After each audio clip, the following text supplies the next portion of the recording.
to add a secret word. Also, don't forget to post on Twitter.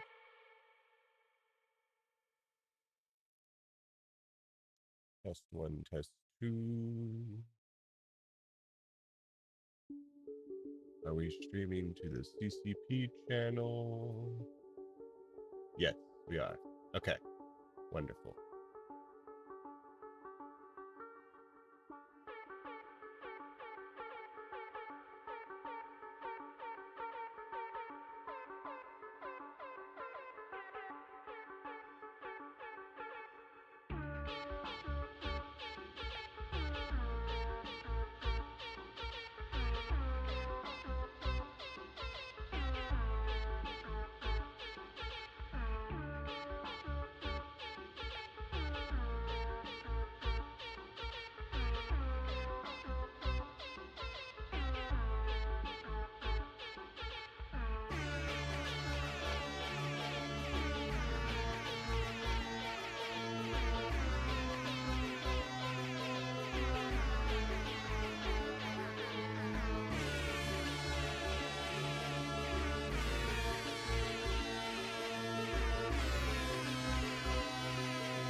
Did that not update the title?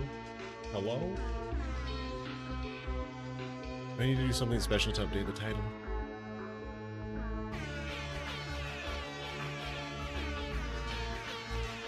Let me see if this worked. This worked.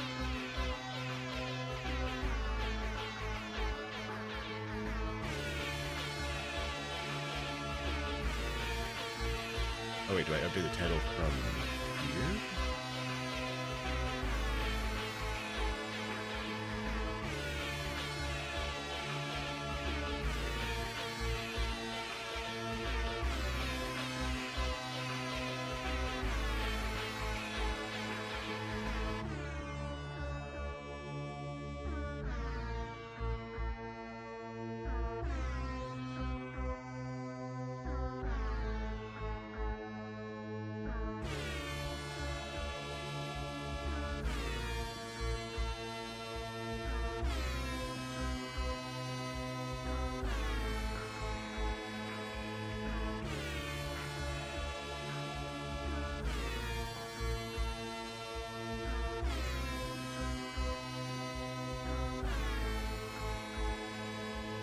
Wait, can I do slash title? No.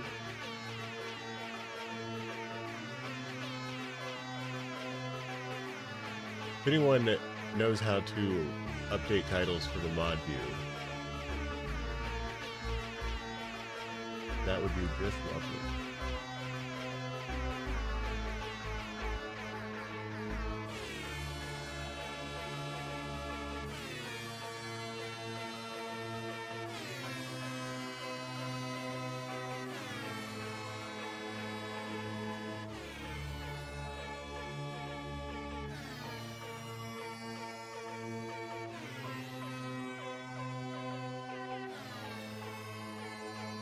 Pencil icon next to title.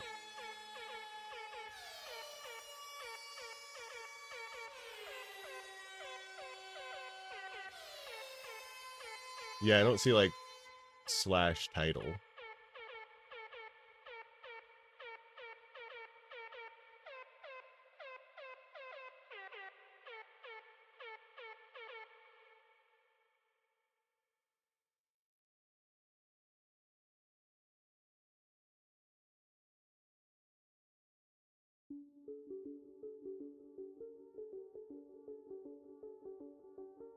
Ah, edit stream info must be an editor to access. Okay. I'm apparently not an editor.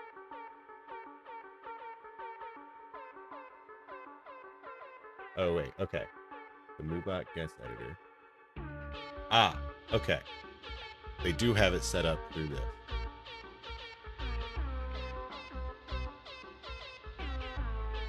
We did it. We did it, chat. And all it took was some critical reading skills. Oh, shit. I need to also...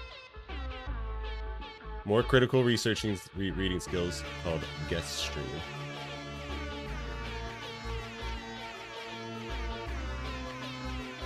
Okay. Good. You're looking better now.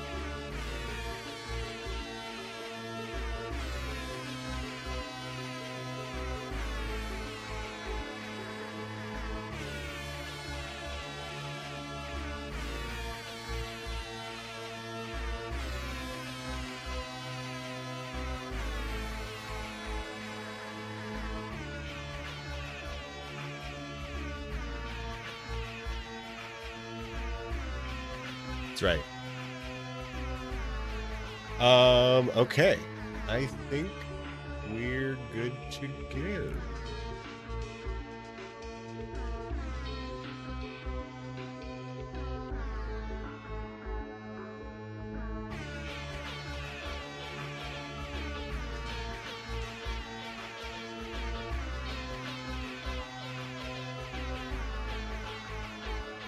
Wait, Bernard, am I streaming on my own channel? Is that possible? What? Or do you mean on YouTube?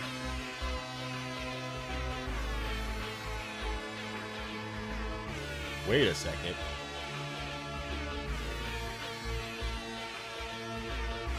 Whoa! That's crazy.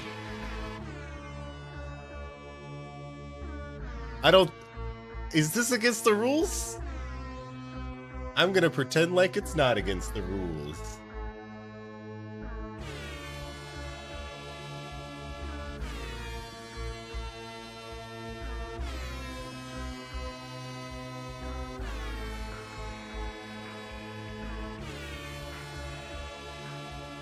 All right. Let's do this. Hello and welcome to an exciting day. It's Monday, which means, well, it means a lot of things. But today, I'm streaming on the CCP channel, as you guys probably know because you're on the CCP channel. And so I'm like, what am I going to do? What am I going to stream on the CCP channel? I do a lot of different activities. If you guys don't know, my name is Mitchell. I like to showcase various aspects of EVE Online, showing you how to do them to the best of your ability. I also have a YouTube channel where I post up a whole lot of very informative, very helpful guides, tips, tricks, etc. Lots of good videos there. Check it out. Like, comment, subscribe. There's content for everyone there. And so I was thinking, what am I going to do for the CCP channel? I got about 8 hours to stream. I'm going to be streaming today for 4 to 5 hours. Then again, no one's after me, and all of the CCP people are going to be asleep. So if we happen to go past 0600, I don't think anyone would get too upset. So we'll see how that goes tonight. But I'm scheduled for 4 hours tonight, or for today, whatever it happens to be for you guys. And then on my Wednesday, your Thursday, so right at 0100 on Thursday, if you're more Euro, etc., we have another 4 hours. So we have a scheduled 8 hours. And I thought, what am I going to do? My bread and butter has been, will always be, maybe not, but definitely the thing that I know probably the most about, and I could say I am the best person at this, is exploration. So I'm like, let me do something exploration focused. And I was thinking about a few different things. And then I'm like, okay, what if we just go big? What if we go big? If we succeed, holy shit. Can I cuss on the CCP? Of course I can cuss on the CCP channel. Holy shit. If we succeed with an outrageous claim, that's going to be huge. That's going to be huge. So what we are going to do is start a brand new account. Absolutely nothing. Zero. Alpha. We're not gonna do anything with it. We are gonna use the Recruit a Friend program because the Recruit program gets you 1 million SP and it is incredibly helpful. But we're gonna start, and we are going to attempt to get Omega within those 8 hours. If we succeed, we'll figure out what else we want to do for the rest of the time. Probably just some regular exploration. I don't know, whatever.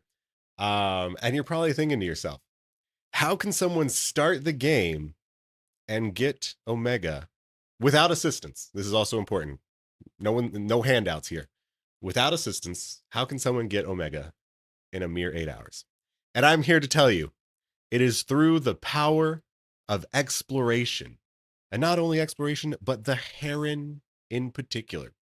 The Heron is I'm going to say the best new bro ship because it is so inexpensive and the returns that you can get on it are massive.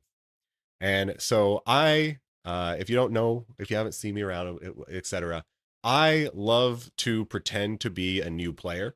So I really like figuring out like all the different things alphas can do, figuring out like low skill points, how people can get involved, get engaged. And so I've spent a lot of time playing like on an alpha character or playing on like a low skill point character and figuring out like all these different things, figuring out what's worth your time, what's not worth your time. Spoiler alert, mining sucks. It is a trap. Mining is a end game multi-box career path for any kind of reasonable ISK generation.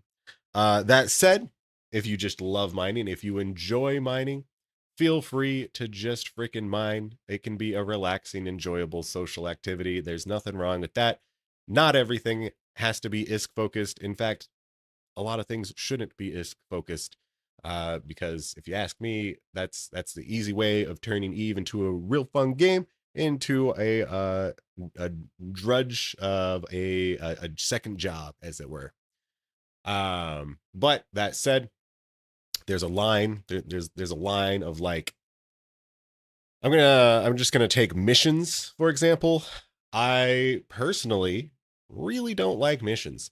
The payout is shite, and they're, if you ask me, not incredibly fun. I know a lot of people like play their entire game based on missioning, and they have fun with it. Good for them. I think for the majority of people, it's probably not the most fun activity, and it doesn't make really any ISK at the same time. So there's, in my opinion, a lot better activities. Some examples being incursions, abyssals, faction warfare, exploration, and I feel like I'm forgetting something. Oh, DED hunting. I really like DED hunting. It's actually quite fun because you get to pull the lever of test your luck so many times. Every time you do one of those escalation sites, like a hideaway or whatnot, you're like, is this going to be the escalation? Is this going to be the escalation? And then once you get it, it's like, yes, I fucking finally got the escalation. And then you go do it. And then you really hope that you get a huge payout after that. And sometimes you're really sad because you get literally the worst drop, which is just one overseer effects, which is what my last two, that's right, boat 2 in a row DEDs have been. I recorded them. I'm going to put a YouTube video on how to do a Serpentis 3 out of 10 and a Angels 5 out of 10 here soon, TM. But yeah. What's up, Jibby Jabba? What's up, Tenuous? Don't forget to buy your mining permit. Yeah. Mining permits is very important. That's right. Speed running Omega. For those who don't know, which I'm going to say is probably basically everyone, did you know that EVE Online has a speedrun category? So if we just go to speedrun.com, and here we can go ahead and do this. enough of the just chatting screen. But if we go to speedrun.com, if anyone's interested in speedrunning, this is like Lee's site for all the leaderboards. And you go to EVE Online. There are sort of like abyssals. You can do abyssal speedruns, or you can do the 0 to 25 speedrun, which is starting a new account and how fast can you get 25 million ISK. So what we're doing here today is just basically an expanded version of this. And as you can see, your boy, #1 on the speedrun category 4 years ago. It's not exactly a very hotly contested category, I will say that. But we grinded a few runs out. We got #1 on the leaderboard. And as soon as someone beats me, I'm gonna go back and beat them because it's fun stuff. But what we're doing today is going for more than 25 million. We're going for approximately 3 billion. The reason I say approximately is because we're either going to utterly smash our goal or come nowhere close. And that is because we are searching for streamer luck extraordinaire.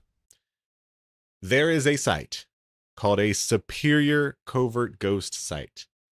It spawns exclusively in wormholes. And if we find one of them, there are 4 cans on this site. Only one can has the chance to drop a high grade Omega, what is it called? The A one. God, I'm blanking on the name. Not Ass Claphams, Ascendancies. That's what it is. That's right. So we are searching for a high grade Omega Ascendancy BPC. If we get it, I think it's about 5 billion ISK right now, which will clear our Omega goal. And if we don't get it, then we'll be a little sad. But in the interim, through our journeys, we're not going to focus exclusively on this. I don't think that would be as fun.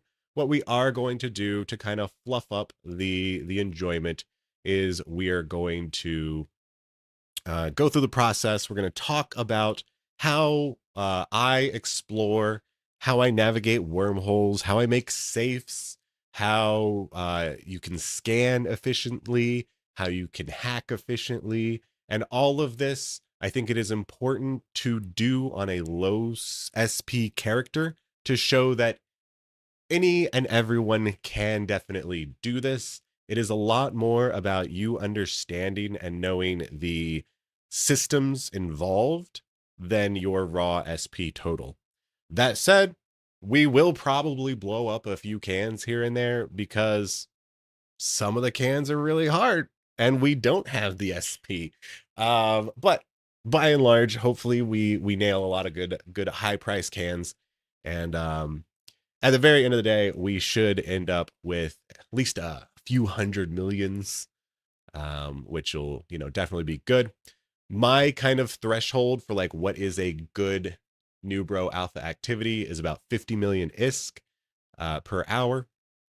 And we should be able to clear that, hopefully no problem. But there will be exciting times ahead.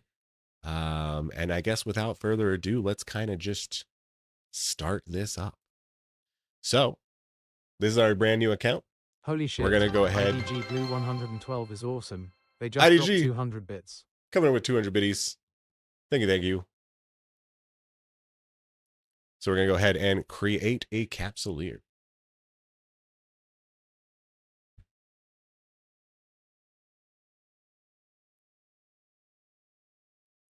You're calling them Ass Claphams now? Yeah, that's their name. That's their name. 5 billion that in contracts. I mean, all BPCs would be in contracts. I know that the implant doesn't take that much to actually build. I mean, we can look it up. When we go to JITA, we'll check it out. Can we do those in a hair with max skills and full mini game pod? Well, hopefully after today, hopefully I share you a few tips and tricks that will help your hacking expertise, and you will be able to hack all the cans to your heart's desire.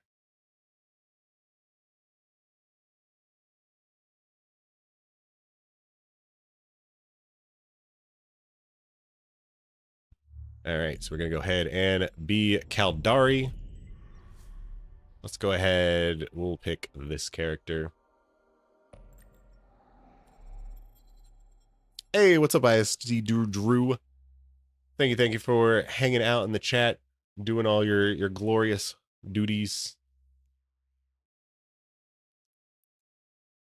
Is there a preferred in-game race that comes with optimized skills for what you're trying to do here?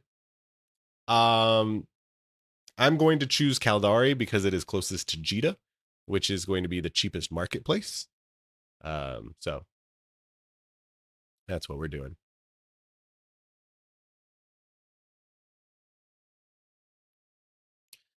Okay, we need a name. Can I? Surely the game will not allow me to. Okay. Wait, what if we. Okay. All right, we got to get clever.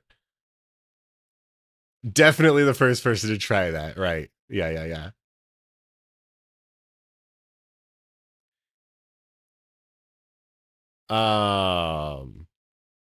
Let's see. Not CCP. You just can't. You just can't have CCP at all. Okay.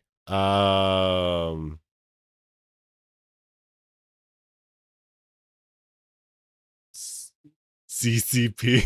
I like that, Antoxities. CCP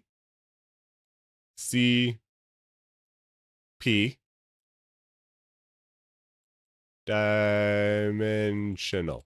All right. CCP dimensional.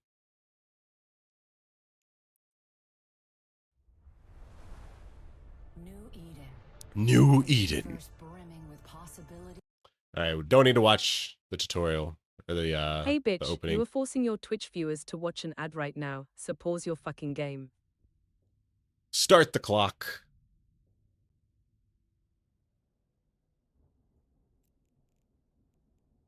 Skip tutorial.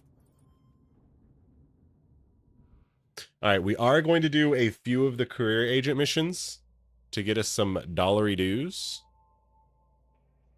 And what we are also going to do is utilize third-party programs. So we're going to immediately quit the game. And then we're going to bring up a third-party program called Eve Settings Manager. And what Eve Settings Manager does is it allows us to copy all of our settings and overviews quickly and easily to other clients.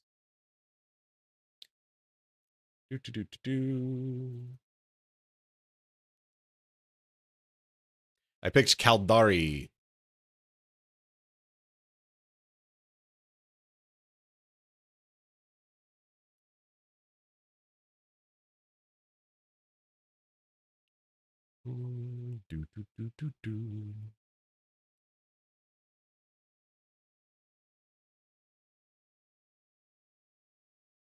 Which school? I don't know. I forget.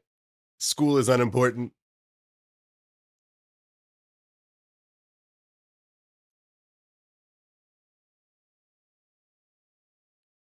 Okay. We want to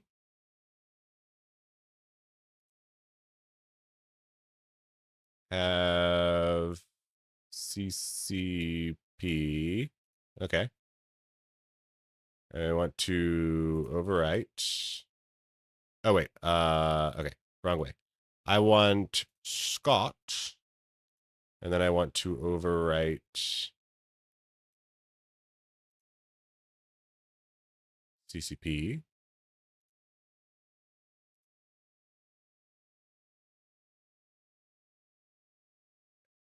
And I believe that did setting. I believe that did everything. We're going to find out.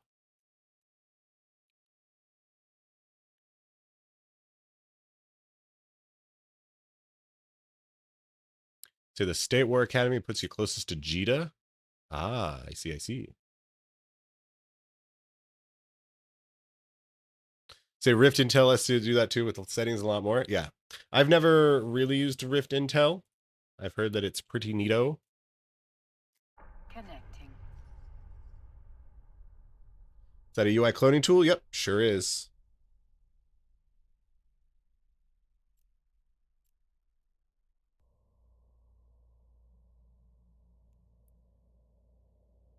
All right.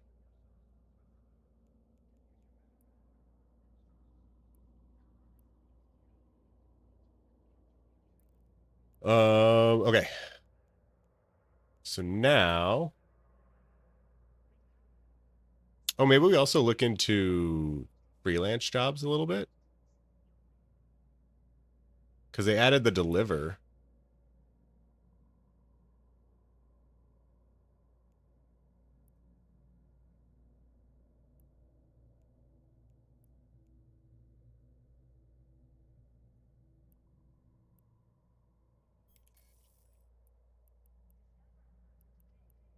Hey, you there.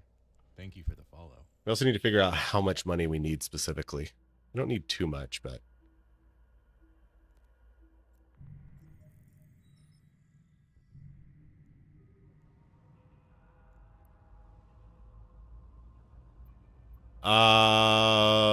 this does not. Okay, this just has my layout.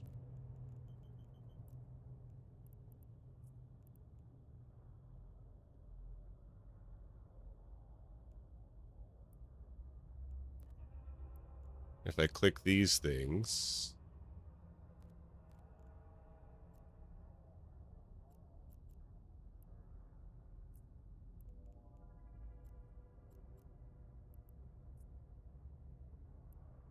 hey, I see ISD Drew. Hello. Oh wait, I want these. What in tarnations? We got a Polaris. Shooting fireworks at us. Nice. Also, why is my... Didn't do everything that I wanted it to do. Yeah, my right click's not working either.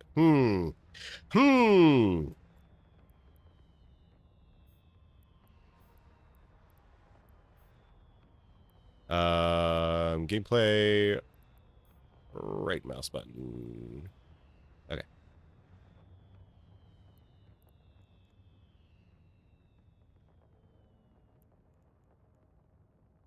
How much time do I want to spend on this? Move tab to new window. Okay. So then I want tidy PvP to be in the bubble jump. That's not... Wait, what? Okay. That's where that should be. New window. New window. New window. Loot goes in tidy PvP. Expo mining goes in tidy PvP. PvE goes in tidy PvE.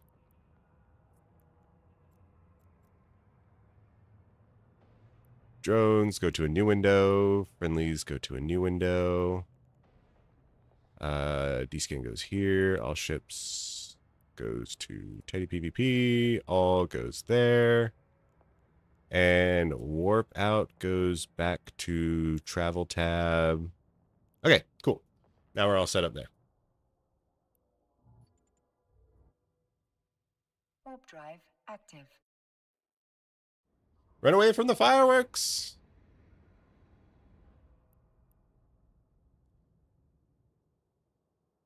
Hey, what's up, Millet?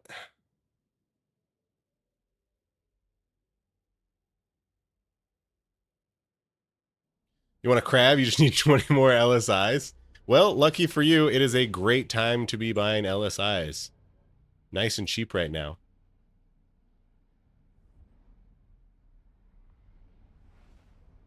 No, you cannot, Lord. Good try, though. Warp drive active. Why is my key bindings? Okay.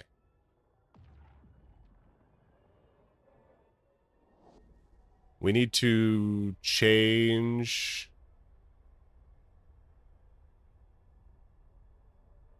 those settings.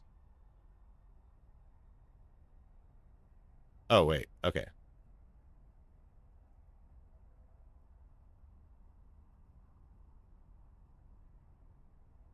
Oh, because I wanted to do a count, I think.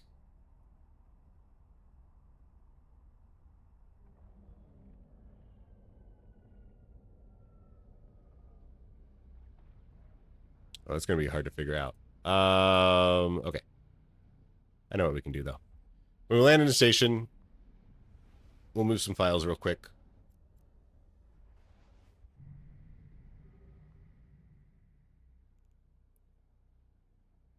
Warp drive. Won't players active. chase you knowing your location? It's definitely a possibility. Stream sniping is always a thing. I don't really care that much. It's content, baby. The real thing is that... Oh, let's also immediately get rid of screen shake.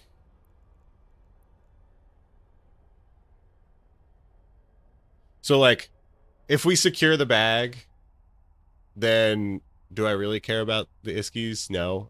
So, like, ideally, someone would want to gank us after we get the covert ghost site, right? But even if they just gank us normally, like, herons are so cheap that hopefully it shouldn't set us back too much. And, like, I much prefer just giving all the information away. Like, I think it's a much better streaming viewing experience. So I just don't really worry about it too much. Warp drive active. Hey, straight out of the dungeon. Welcome in. So the covert sites are probably the best Iskin Alpha, maybe explosion risk. Yeah. Yeah, we might also just, we might see it and explode. That's kind of what I am anticipating happening, is because it is a hard hack. So hopefully we find it and we can like say, oh, we found it, hooray, and then explode, sadly. But, you know, we needed to make some big claims. We needed to shoot for the stars and see how well it goes. Docking permission. Is there a way to exactly share a HUD and Eve? I like yours better than mine. Yes, Connor. If you go to my YouTube channel, which if you type !Nth, I have a YouTube video about how you can get my overview settings.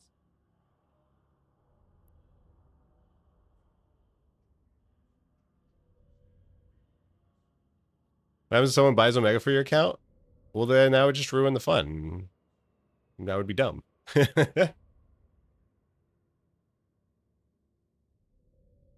You can scan down the covert sites. For sure. They're only level 3s, which we'll talk about when we're scanning a little bit more. Okay. Let's quick game real quick. Let's load this up again.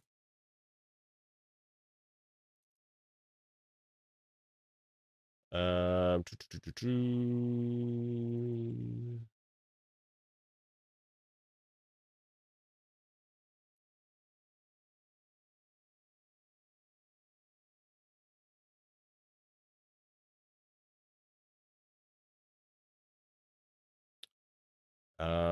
okay. Tranquility, default. Okay. So we were on core user. So if I copy this. Oh, wait. Oh, hopefully I didn't just mess things up.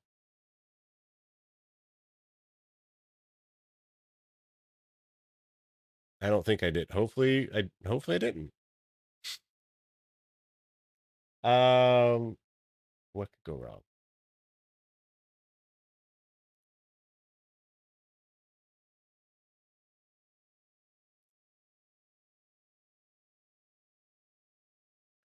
Okay, so we made a copy of this. And we're going to change this user number to our new user number.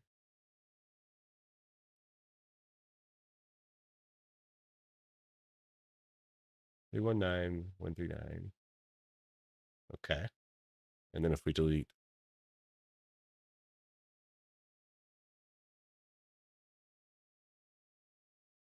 shouldn't it be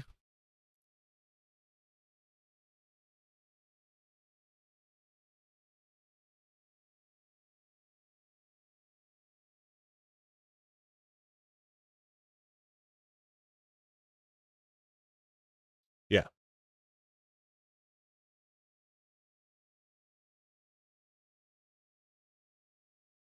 Good luck to us. This should fix everything. TM.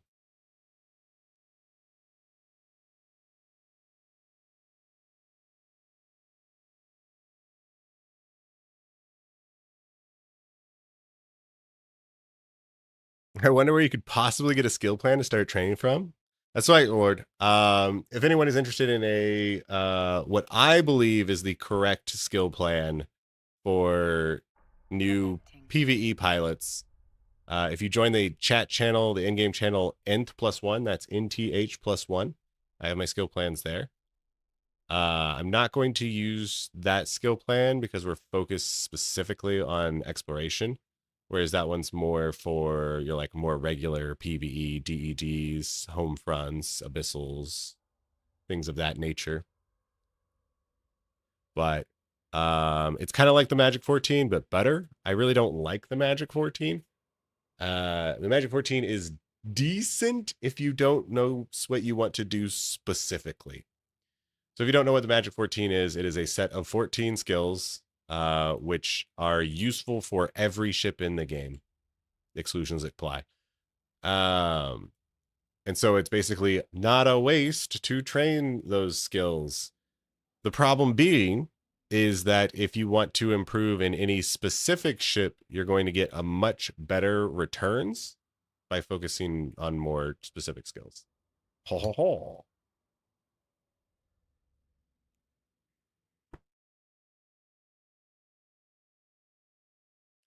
You can also get 3 free herons from the air missions. Nice.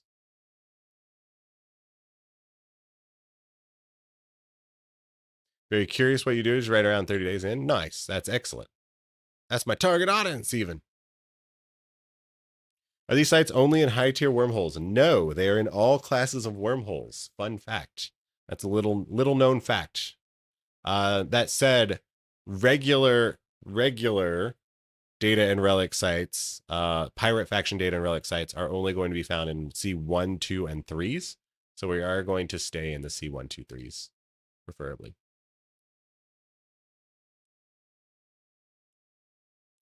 Was a Paragon Hub? CCP's telling you there's new hot deals and gifts?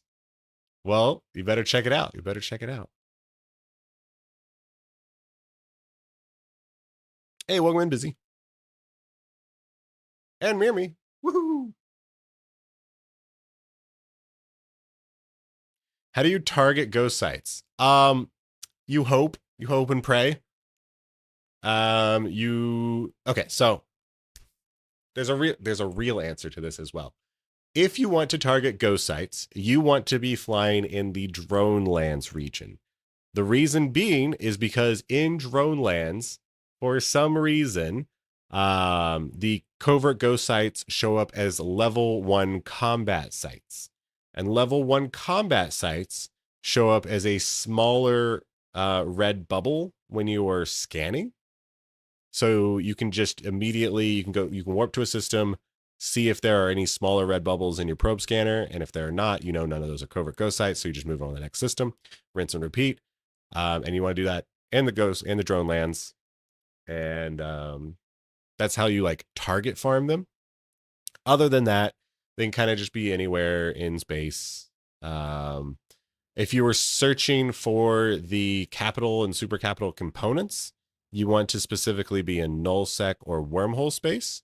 And the layouts of the covert ghost sites is you could also sort of go to, wait, no. Yeah, you need to be in null, and wormhole, because the capital and super capital components come from the wormhole tier can of the Covert Ghost sites. And what I mean by that is that there are different varieties of levels of cans in Covert Ghost sites. You have 3 of the whatever space you're in, and 1 that is of the higher space. So in a nullsec Covert Ghost site, you have 3 null cans and you have 1 wormhole can. In wormholes, you have 3 wormhole cans and 1 super special can, that's the one that we're going for.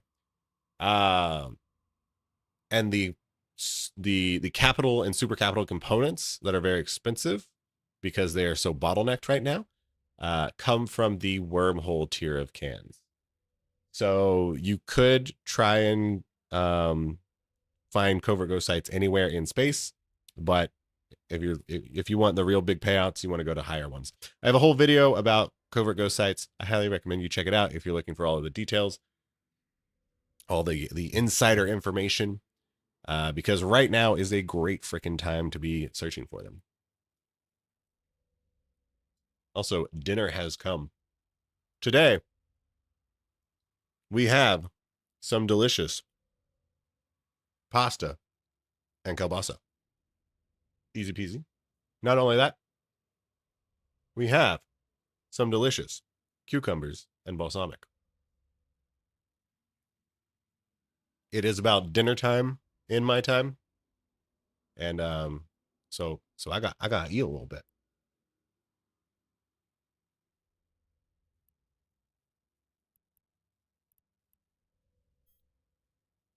Okay. I am a little bit I'm rustier than I want to be on how to do all these effectively. So, but we'll make it through. We'll make it through.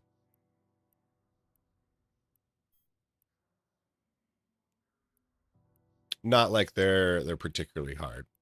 You can optimize a little bit though.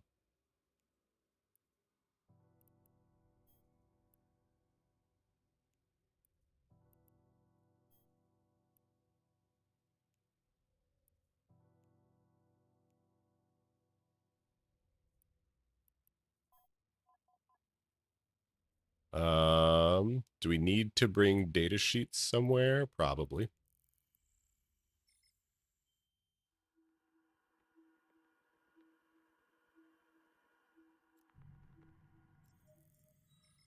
Is the default overlay any good now, or do I need another one? It is decent. It's better now than it has been before. But I would still, like, if you're looking just for like your first overview upgrade, I would check out ZTAC S. So if you join chat channel, ZTAC S overview. This is going to bring you to a channel. Hello? Oh, I'm already in the channel. Okay.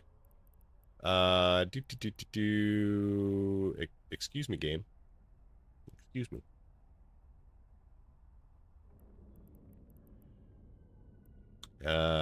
Well.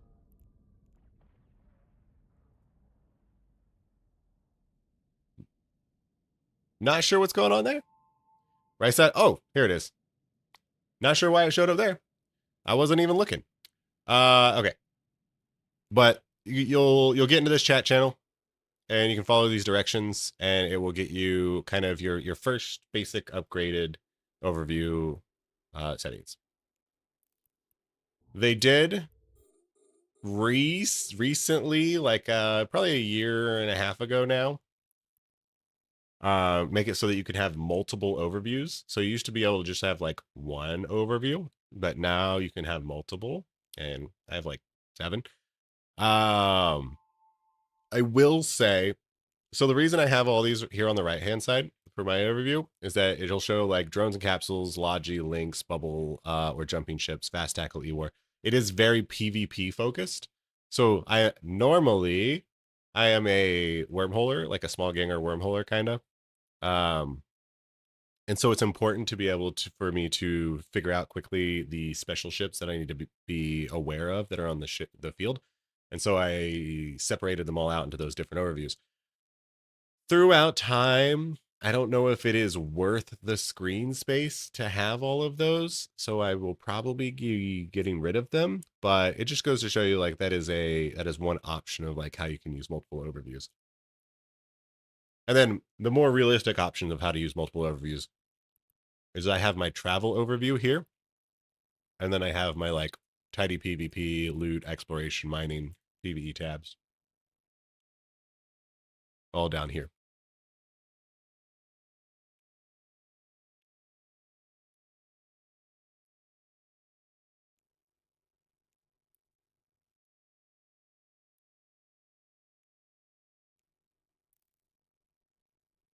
All right. So we can deliver those sheets in one jump. We can travel to these sites. And we can travel to these sites and kill these guys. No problem. So we're just getting some Veldspar here.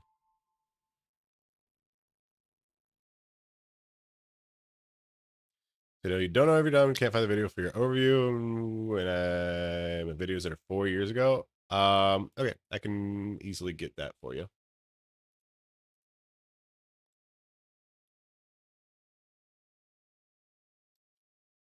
Show if we go nth dimensional perfect overview.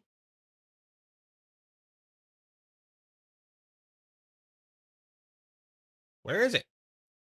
Excuse me?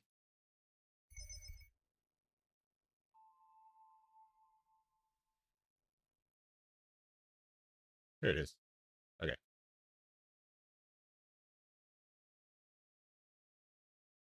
There you go. Posted in chat. All right, we got our 1,000 Veldspar, so let's go to the swap. Warp drive active. Hey, what's up, Racktop Driver?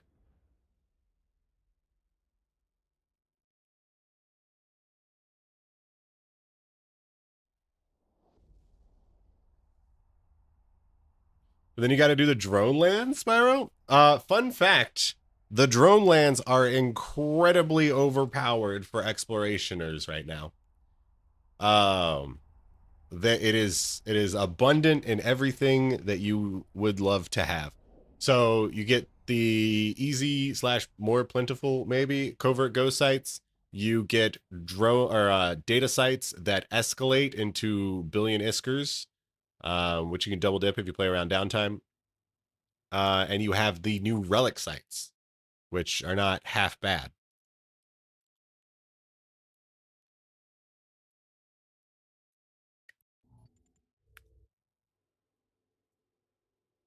Like, drone lands are incredibly good for exploration.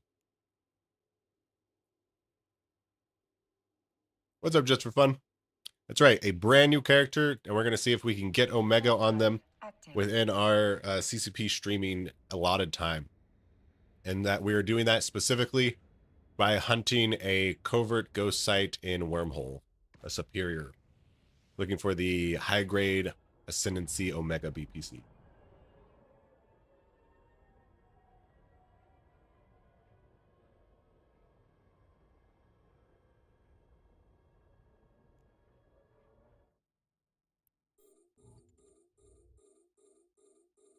Wait, did I? Yes, okay. The file changing that I did was successful. Thank goodness. We didn't mess it all up. So now my keybinds are what I expect them to be. Hey, you there. Thank you for the follow. You got your first cap component from the new hub? Nice.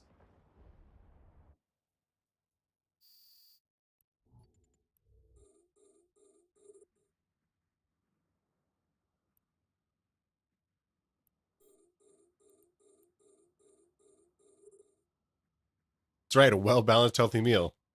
Showing that gamers can, in fact, eat decently.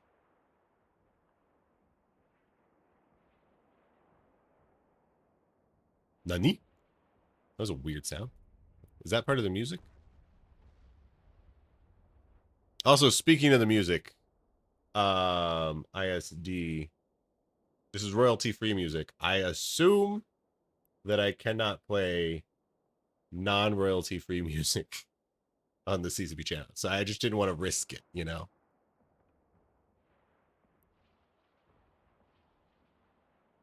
But if you're telling me that I can, I do not like this song. Those little blips and bloops are freaking me out, man.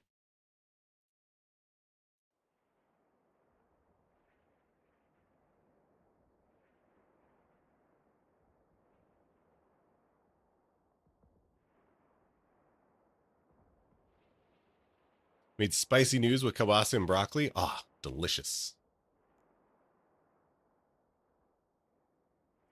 The guest stream saved to be able to be watched later. I don't know. You should be able to check in the previous videos and see if the other guest streams are available. Also, this guy's just, we are like out tracking ourselves, I think. So we're just going to go right in front of him.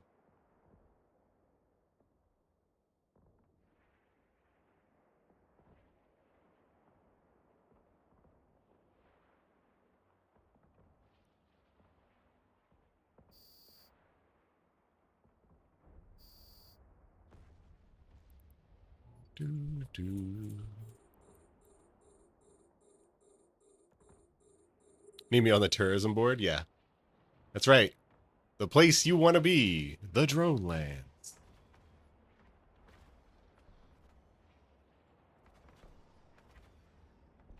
What program was that I was using a few minutes ago? Are you talking about Eve Settings Manager?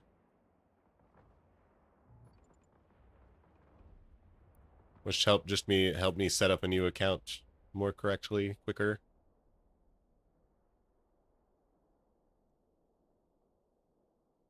It's a conduct Bit, question? Oh, You are okay. forcing your Twitch viewers to watch an ad right now, so pause your fucking game. That message is probably just for my stream. Because technically, somehow, I'm streaming to my Twitch channel and the CCP Twitch channel.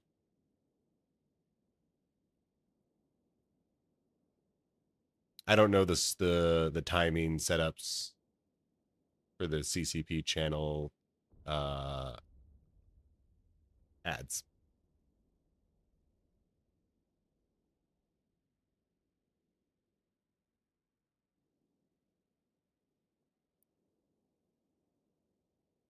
Hello, Rampant Blackjack 07. Just got one more hostile to murder.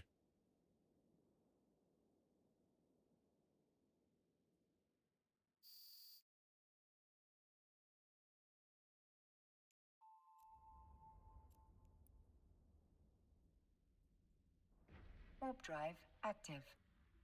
Do the secret words work here? No. I'm pretty confident they don't.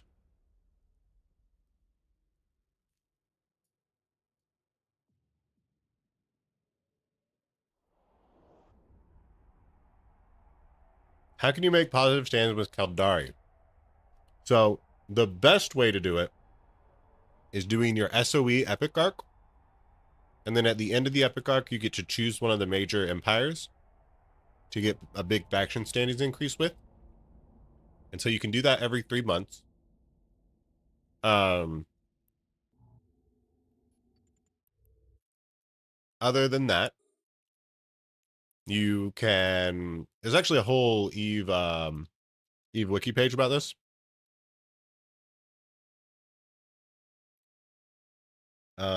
Faction standings. Gaining faction standings fast. So, Sisters of Eve arc, repeatable. Career agents, that's right. There are 3 sets of 5 career agents for each of the major factions, and you can do all 3 sets, and that'll be a pretty good increase of your faction standings. Data centers are meh. Basically, you can go buy or acquire pirate tags if you really wanted. I would probably just suggest buy. And because you got to have specific ones and specific quantities, and then you go to these sites just kind of in space, and turn those in for faction thingies. Cosmos, please don't do Cosmos. Cosmos are like one of the oldest, not missions, but like in-world missions that you can do. They are incredibly janky, broken a lot of the times, makes no sense. I hate them. So I really don't recommend doing them. Some people, if you really know what you're doing about them, can do them. But unless you're really trying to dive into that whole thing, I would just just not worry about Cosmos at all. Circle missions is there's like a few agents that you can go to. It's kind of meh. Faction warfare and regular mission running, yeah. So like it depends on how much faction standing you need, but doing the SOA Epic Arc, the career agents, and the data centers should get you like enough. If you are like a G to trade alt, or if you need like a lot of faction standings, there's a group called USIA, United Standings Improvement Agency. And you can buy faction standings from them. And what I mean by buy faction standings from them is that you will pay them money, and then you will get into a fleet with them, and they will complete SOE Epic Arcs and share the benefits with you. And so it's a really great service. I've used them multiple times I have a G to trade alt and a Heck trade alt. And it's been very easy peasy. Loved the customer service. Highly recommend them if you're interested in getting a lot of faction standings for like a trade alt or whatnot. Do I pay for Eve? No. So I have 4 Omega accounts, and I do not pay for any of them for basically ever at this point. And that is because of a few different reasons. For being an Eve partner, one of my accounts is comped. I also get 500 plex, the equivalent of 500 plex per month, so that if I wanted to comp a second account, basically I could at base price, right? But what I do is I wait until one of the big sales happens where you can buy discounted plexes or discounted game time for like a long period of time. So like I'll do like a year or 2 years, and that'll really lower the cost down for that account. A third account is going to be comped from Recruit Program. So a lot of you guys, thank you guys so much. Also, big hearts, big hearts. For all of the people that use my Recruit link and then purchase game time or like purchase play or whatever, that will get me game time. So that one's comped that way. And then the fourth one is kind of like a combination of all of those things. And then also just like, I just make enough iskies. So it's not really, I guess you could say that I pay in iskies for that one. And then what do I do to make my iskies? I'm so glad you asked. So I am a wormholer. But not only that, I am a industrialist and marketeer. So I like to build a lot of T3Cs and capital and super capital components. So Loki's, Tengus, I started Legions. I don't know if I'll start Proteuses, but maybe. Rigs, I make station rigs. And I make the protection cells and the enhanced protection cells for capitals and super capitals. That's where I make a lot of my monies. So I have a few like main goals in Eve. And I've completed a number of them. So One of them is to get a T2 BPO. I've successfully done that. Hold on, let me think real quick. It's going to be an anomaly training site. That's where we're going to go. So I've gotten a T2 BPO. Active. The next one was to have 100 billion in liquid ISK.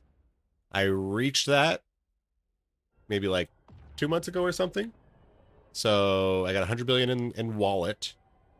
And then I immediately went down again because I am terrible at keeping liquid capital. Which I mean, it's good. It's just, I just turn it all into assets. I process those assets and then I make more off of it. But I did reach it for a little bit. The next goal is to get 1 trillion net worth. Which I think I'm at about 600-700. And then kind of the final one is to get a Cadies. So a Cadies is a AT exploration ship.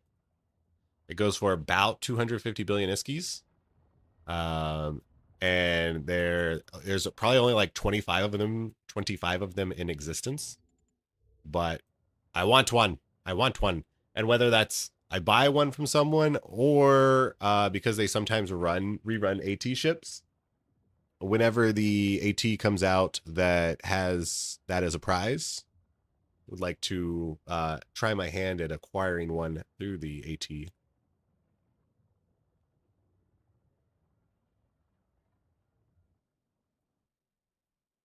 But those are my big Eve goals. It's really important to have Eve goals as well. It's a big old sandbox. You got to choose what's important to you and just go for it. Warp drive active. And then after I do that, I'll have as much money as I could ever really want. I'm just going to like go become the #1 crewer pilot because the crewer is my favorite ship. Even though it's not very good, I think it looks really cool. And so I would just spend a lot of money and just fly that around a bunch.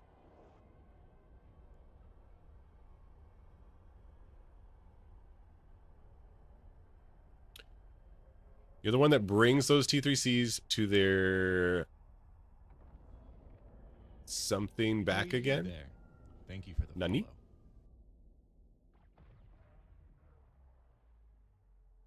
That's right. Making explosions is better than having ISK, Requested. for Captain sure. Request accepted.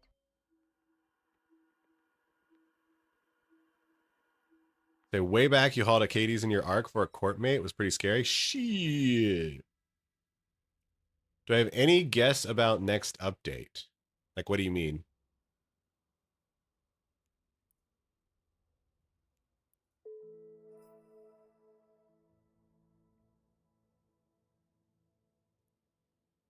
I think CCP seems to be pushing heavily in a direction of focusing on getting newer players involved and invested, which I'm all for. So I think the next large content we see is going to be something regarding that. Like they're working on the whole like freelance jobs / missions.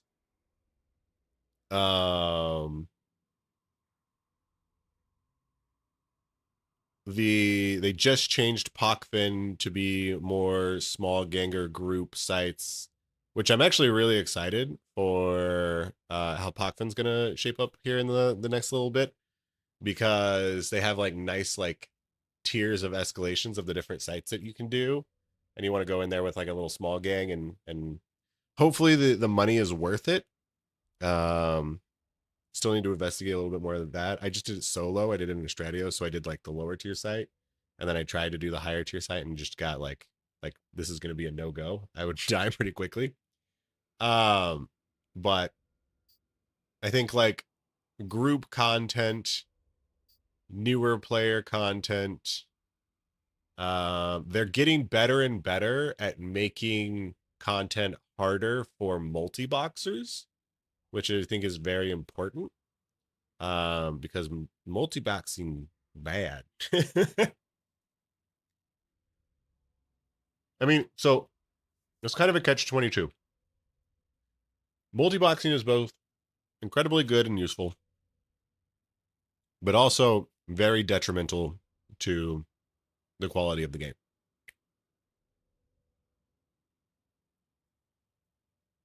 Like, if you're just going to farm a site easily and 10 different accounts, then you are just making everything a lot harder for the single account enjoyers. But also on the flip side of the coin, if you like say you're a wormholer, right? And if you don't have multiple accounts, then it becomes really hard to operate effectively in there. So like you might have a scout or like a bubbler, and then like you don't want to take up one whole player's like whole thing, like if they only have one account, and it's like, okay, you're gonna look at the whole, right? You're gonna scout the whole, and because if you only have one account, that's all you're fucking doing. Like, so obviously no one's never really gonna do that.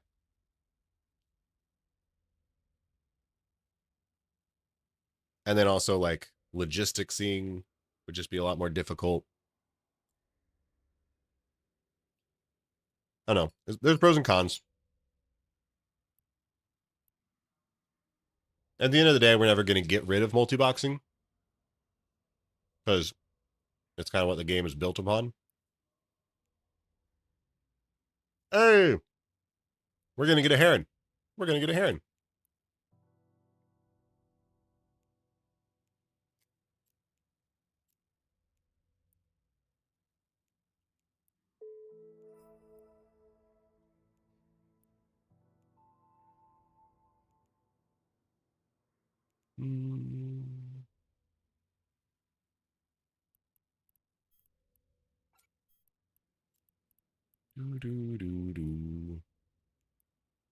We process this.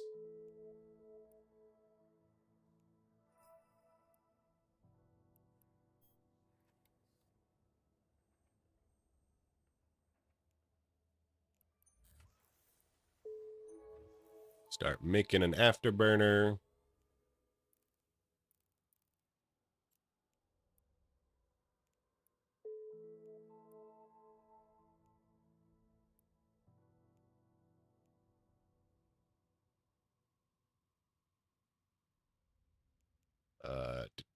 Do the swap. All right, we have 1,000,000 iskies.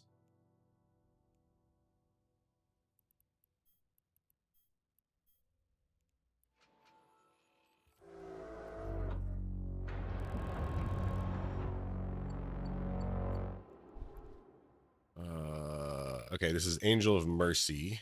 So let's go do this real quick. We need to go kill our Griffin.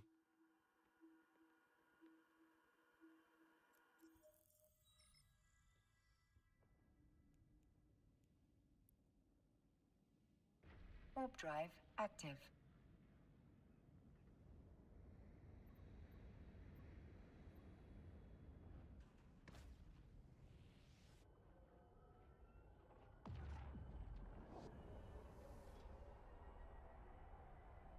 The crew looks really happy if you look at it from the side. Yeah, Kyle Heights. Have you seen where am I going to freaking easily find this? Would I save it in the downloads?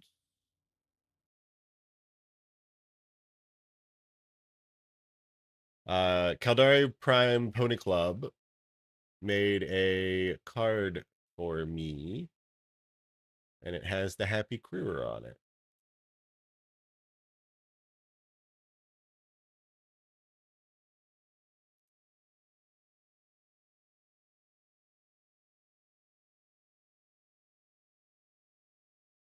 Here it is. Here it is.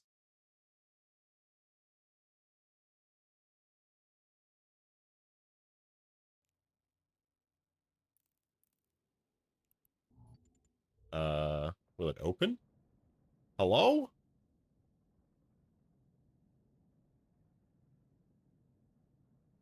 Hey, BJ Hobobo. Yeah, sorry.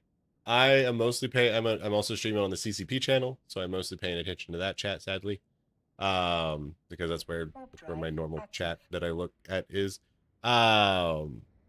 Is it possible to train every skill? It is theoretically possible to train every skill, but reasonably, no.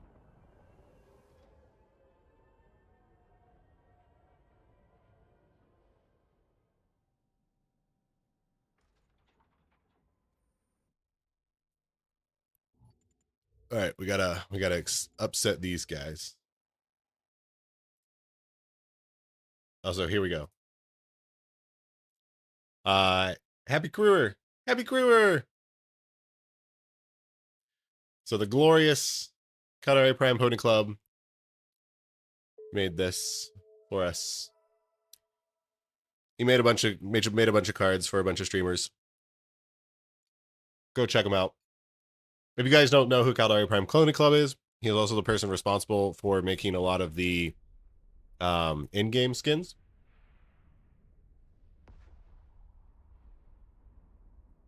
So if you're enjoying skins, like the official ones, you have him to thank. Real cool dude.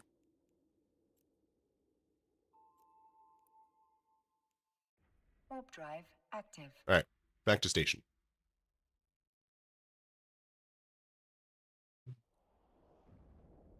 Are we Omega? Not yet, not yet. What is toes? Toes? Nani?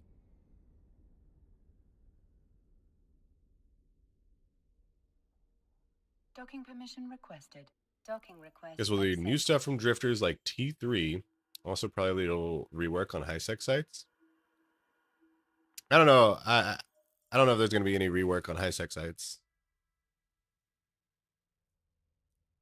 And also, yeah, I'm not confident that we'll see any like access to drifter tech. Maybe though.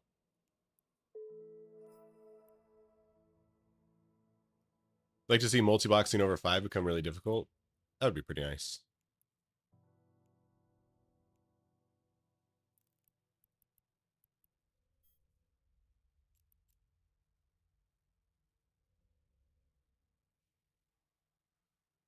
The freelance delivery jobs are pretty much people asking new players to deliver them goods at 50% retail. Wonderful. Wonderful. A scam for every new bro. I don't think we're going to do any more mining. We can deliver our afterburner.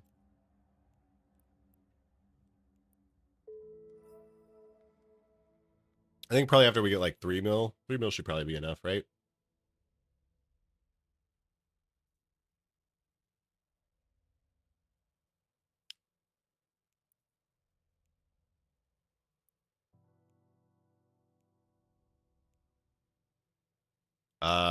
Just kidding. He wants us to mine.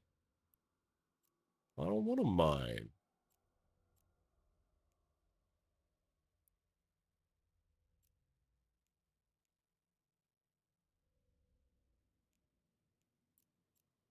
Wait, what is this one? All instruction from your agent progress to the end of the Cosmic Signature training course.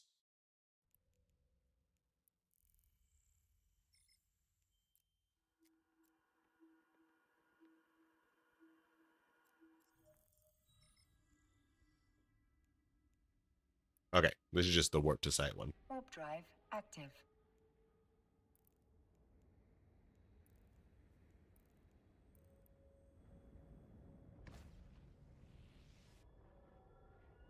So soon, TM. Little sneak peek is that I am going to create a freelance quest line for new players. And what I mean by that is that, yes, the career agent missions teach you a little bit. But after you're done with the career agent missions, what do you do? Where do you go? All that good stuff. And so I want to create a link between the career agent missions into the SOE Epic Arc, because I believe that is what you should be doing immediately following the career agent missions. So I'm going to have a freelance job, which is going to bring you to all of the different trade hubs. And you're going to like kill some guys around the trade hub. Active. And they're also going to have videos attached to them. And in those videos, I'm going to teach you valuable information. Like what D-scan is and how to D-scan. Or like how to use your probe scanner to search for like DEDs and stuff. It is a decently sized project. So it's taken me a little bit. But it's almost ready. And I think it will be quite helpful when it's done. Thank you for the follow.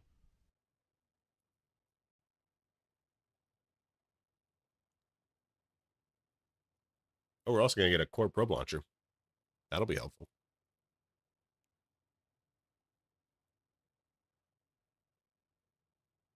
They should add a multi-boxing license similar to multi-training. Ooh, that would be pretty interesting.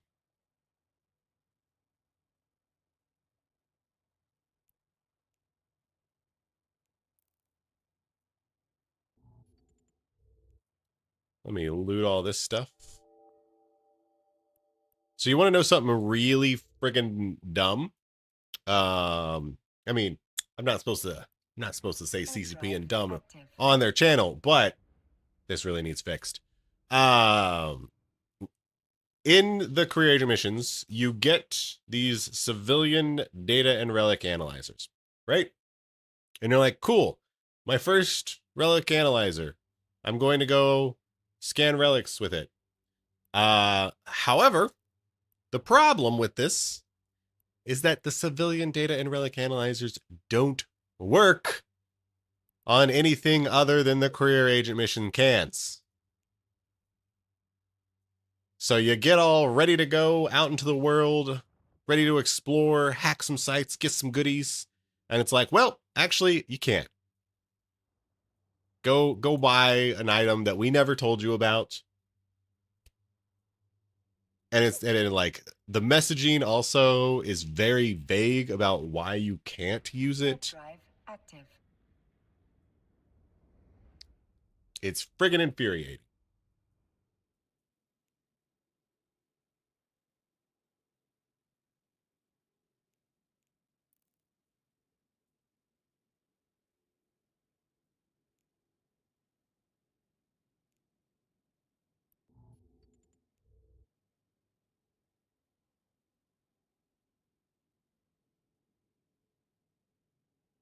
If someone uses 50 alt accounts for Udama for ganking, sounds about right.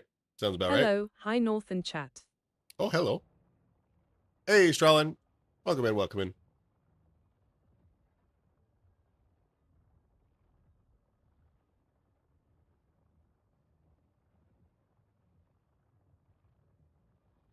So you only play one character. All that character does is make skins. Thank you for the Ooh, follow. you're a skin industrialist.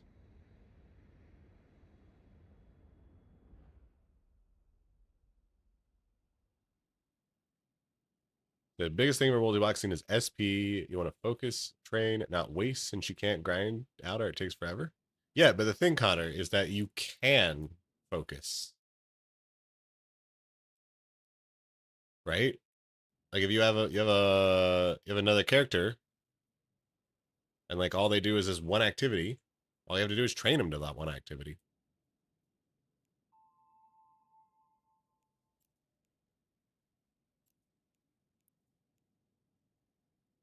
Warp drive active. Is there anything content-wise you'd like to see CCP do? Either new content or change something or remove something?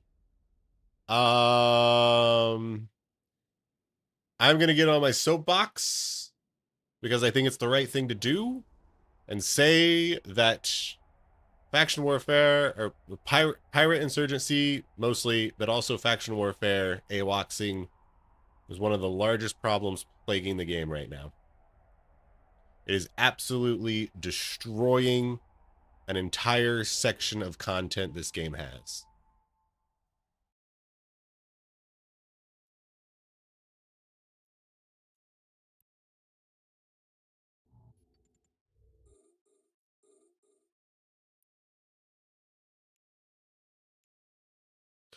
Other than that, I would like some I would like some cooler new exploration sites. Every time they add exploration sites, it's bad.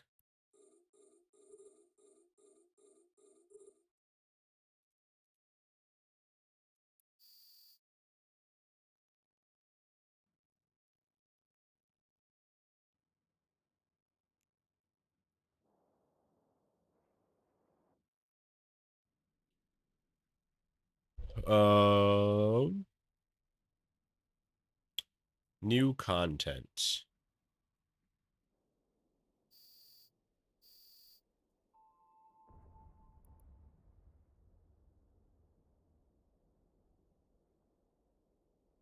I have been really enjoying the kind of like event, the group stuff. So like the Vigilant points, the home fronts, the new Pockfin group stuff. Um,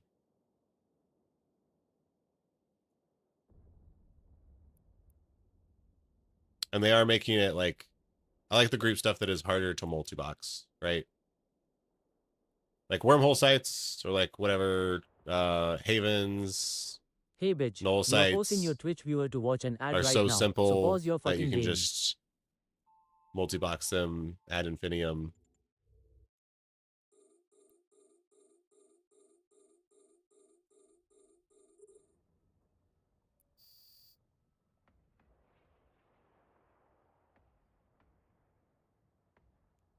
What I actually, it's not exactly content, but it is something that I really want, is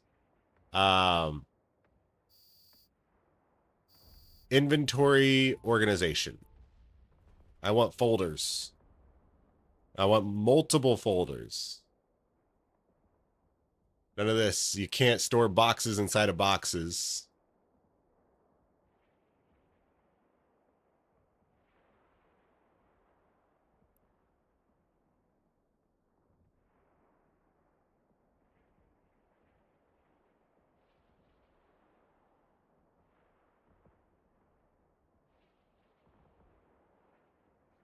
You reached 1 million ISK in your wallet? Hell yeah. 1 million folders? I hate ships like Vigil are most useless because it's never going to be as useful as just bringing in other deeps. That's not necessarily true, Doomy. Not necessarily true.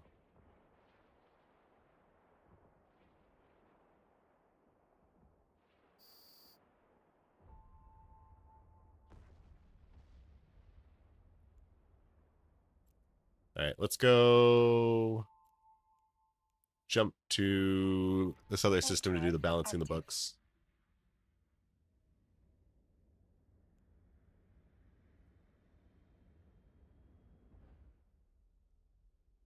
And we should probably have enough Iskies to start heading out into our real adventures.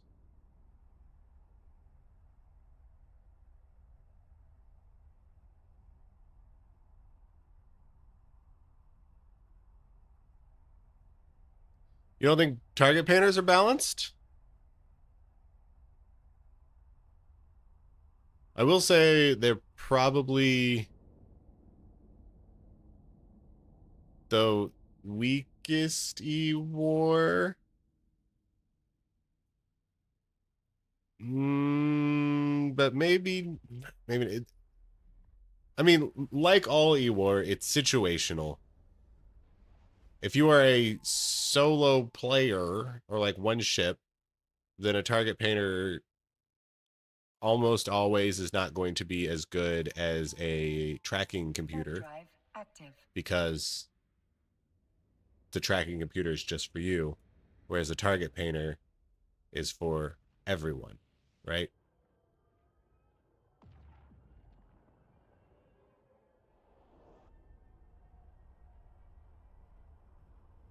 Did notice I was looking at some of the deliveries, even one puts out by your corp. If I bought off market and delivered, I'd lose ISK. Then again, maybe prices changed as they put it up. Market rate plus X. That would be nice.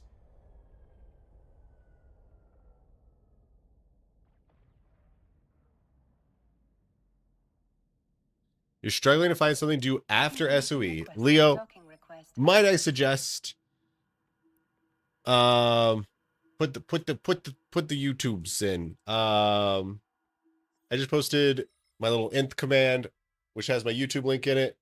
There is a whole playlist called New Player Full Walkthrough Playlist or something like that. And basically, after the SOE Epic Arc, there's a smorgasbord of different videos. Choose one that is interesting to you, that you think you might enjoy doing. There's a lot of different activities that you can do after the SOE Epic Arc, and have a great fun time doing them. And I show you basically the format of those videos. I know it looks long, and that's because they are long. But the format of those videos is basically at the front of them, I will tell you whatever the activity is. I will go in like how you can do it, all the information that you need to do it, and then we'll actually go out and do it and showcase, and you can follow along and see exactly how it's done if you have any questions about that. As far as like activities that I would immediately recommend, exploration, DED hunting, abyssals, incursions, home fronts. Those are all going to be good.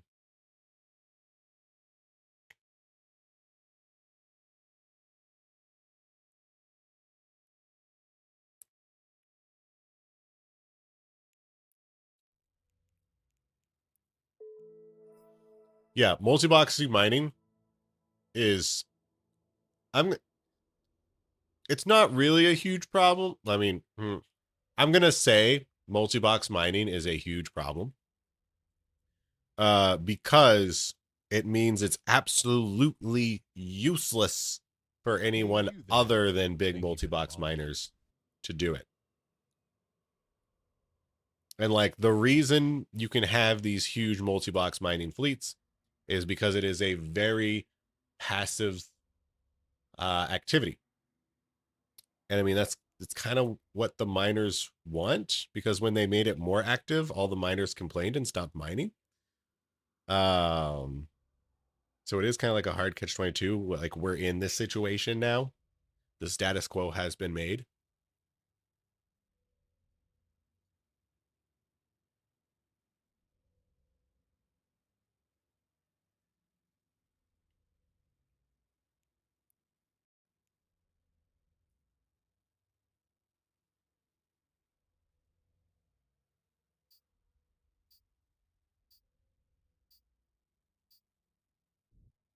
But like, for basically the same amount of effort, or double the effort, but basically no effort, so still no effort, um, a multi-box miner can make double the profits, or 10 times the profits. And then if they're making 10 times the profits, they can make their minerals cheaper, which means that the player would play in a single account enjoyer just shouldn't mine.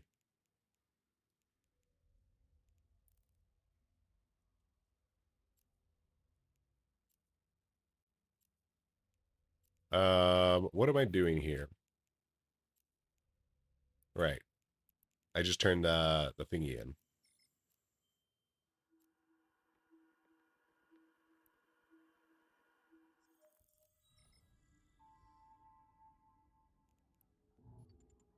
Warp drive active.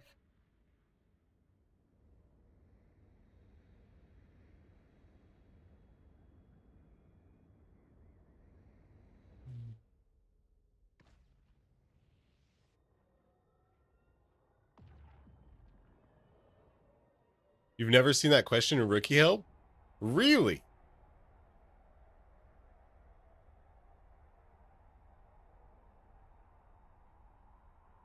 I would say get rid of civilian modules completely, but there are actually some really fun and good use cases for the civilian afterburner because it doesn't use any cap or like fitting.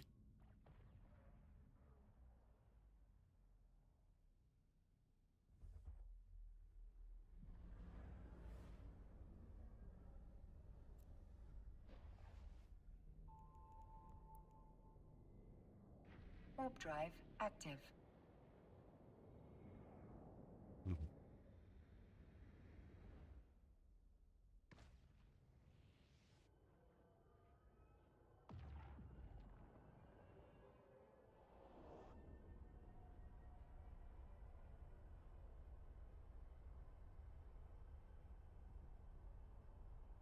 What's up, Spicy Pico? 07. Took you 20 minutes to find your probe scanner window? Yeah. Yeah. It is definitely not tutorialized well at all. Docking permission requested. Docking request accepted. The new player, you've heard people always say, never fly what you can't afford to lose. How do you define affordable in this game? Are there any indicators on that, such as percentage of total ISK, etc.? So affordable is going to be different for every person based on how easy it is for you to make the ISKs back.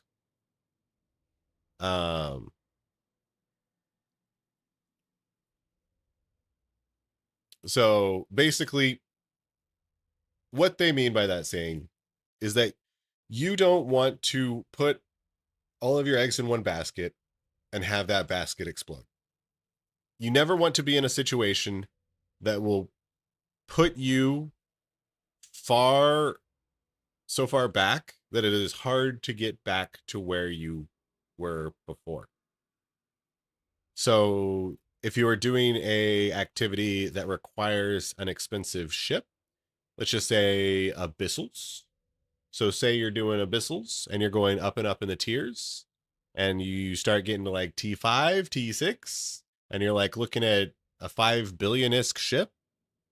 And you're like, if I lose this 5 billion-isk ship, can I afford to either get right back into T6s or have a good time in T5s and have it take not that much longer to get back to T6s? The hack with this, the one trick they don't want you to know about, is that you can always explore in a heron. You can always explore in a heron because it takes just a few millions. And you can easily make hundreds of millions, billions, which we hopefully are going to showcase here. So yeah, it's going to be different for everyone. Like, I can afford to fly not an AT ship, but I can afford to fly, I don't know, like a dreadnought, sure, whatever. Because if I lose a dreadnought, like I could just get another dreadnought, right? And it's not gonna like make it so that I can't do whatever activities that I want to do. So as long as you can do all the activities that you want to do after losing whatever ship you are flying or considering losing, then you're good to go. What's up, Fern? What's up, Fern Consume? If you guys don't know, Fern Consume is the one of the creators of Eve Guru. Eve Guru is a fantastic third-party application. It is what helps me make billions and billions of ISKs. And actually, I can do this, right? I can do this. Enjoy a little shout out for the Eve Guru. If you are curious what it is all about, you're about to find out. Eve is hard. Everyone is out for themselves. You try mining, manufacturing, trading, but with little to moderate success. No one wants to give up their secrets. No one wants you to win, but that won't stop you. You just need the right partner. Someone to give you the right answer every minute of every day. A tool developed by Eve University professors for the community. A tool that generates overwhelming value. A community that helps each other. Let me ask you a question. Do you want to be a trillionaire?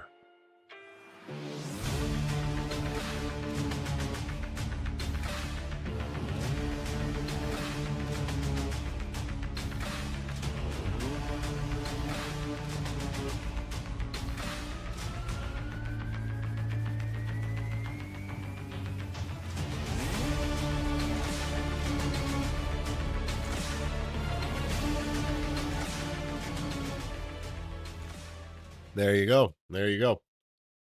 So yeah, if you're curious, EveGuru helps teach you, or it doesn't really teach you, but it helps show you what you should build and how you can easily build it.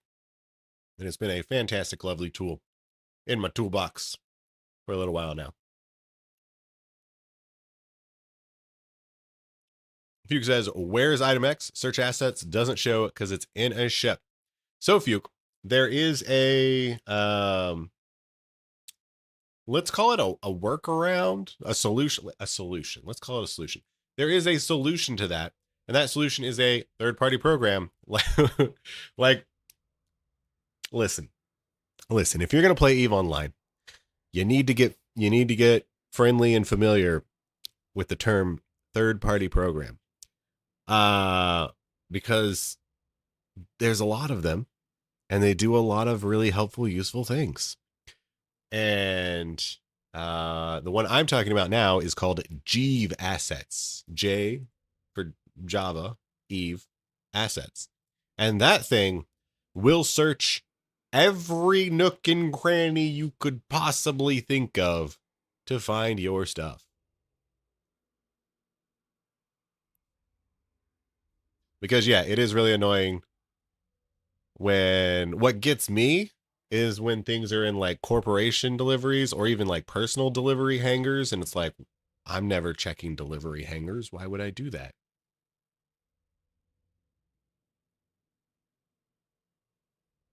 So you're generally not paying more than half your ISK for something. Be very careful. Ideally, you should only be paying a few million ISK for most frigates. Depends. It depends.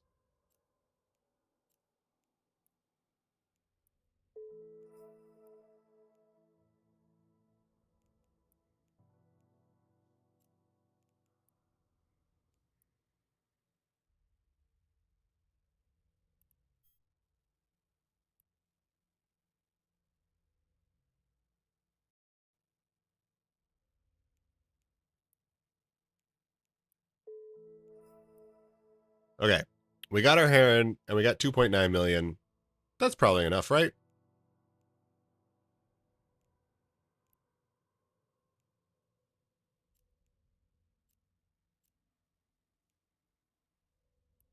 We're going to pretend that that's enough.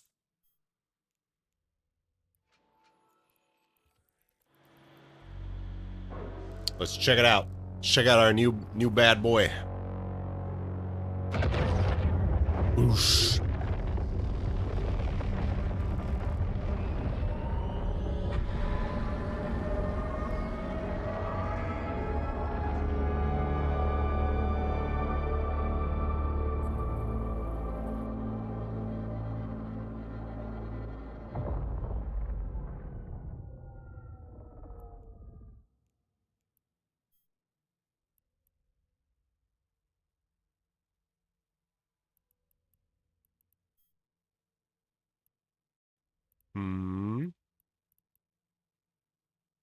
I guess we do just want core probe ones. We're not going to be able to afford sisters. That's fine.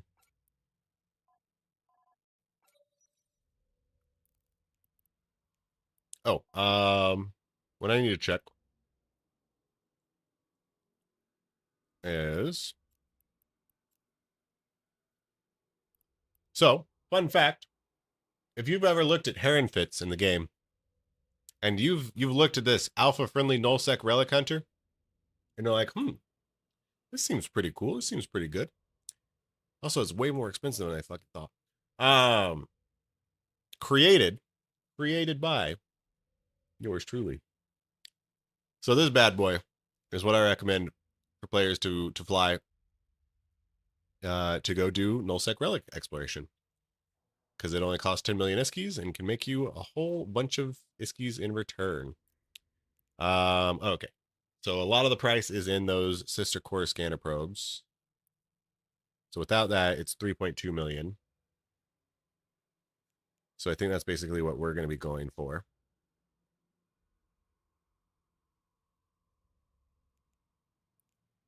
Get rid of this.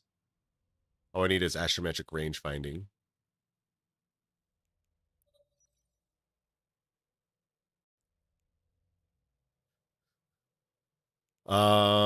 We're also going to have a data analyzer.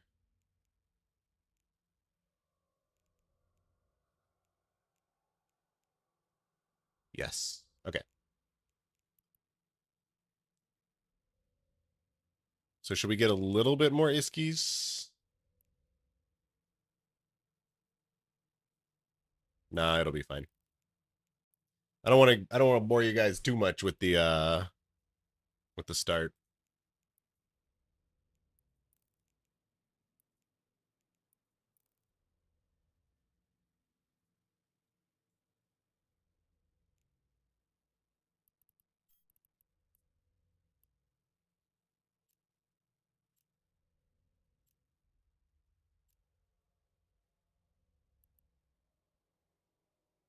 But do we have enough money? I need more money.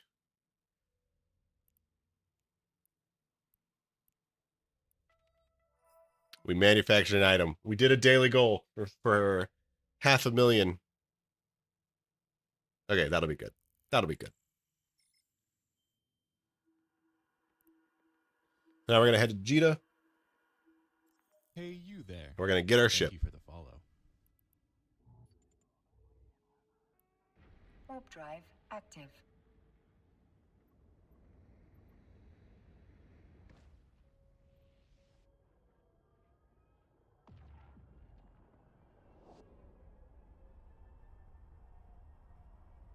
How does one know if a wormhole is, say, a C4 or a C5? So,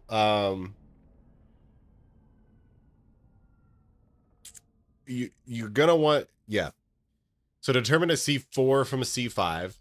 If you're looking at the wormhole, a C4 is going to be a lot more purpley, and you just kind of like start understanding what purpley means and looks like. Warp drive.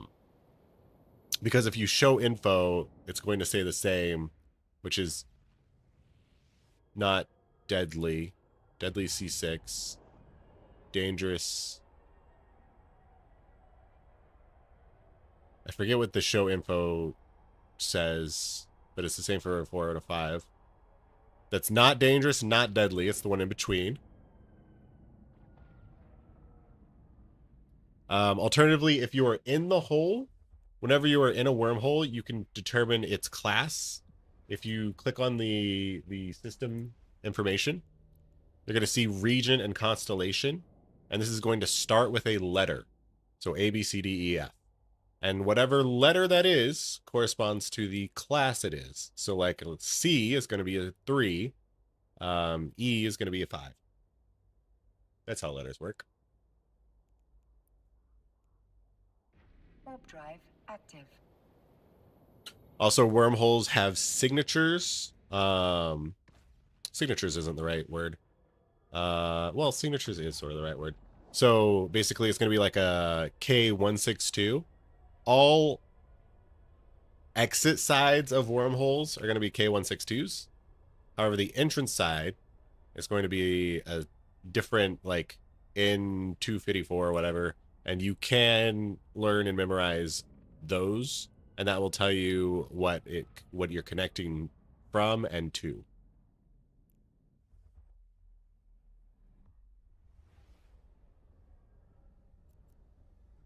Yeah, as ISD Drew said, ships are ammo, you are the gun. That is a very important concept. Everything is replaceable. It's just all there for the content.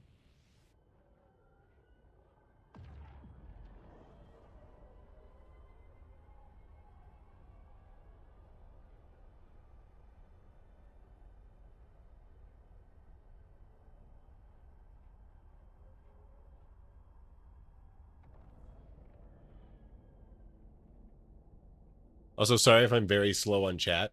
I'm trying to just trying to go through it. I could just like, I don't know, keep up to date. I don't know. I'm just going through it. I'm going through it. I think that's more better. So we're going G to 4-4. I will eventually get to whatever your question, etc. is. Oh wait, G to trouble. This one. Warp drive active.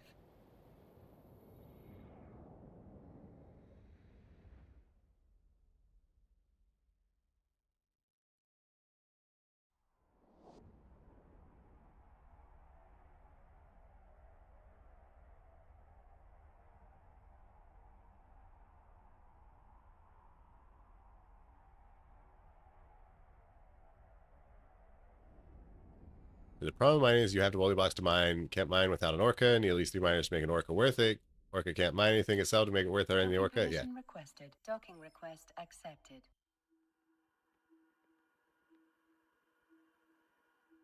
It's supposed to be an easy group social activity, but why do easy group social activities together when you could do them alone?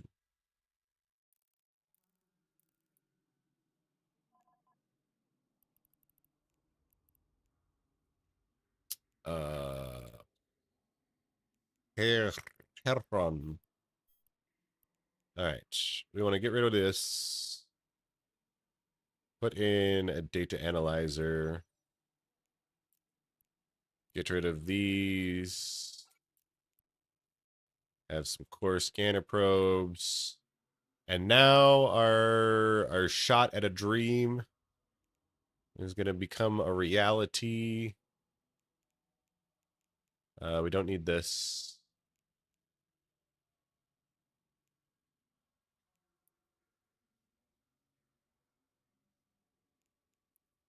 And we're not even going to worry about getting any filaments or anything because we probably don't have the ISKIs for it. Please be cheap. Please be cheap. Please be cheap. Survey says 2.28. That's totally within our budget.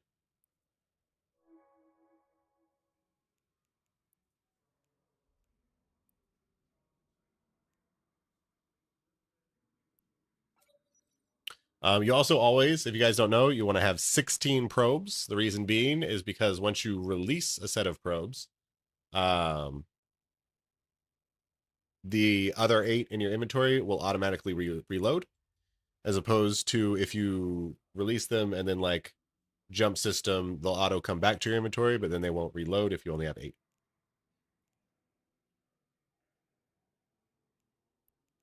Also, let's train some skills, shall we?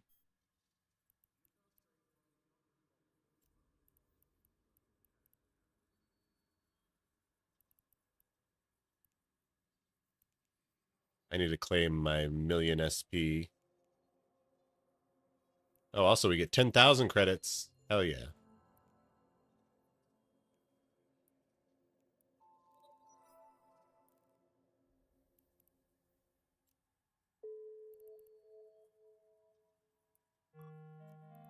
Skill training completed. Skill training completed.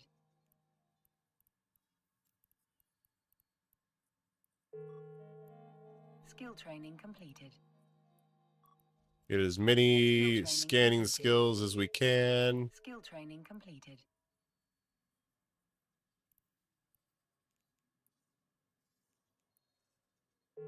We want Heron skills. Kaldari frigate. Skill training completed. Skill training completed. Skill training completed. And then we want a lot of like just movement shit. That's all we really need.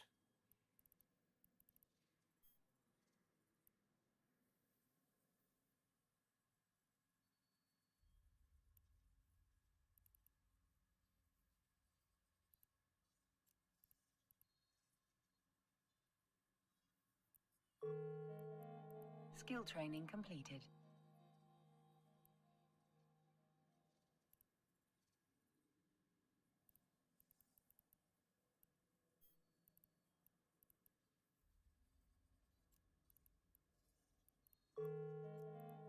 Skill training completed. Skill training completed. Skill Oh, I training want some completed. longer range targeting, I think. Skill training completed. Our targeting is 52 kilometers right now. Not actually half bad. Skill training completed. Skill training completed.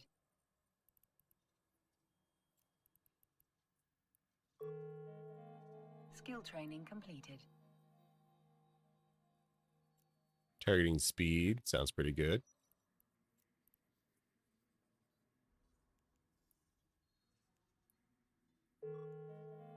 Skill training completed. Is there anything else we really want or care about?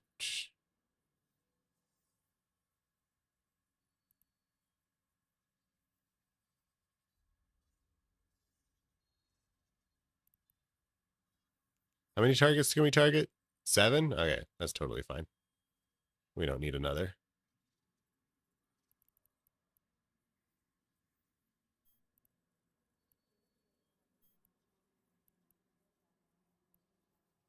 I don't care about shields because if we die, we die.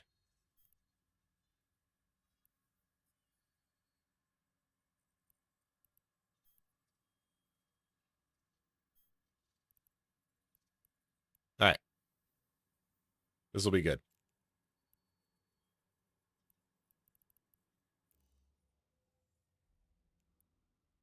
Make sure to turn on our scan range finding array.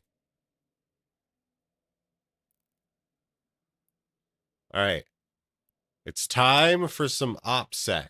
Hey bitch, you are forcing your Twitch viewers to watch an ad right now, so pause your fucking game. Okay, that was incredibly serendipitous. That's right. The ads will prevent anyone from seeing what we're doing.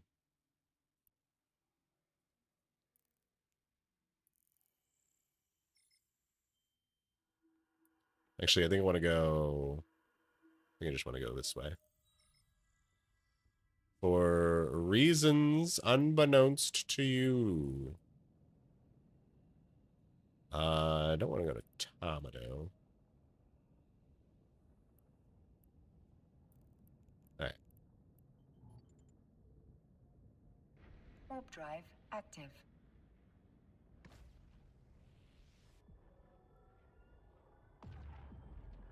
Now we're looking for some cosmic siggies.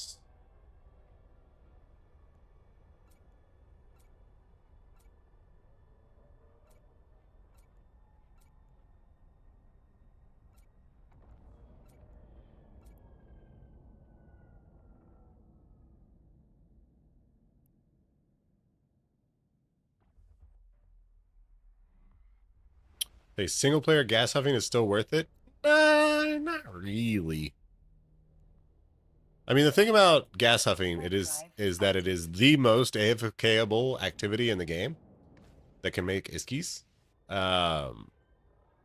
Particularly like if you don't care at all about your ship. So like if you get a cheap venture or even a coveter, you just sit it there and then like if it lives and it makes money. If it dies, whatever, you're just gonna do it again, and the one that lives the next time will pay for that one. How many times have you streamed on the main CCP channel before? I think this might be the first, actually.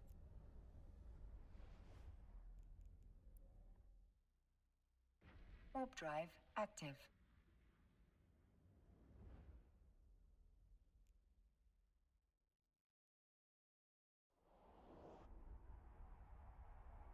Here for 7 accounts, you don't think CCP's complaining? Yeah, they're definitely not. In fact, the game is built upon that.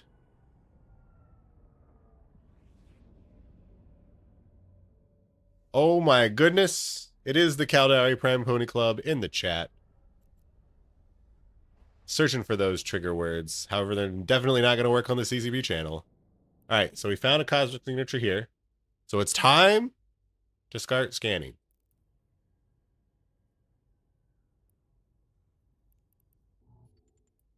Warp drive active. What we're going to do is release our probes.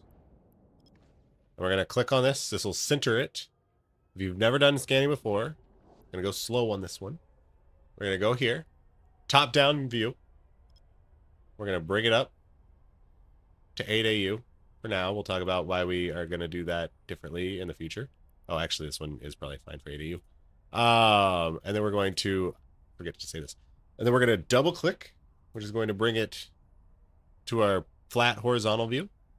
We're gonna bring it down here, right center, and we're gonna scan.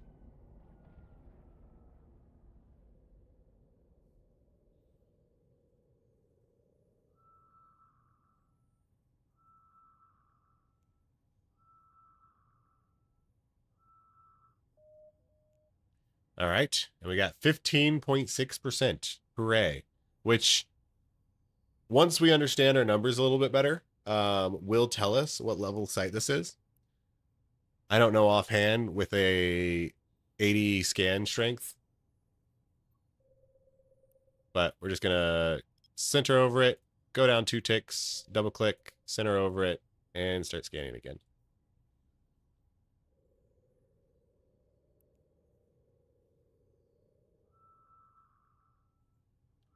It's quite the chat delay. Oh man, I'm sorry. I don't know.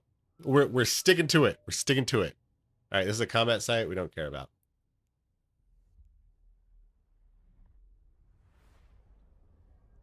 Maybe we'll just go through chat a little bit quicker. I don't know. All right, here we got 4 signatures. Warp drive active.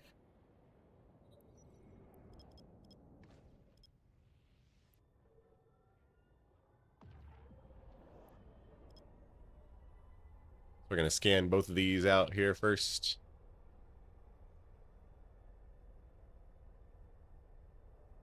All right, let's try and just go through a lot of chat real quick.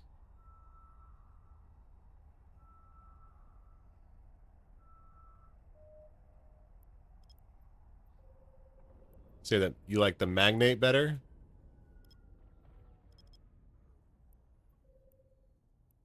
Well, you're wrong. Heron's better. Magnate's totally fine though, too.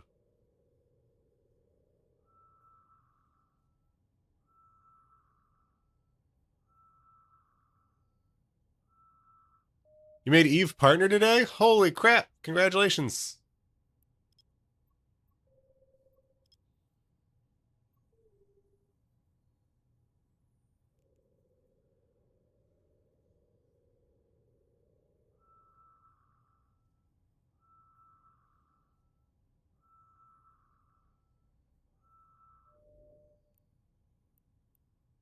Combat site. So what we're going to do, because we don't care about any combat sites, is you can actually make custom filters for your signatures. As right now we are searching for all cosmic signatures. Now if we turn this off, now we are searching for wormholes, data. However, I also want relics, so we need to make a relic filter. So we're going to go ahead down here, create new filter. We're going to call this relic. And we're going to search for relic. And we can do this and hit save.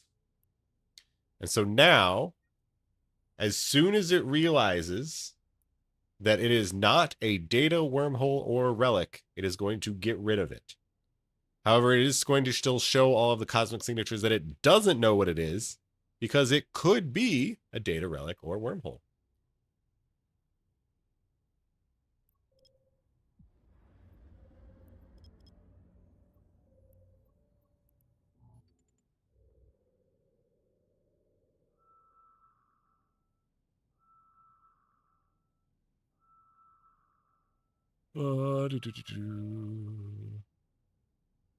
We got a data site. It's a level 4 low sec data site, so there could be... Oh wait, there's not going to be the enhancers. We're going to go check this out anyways. It's almost definitely like not worth our time, but we'll give it a go.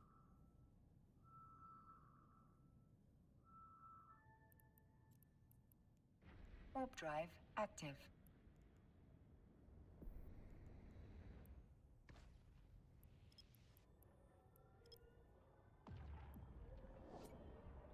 So here we're going to do a thing called a 4AU technique trick. whatever you want to call it. Actually, this bubble is 4 AUs already, so we know this is a level 1 combat site, so we actually don't care about it at all.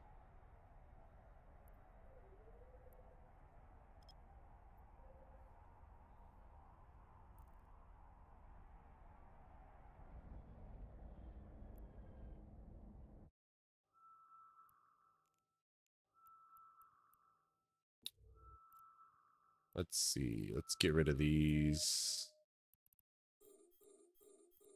All right, and we are going to scan all of these. We are big fans of cherry picking. That's right. We love to pick cherries. We're going to see that this has basically nothing in it. It is important to figure out what your level of cutoff is for how many ISKIs is enough. And I'm going to say that 600,000, less than 1 million, is not enough. Because as we will see later on, we're going to be going for bigger, much bigger ticket items.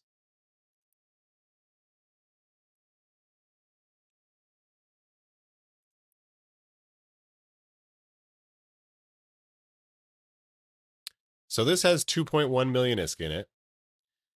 Again, that's not really what we're looking for, but I don't know. We'll go for it.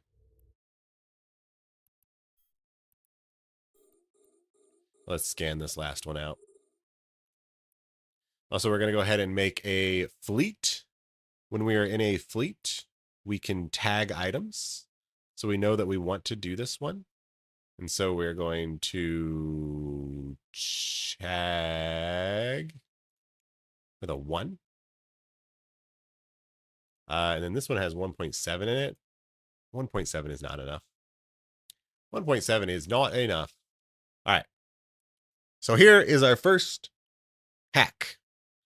And we are going to show you how to do it.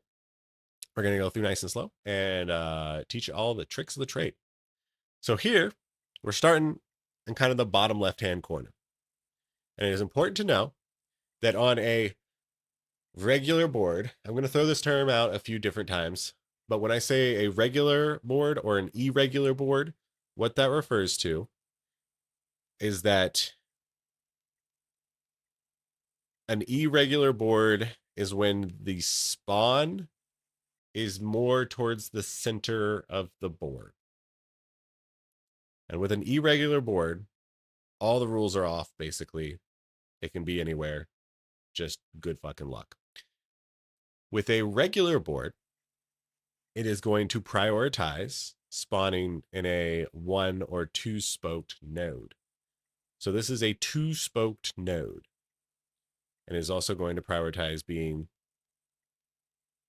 further out. And so we know that the core is going to be 8 jumps away by air.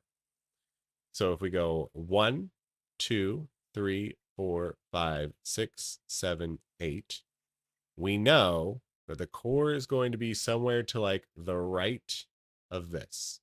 So there are actually very few places that we need to actually search.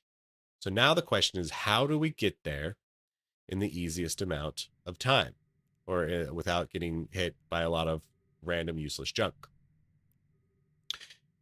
And we are going to do that by searching for rule of 6s, rule of 6 highways, we'll call them, or low spoked nodes. The reason we look for rule of 6 highways, which is like this, is because no harmful node can spawn there unless it is the core node or the node that is attached to the core node. So all core nodes have a harmful... Oh, sorry. All core nodes have a harmful node attached to them.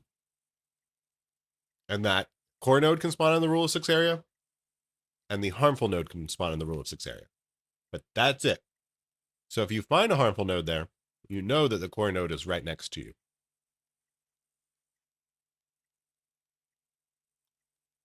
And then if there are no rule of 6 areas that you can go on, you then want to prioritize low spoked nodes. And this is because low spoked nodes have a higher percentage chance to be occupied by a neutral node, a white dot node. And if it's occupied by a white dot node, then it is not Hey, you occupied there. by a Thank you harmful for the node. follow. So with that information, we're going to start this board. We can see a rule 6 area here. We can see a rule 6 area here. And that's basically all. So we're gonna go up to the right and see what happens. Also, the first node on either side, or wherever it is, like the first spoke that you go out of is never going to be harmful. So this is always going to be safe. At least one jump out. We get 4. If you guys don't know how the hacking minigame works, what that 4 means is that there is a non-harmful node 4 jumps away somewhere. We're going to go here. This is going to say 5.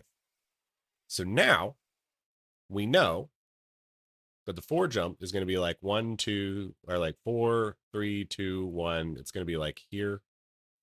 I think it has to be here, in fact. But we don't really care about it because this is not over where the core node could be.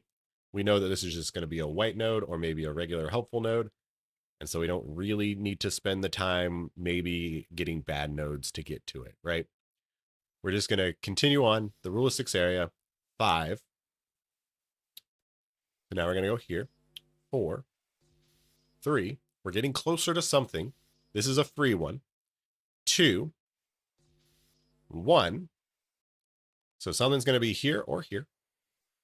And we're just going to go here. And it looks like it's helpful. Nice. We're just going to... So what we're going to do here is that if I were to click this node, if it was bad, we basically would have to take it out. But if we click this node and it's bad, we can still go up north. If we click this node and it's bad, we can still go down south. So we're going to click this one up here. Now that says 1. We're going to stay up on the higher road. And we found the core. That's pretty cool, right? That's, I mean, I don't make these examples up myself. They just kind of happen, you know? So we're going to successfully hack this and get the goodies.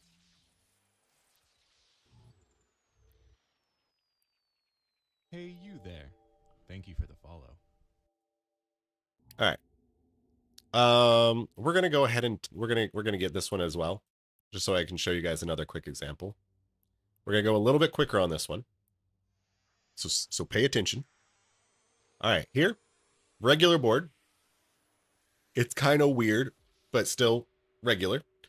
And we get, this one's going to be a very easy board because if we look here, we have a huge swath of rule of 6 highways. So all we got to do is get there.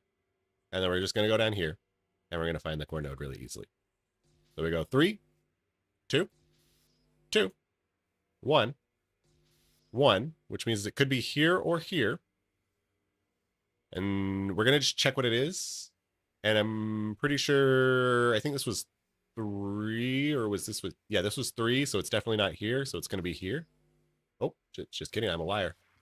I forgot the numbers. So here we get a wrench. And you want to always immediately use the wrenches. It doesn't matter what your visual looks like. It doesn't matter if this looks all the way topped out. You can still get more health than it like visually looks that you can get. So we're going to just continue. Now we have 4.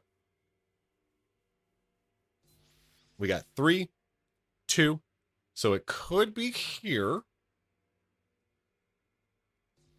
1. And it is. Cool. I mean, I don't make these examples. I just do them, right? 2 boards where we didn't see a single bad thing happen to us.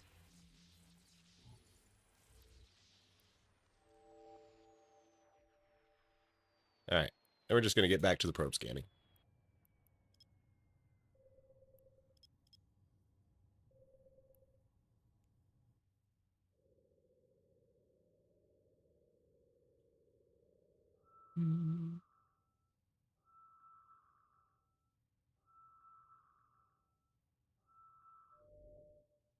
Is that a Zegma scanner? No, definitely not.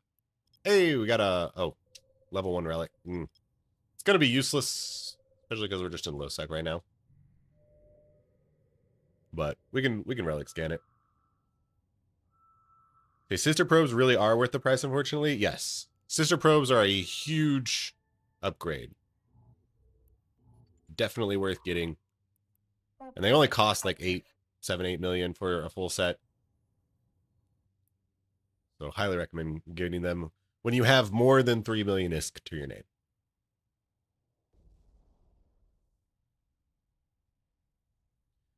Alphas can't use EC300s, which are the E-War drones, so we don't worry about those.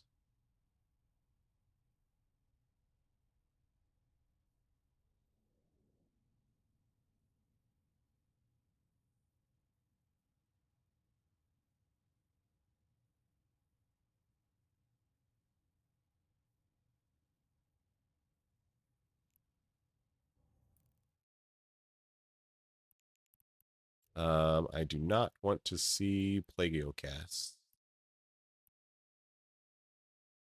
Oh wait. Why does this site have yeah,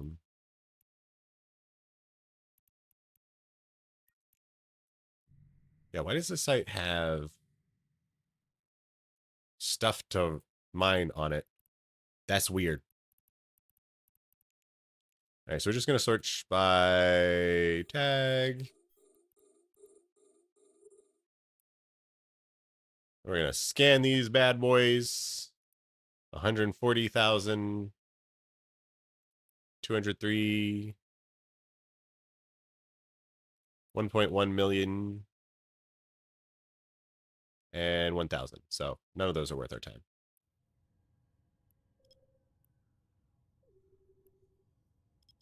Really, we shouldn't really be doing any low sec exploration sites just because they're going to pay so much less than the null. And so if you don't know, wormhole sites, the regular pirate data relic sites and data sites are equivalent to null sec versions. It's just you can get all varieties of them in wormholes.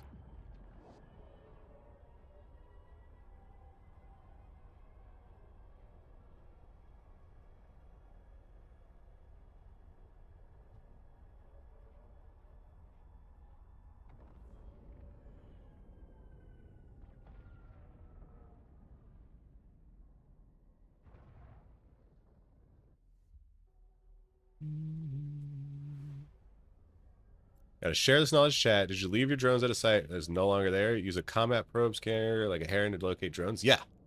So also, people will hunt drones or like lost drones. Like that's a whole gameplay loop of people salvaging drones that have been left alone by bad drone parents.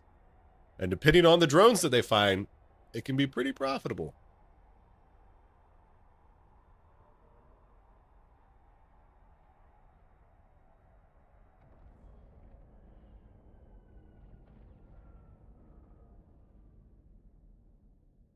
What do you mean by level 4 for a data site?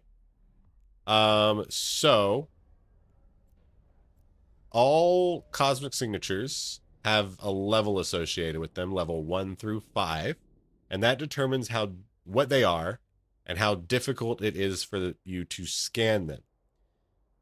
So I'll let the cat out of the bag, is that in order to scan a level 4 site, at 0.25 AU, you need, now I'm blanking on the number, 85. I'm pretty sure, I'm going to say 85. It's either 75, 80, or 85. I'm pretty confident that it's 85. Don't quote me. Oh, God. I swear I know what I'm doing. I'm a professional. So at 0.25 AU, at 85 scan strength, you can scan a level 4 site. And then for every level of site lower than that, it is halved in difficulty. So you could either scan a level 3 site at 0.5 AU at 85 scan strength, or you could scan a level 3 site with 42.5 scan strength at 0.25 AU. And it's incredibly easy. Like, we are in a basic ass Heron core probe launcher ones. We have some rigs and some modules, but we get up to 80 scan strength, I think it was. We're at 81 scan strength. And so if you don't quite meet those requirements, so like say you're at 81 instead of 85, what you can do is start squishing your probes there at the end. And you can get a little bit more resolution. But as far as like if you're just doing basic scans without squishing, you want to shoot for 85. And then level 5 or weird level 4s. So then you're starting to talk about covert ghost site, or not covert ghost, sleeper caches, limited standard and superior sleeper caches are going to have higher scanning requirements, up to 105.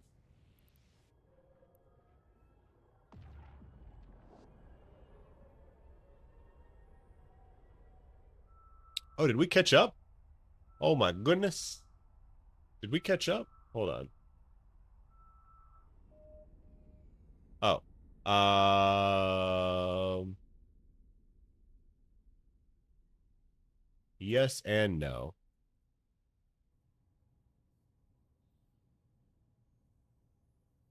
Our chat thingy messed up, but we're almost caught up.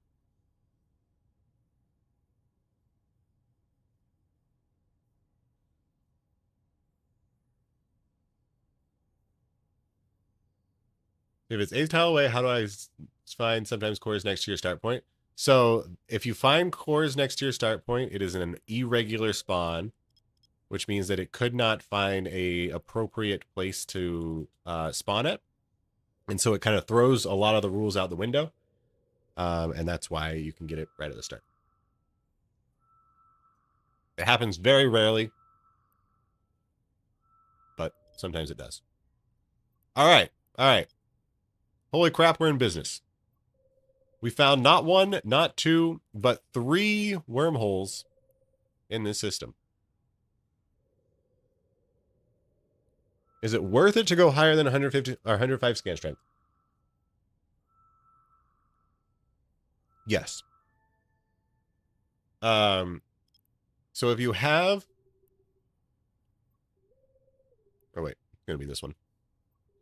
If you have higher than required scan strength, it means you can be more inaccurate with where you put your probes. So if you don't have like great deviation, which we'll talk about here in a little while, maybe. Or if you don't have great deviation, or you just want to be a little bit sloppier. So like, say I had, this is a level 1, so it doesn't count, but say I needed 100 scan strength for this thing, and I have 100 scan strength. I would have to put it like right on top of it in order to resolve it correctly. If you have, I don't know, 120 scan strength, and it only requires 100, you could like fully resolve it by like scanning over here. So it just means that you're going to miss a scan less often.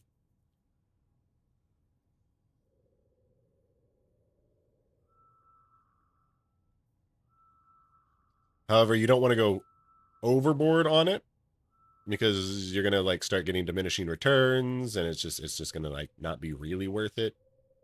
You could probably like spend those modules, rigs, etc. on other things that would be more helpful.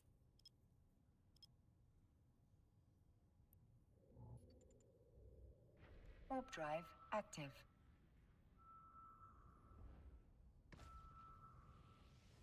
Am I on a multi-minute delay? I shouldn't be. I'm just slow at responding to chat. Hold on. Yeah, no, we're lockstep in. OBSEC be damned.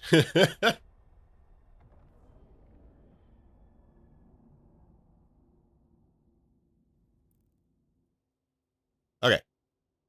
So here is our first wormhole that we're definitely not going into for a variety of reasons. First is that this is not actually a wormhole going to a wormhole. I can tell because the inside looks like an area of space. And it doesn't look like a wormhole skybox. So if you actually look into these wormholes, and you can actually, am I going to fully explain this to you? Yeah, I'm going to fully explain this to you. Bring up your tactical overlay. Bring up your tactical overlay. You can see this golden line, and that is going to be space north. So if you look at space south, and then you look into the wormhole, and you look upside down as well, you are now going to be looking north into whatever skybox this is. So if you want to know where a wormhole leads to, you're going to look for the nebulas that are in there. So to the northeast, you're going to have this blue stuff. And then you're going to have this Galente stuff. This blue stuff is Caldari stuff. Spoiler alert. You're going to have this Galente nebula here. You're going to have Cloud Ring, it looks like, over to the south. And then you're going to be back. So, if I were to wager, if I were a wagering person, we can also see if this goes to low or high sec. So, it is going to be going to low sec. And if we go to our map, if we see a lot of blue stuff in the Citadel, we see a little bit of Galente stuff, and we see Cloud Ring, then we're going to probably be, is it going to be Black Rise or is it going to be Placid? I think it's going to be Placid. And I'm going to say that it's going to go to Abenal. Live on stream, I've done, actually, I think I have streamed to the CCP channel before because I've done this trick once before and I was incredibly accurate. But can we do it twice? Does this lead to Abenal? Also, another reason we're not going to be using this wormhole is because it's EOL. You can see. Oh, hold on. Before, stop the presses, stop everything. Before we jump this hole, everyone just needs to listen in real quick. Can you hear it? I think they actually made it quieter. I think they did make this fucking sound quieter, but it's still there. If you're a new player and you've been playing for a little while, you've heard this sound. This sound that I cannot stand. Because, can anyone tell me where this sound is coming from? I don't know if you guys can even hear it, though. They definitely made it quieter.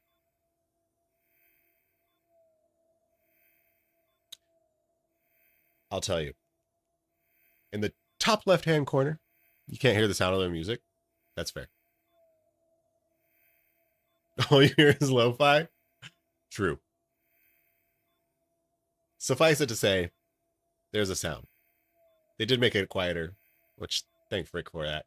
But if you've been playing for 120 minutes on your first playthrough of EVE Online, you get 500,000 Iskies as a bonus reward.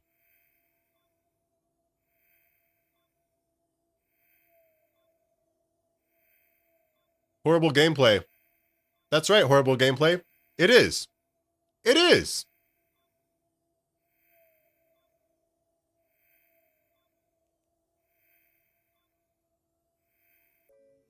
So we're going to claim that. Get that and get those dollar dues. but it's really annoying.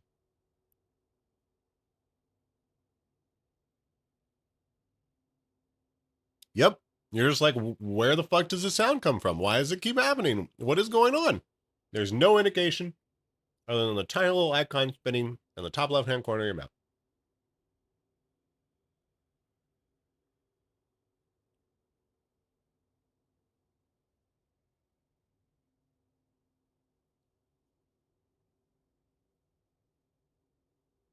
All right. Okay. What I was saying is that this is an EOL end of life hole. You can tell because it's nice and wobbly. And what that means is that this hole is going to last less than 4 hours before it collapses. So it could collapse as soon as we go onto the other side of it. It could collapse in 3 hours, 50 minutes. We can't really tell. But suffice to say, it's dangerous to go here.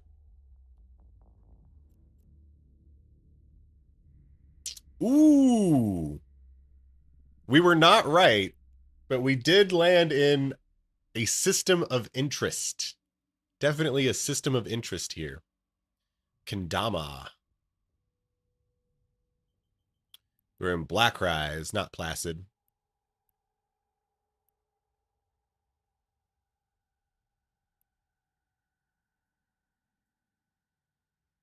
Actually, we fucking jumped 6 jumps away. But let's go ahead and jump back to where we were, because there's 2 more wormholes over there.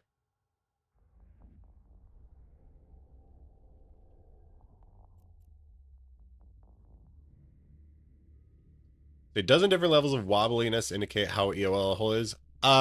Yeah. But it's still very much like a feeling.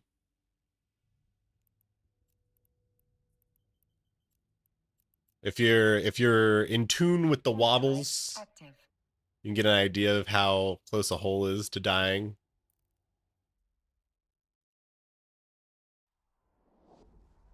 That's right, microwarp drive on. We're really burning mass of that hole. Are there actually any rules against stream sniping? No. Okay, so this is also not a great hole. We probably won't go into it. This is going to be a C5. It's going to be an extra large. So there's 2 different things you need to look at. You're going to need to look at what is inside the hole. What is this thing? Then you're going to need to look at the outside of the hole. And this is going to be this orangish nebula, which means it's very large. So things like dreads can jump into it.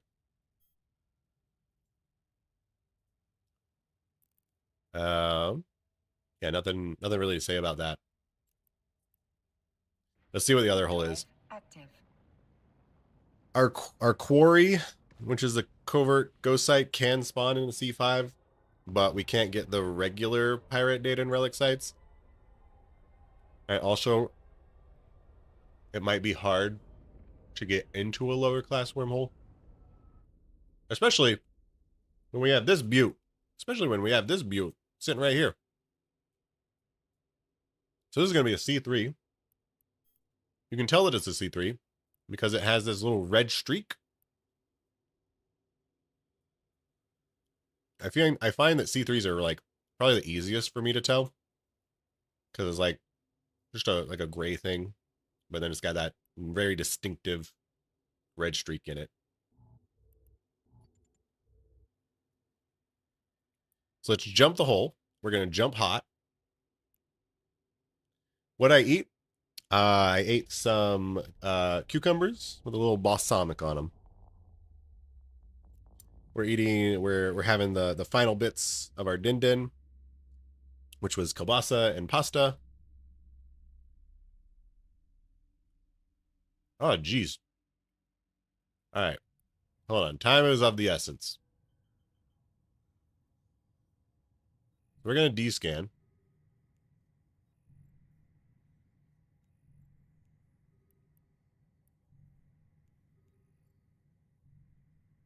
Okay. So it looks like all these ships are at a pass over here. So we don't really need to care about the Helios, Iteran, or Nereus.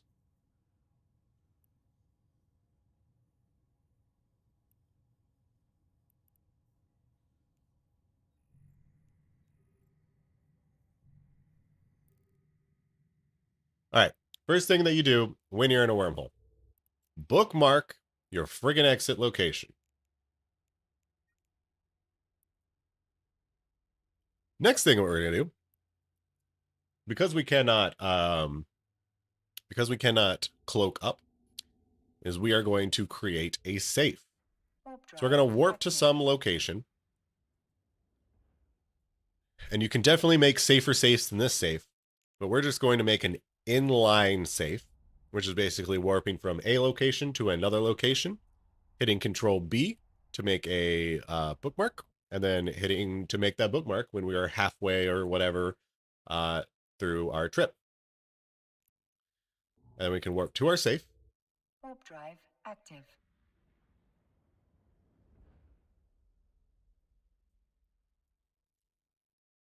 And from there, we're just going to go flying in a direction. So even if you cannot cloak your ship because you are an Alpha Heron pilot, you can still be what I would consider incredibly untouchable in a wormhole. I know this might shock a lot of you, the words coming out my mouth, because you're like, safe in a wormhole? That's literally impossible. But let me tell you how to catch my heron. You must first combat scan it. And then you must land. And then you must catch the heron. So you need a combat scanner. And you need a ship faster than the heron. And you need me to be so slow at seeing what is happening that I don't just warp off. Because we're in line to this other place. So we could just warp off. Now, when we go to riskier areas, like on the sites, we're definitely at a high risk situation there, because there could be a Cloaky Loki, or there could be a Cloaky Bubbler, or there could be the Wormhole PD. We are probably most afraid of the Wormhole PD,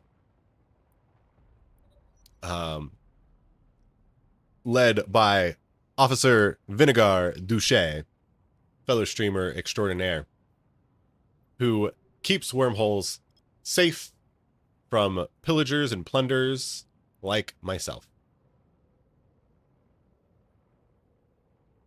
So we got to be on the lookout, which means we're going to be D-scanning. D-scan stands for directional scan.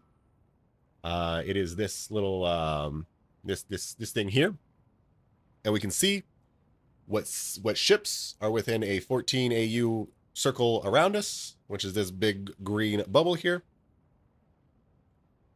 And we just want to, you know, people that are not me like to hit the scan button a lot. I don't.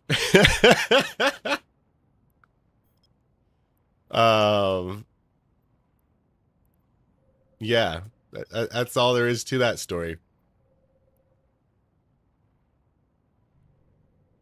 If you want to always be clicking it, you're definitely going to find more often people who might want to harm you. So you do want to do it a lot. But also just like, we're just in a heron. Whatever. Whatever. I ain't stressing.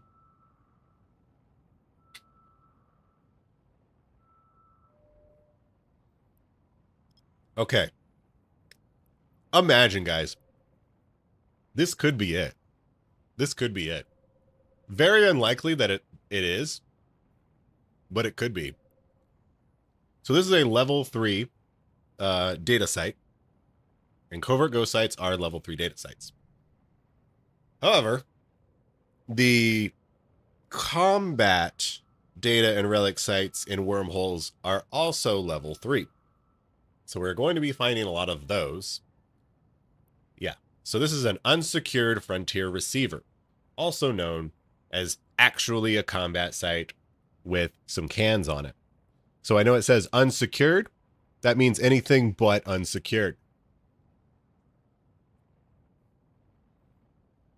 What we are looking for are sites that have a pirate faction name in them. So Sancha, Gorista, Blood Raider.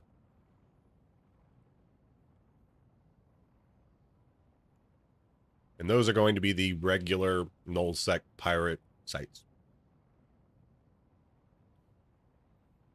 Does relic/data level correlate to minigame difficulty and amounts of ISK?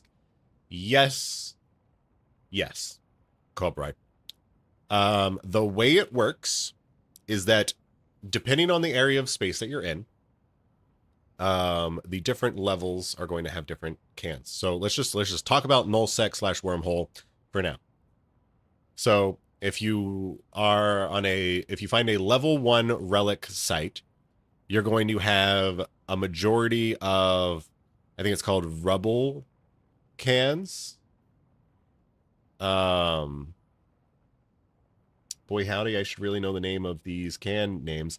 But you're going to have majority rubble cans. You're going to have some wrecked can. No, that's not right. We'll find out the name soon. Debrez. Okay. Ruin, remains, rubble. Thank you, Sernub. Sernub is my Wormhole Corporation leader, coming in with the super good information. So if you have a level 1 site, you're going to find mostly rubble cans, some remain cans, and then maybe 1 ruin can.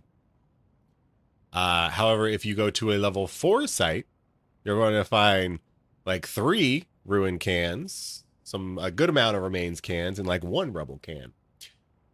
And in those cans, there is a % chance to drop an amount of loot.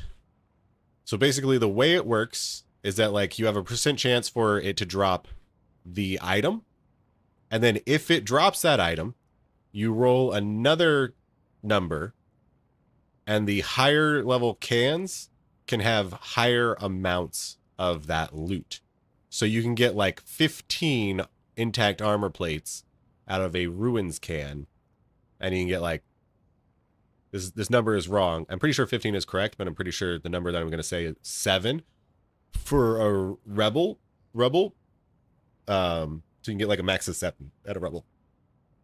So statistically, throughout a longer period of time, you're going to be getting a lot more money out of the higher level sites. However, you can get huge jackpots in the like level 1 sites easily.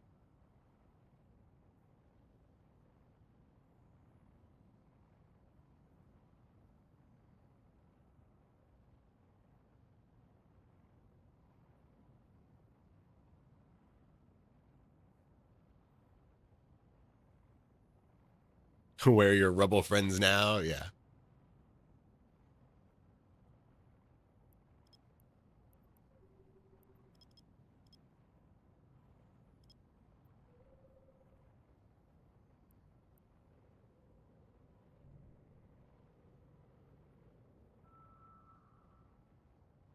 Do do do do do.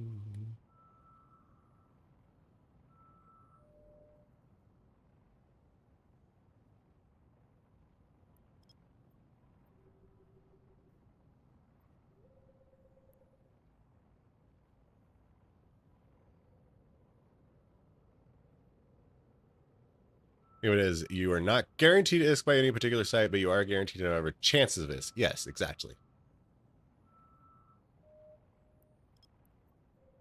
And higher level sites give you higher chances.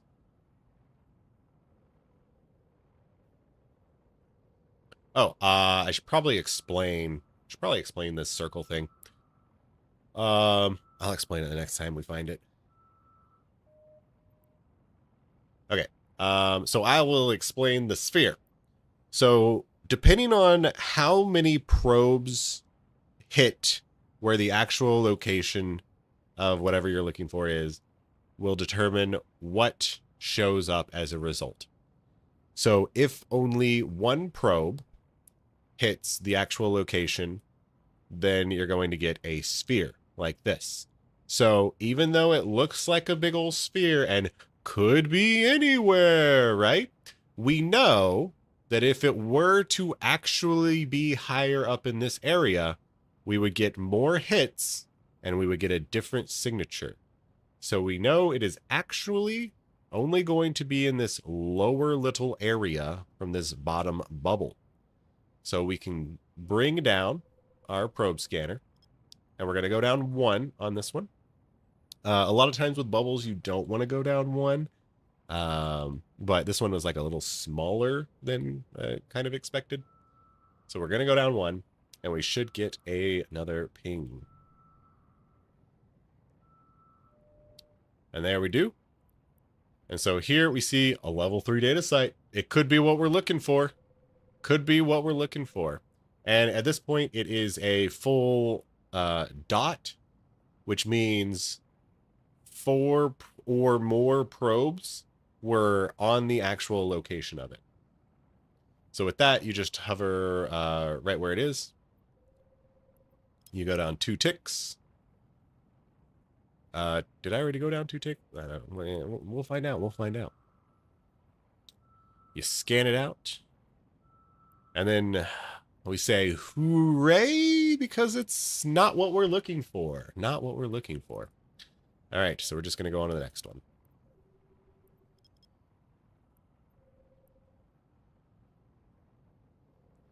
Okay, the other rule of thumb is that unless you're scanning down a particular 2 to 3 possible sites, sleeper caches, any signature you're scanning down will typically be within a few AU of the closest celestial object bank. Yes. So that is where the 4 AU trick is going to come in handy. Which we will talk about when it's relevant. Not descan enough? Okay, sorry. Okay, so here we have another bubble, and we can see like there's this very tiny sliver of where it could be. We're just going to go down here, go down 1 tick, and start scanning again.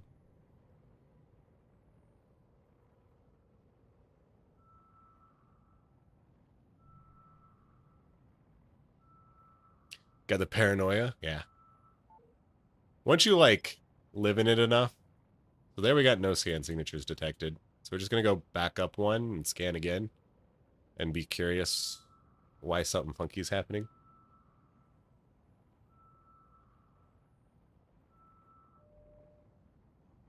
So it is way over here. That is really funky. Why did it show that bubble? Oh well, whatever. So here, we're just going to go. Center on it, go down 2, scan it, descan it. And maybe this wormhole will be the next wormhole we jump into.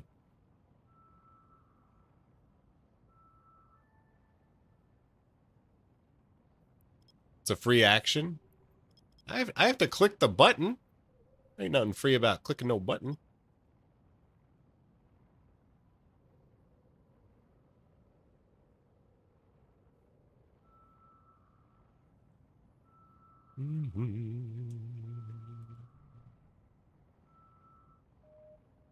Okay, so here we have the ring result.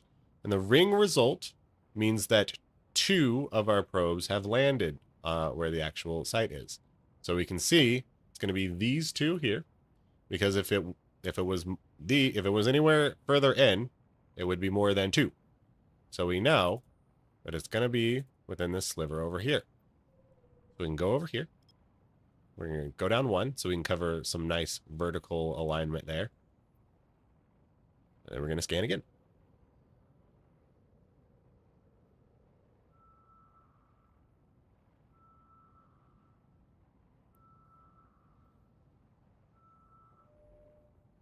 And then we got a level 3 data site.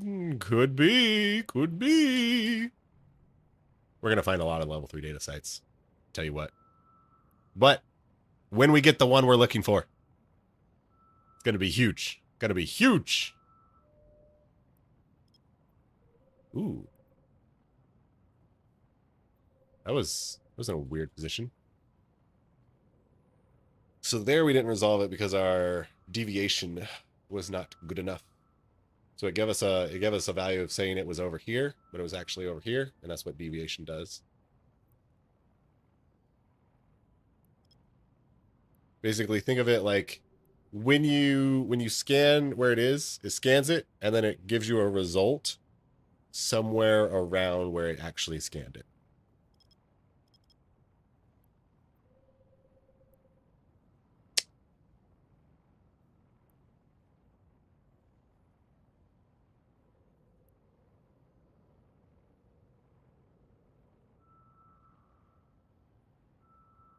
Am I going crazy? I see a red outline, but I don't see where it is. Hello?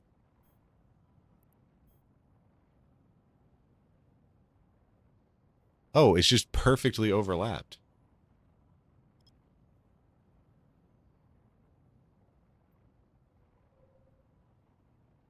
Huh.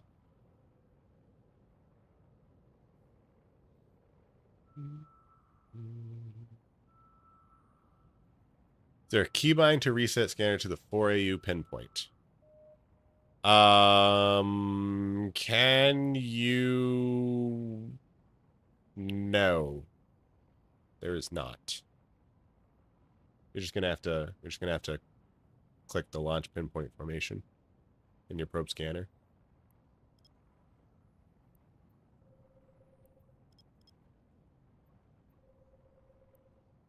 So one of these signatures, the wormhole, but I can't actually tell which one it is, so we're gonna scan this one.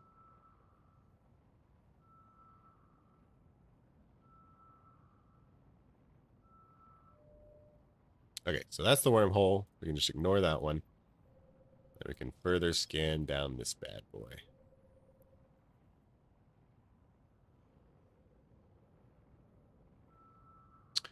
I would not macro to reset my probe scanner because that would require input broadcasting,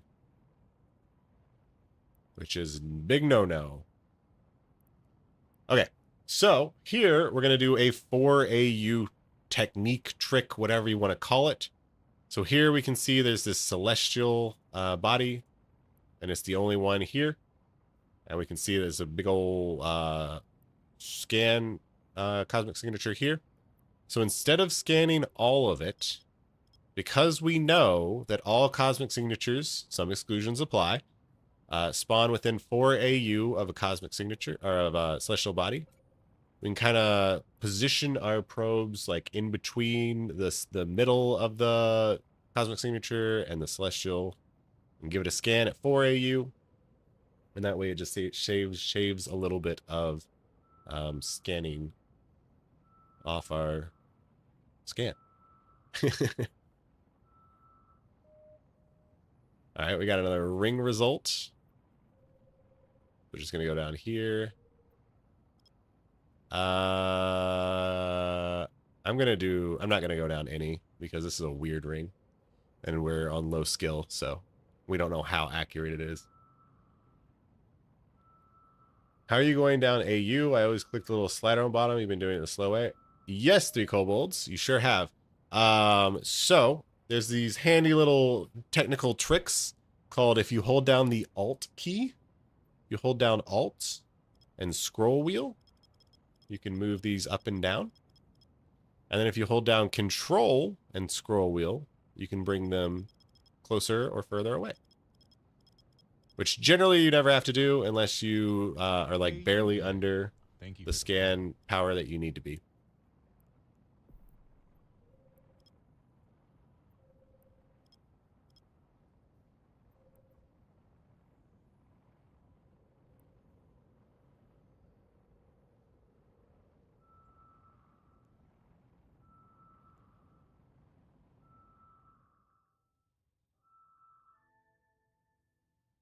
Another wormhole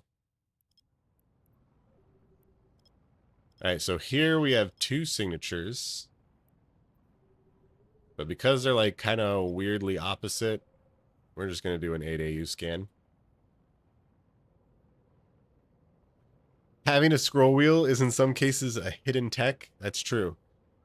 If you don't have a scroll wheel, then you're not going to be able to do that one. But might I suggest investing in scroll wheel technology?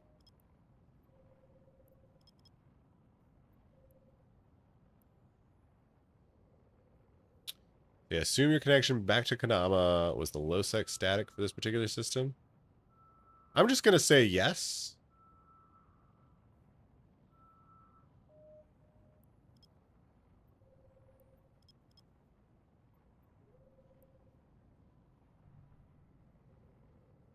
You know, like Relic Star, so why didn't you finish scanning it? We didn't finish scanning it because we know what it is. We know that it is a Forgotten Frontier recursive, and we do not want to do that. Just like we're not going to finish scanning this one because we know it's an unsecured frontier receiver.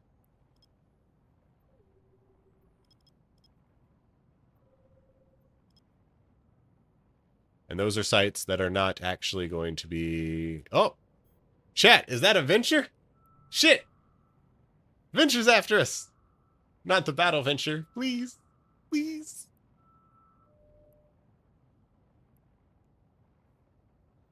Is that a... Wait. Is that a com... Oh, no, it's a gas site. That's not... That's why it disappeared.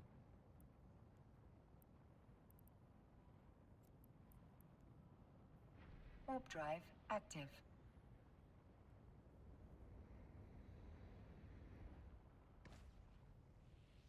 All right. Time to dive deeper into the holes. Actually, a dreadnought? Aw, she. All right. So this is going to be a C4. You can tell it's a C4 because it's purple. I don't really want to go to a C4. The good thing about a C4 is that it has 2 connections, 2 wormhole connections.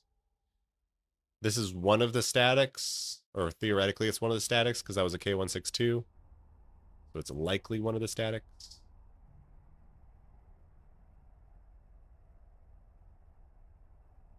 This other one is a C2. So C2 is definitely a good thing for us. So we're going to jump in here.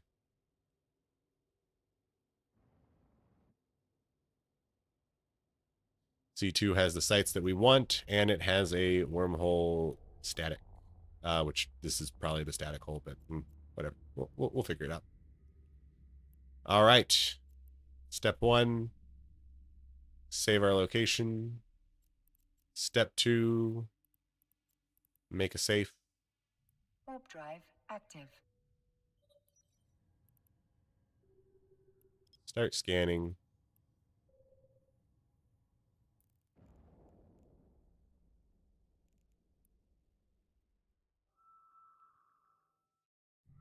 See that there's nobody in local.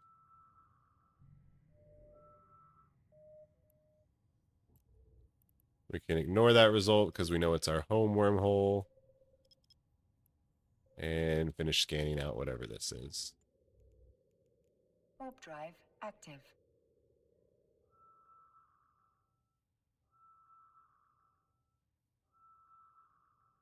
Venture is an OP ship. So many things you can do with it. Another wormhole. Surprise, surprise. There's wormholes in wormholes.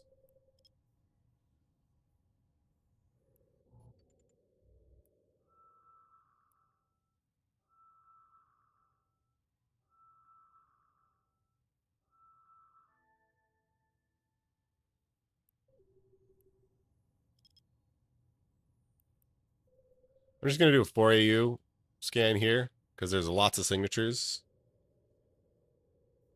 Normally I would do like a 16 AU scan with my like higher powered skills. But I feel like if we just did 16 it would give us no good results.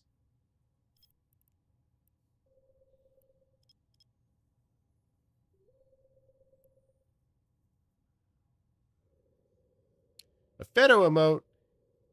Ooh, real cute.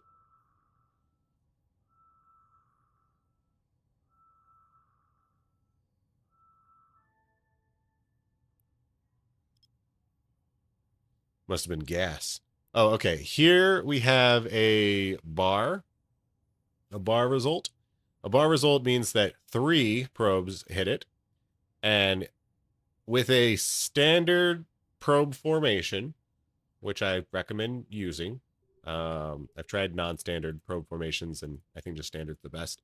But with a standard probe formation, it means that it is always going to be the further away result. So if we remember kind of how we scanned this before to get this result, I'm pretty sure that this was the further away one. We're going to go down to it. And we did 4, so now we're going down to 1.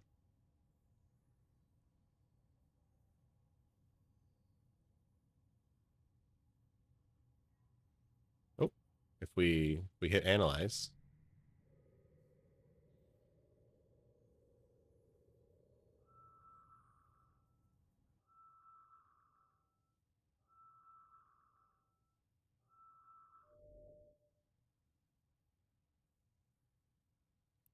It's a data site.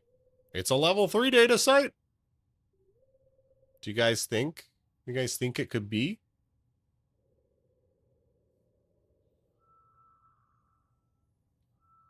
Say nobody in local? Nobody that we can see.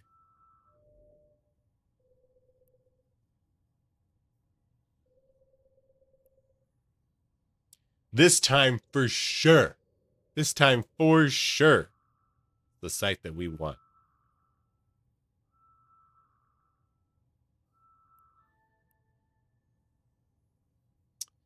It's an unsecured perimeter comms relay. That doesn't sound very unsecure.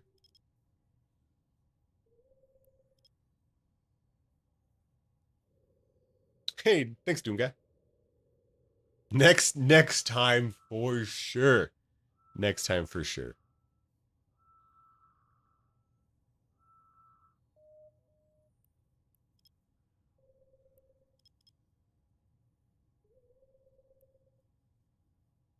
So a lot of people will ask, what is better, wormhole exploration or nullsec exploration?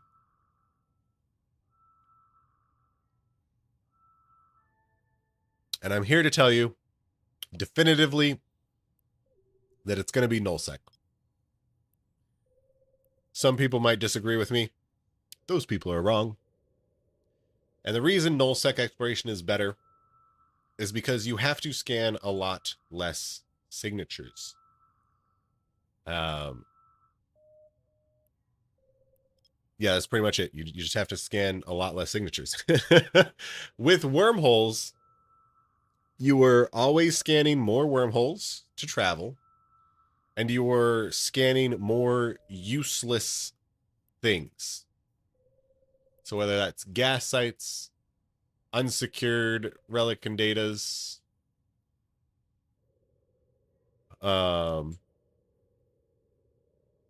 that's pretty much it. Yeah. Or just wormholes. And on top of that, when you do find a pirate data or relic site, it could be any variety of them. And some pirate and data relic sites are much, much, much better than others. That being Garista and Sancha. So for nullsec exploration, as long as you are in Garista or Sancha, here we're going to do a 4AU technique. Or Drone Lands, because Drone Lands has its own super secret special sauce. I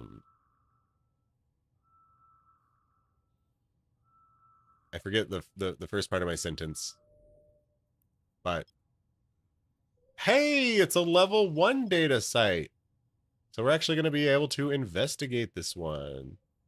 Time to make some moolah. Say surely unsecured means no pirate factions have taken control or secured it from drones. That's one way to look at it. That's definitely one way to look at it. So we got a Central Angels sparkling transmitter. Warp drive. Definitely an incredibly shitty site, but maybe we find something. Maybe we find something nice about it. Also, if you've been around the block for a while, you've probably heard a lot of people, including myself, say that data sites suck and that you should full send ignore all of them forever. And that's wrong. At some point, things changed. It is generally not going to be worth your time to go into data sites, and they are generally going to be worthless, but not always.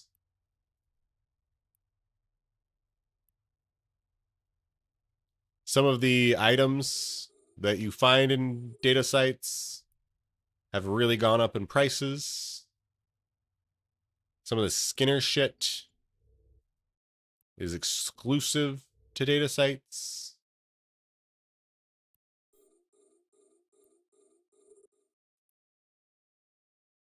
And so there are some cans that you can make a pretty penny on.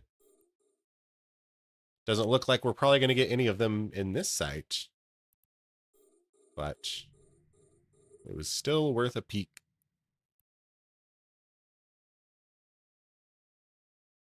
Yeah.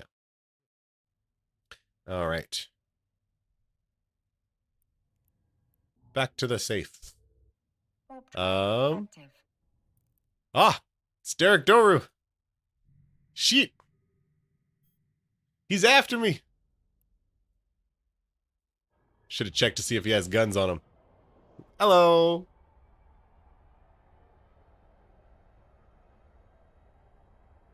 More people doing indie means more pressure on decryptors, which means their value's gone way up. Fair, fair, fair. All right. This is not great because we know that this wormhole is going to be a K-space connection. And I don't want to go to K-space. I'm going to see where it leads. And then I think we're going to go to another area.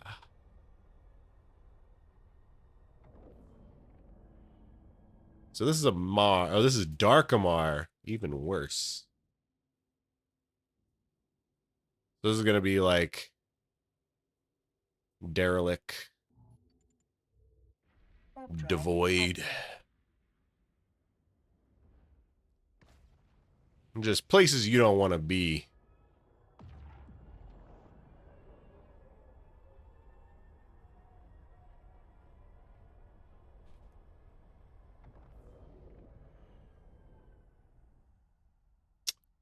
He's got the probes out.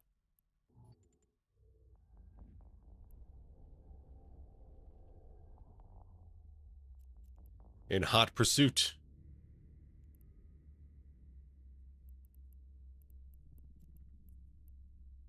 Warp drive active. What's up, Heavy Dew? AU7. Hey, Tricata. What is the 0 to Omega world record and who holds it? It's a made-up thing that I made up. And it's gonna be me. But basically, we're streaming on the CZB channel right now. And we're gonna see if we can manage to go from entirely fresh new account to Omega status in around 8 hours. It's gonna be me. Hey, you there. Thank you for the follow.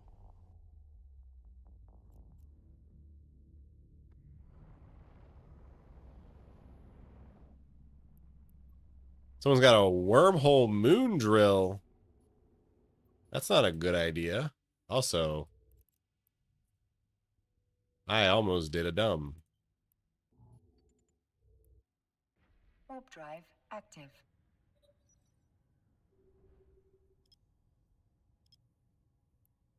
Almost definitely just warped off without bookmarking my wormhole. It happens to the best of us. Look at this. Look at this. A moon drill? In a wormhole? That's asking for content.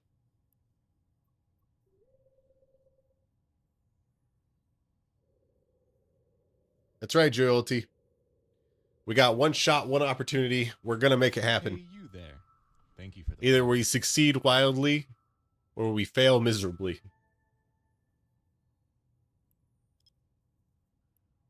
I'm pretty sure this is just going to be this wormhole.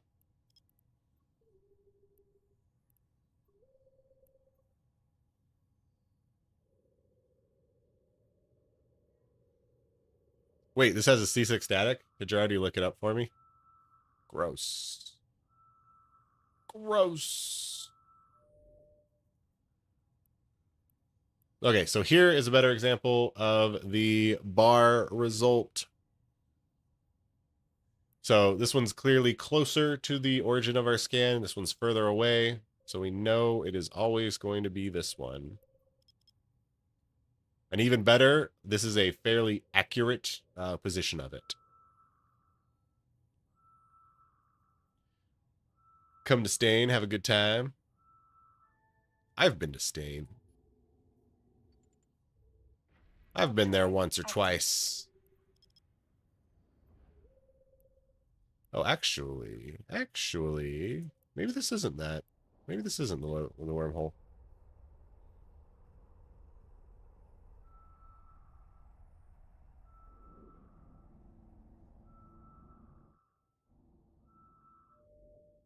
Oh.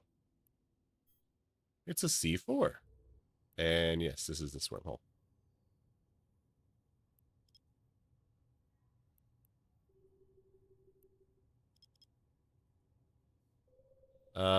Here we're gonna do a 4AU technique. Kind of like right there. What's up, Fabio? Oh, 7. You might be in Stain right now. Dun dun dun.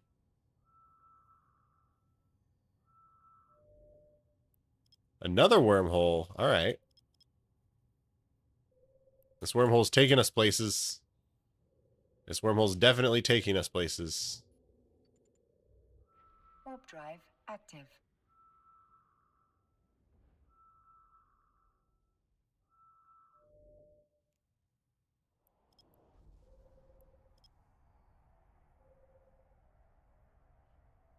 Should have mentioned the C3 static too. Well, I mean, we came in from the C3 static.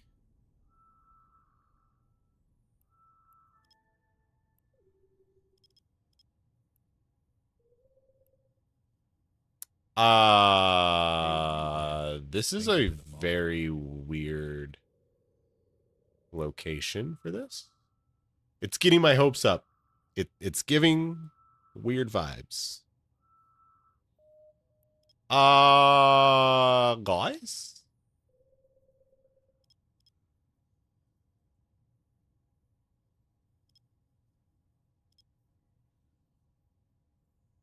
The signature's giving weird vibes.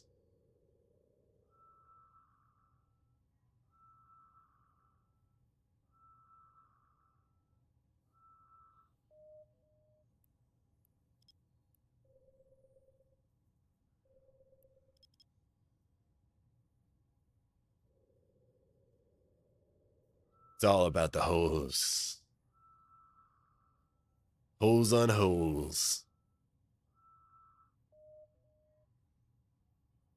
Nani? Is this like Major Tom or something?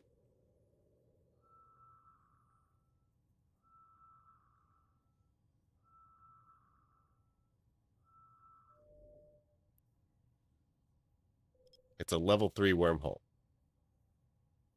This must be the C6 static.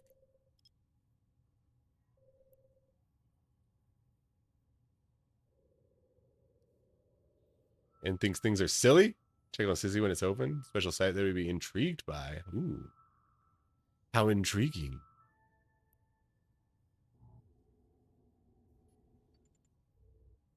Warp drive active.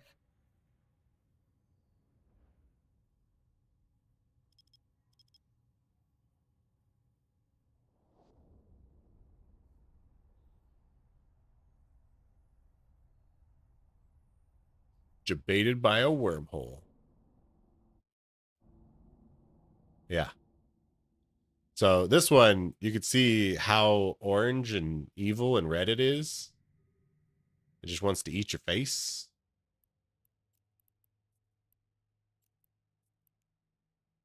Warp drive active. Oh, is this...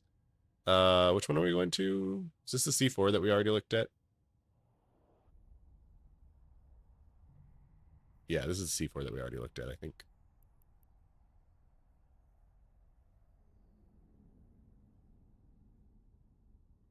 Yep. All right. Let's see what this KWZ is.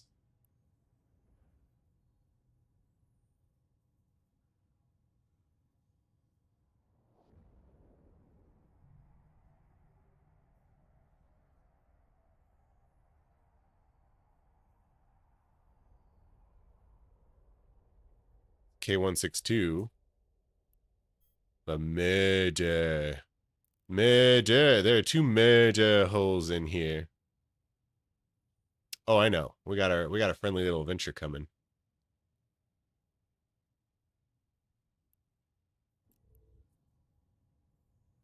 Warp drive active.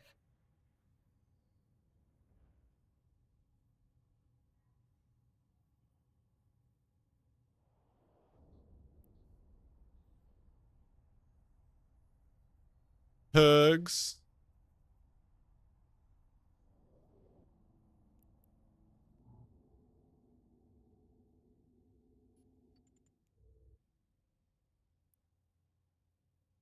Going in hot. Ow! Oh, come on. Oh.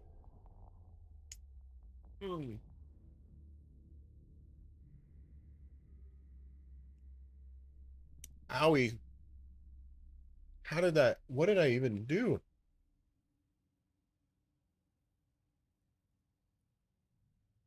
How do mouths work like that?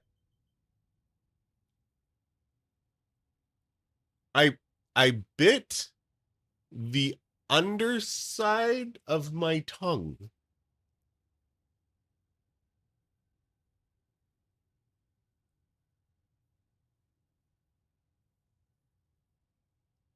I don't even know how that's possible.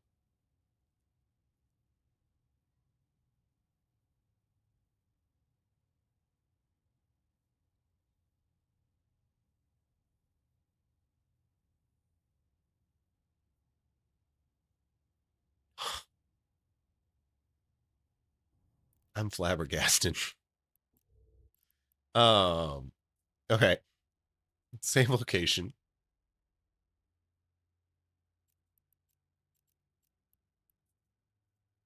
Warp drive active. There are a lot of signatures in this here hole.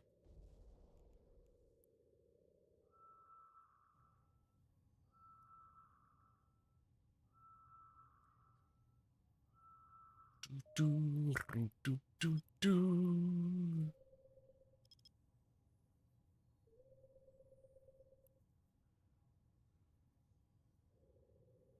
Wormholes are dangerous, yeah.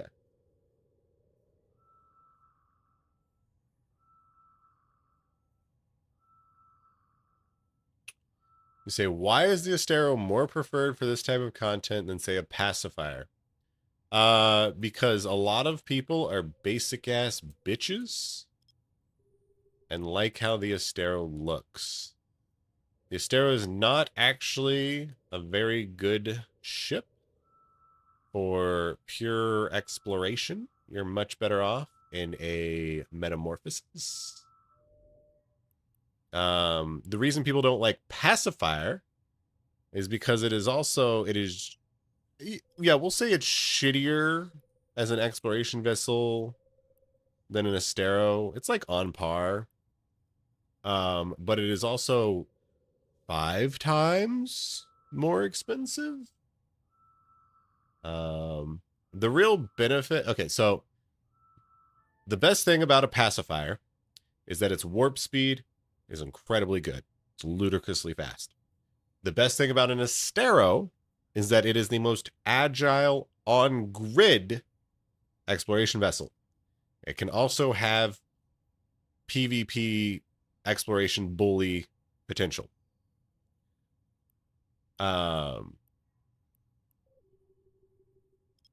So if you want to kill other explorers, then it's pretty good.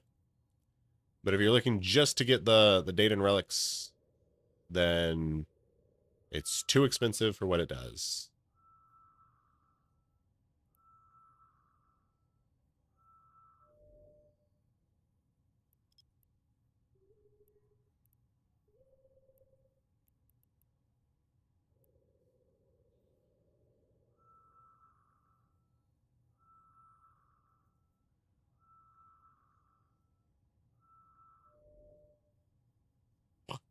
Data site. Level 3 data site. Do you think? Rainbow does Explo in a Metamorphosis and Nullsec. Excellent idea. It's got much better bonuses. A lot cheaper. Alpha friendly. This is not the site we were looking for. And this is our wormhole back.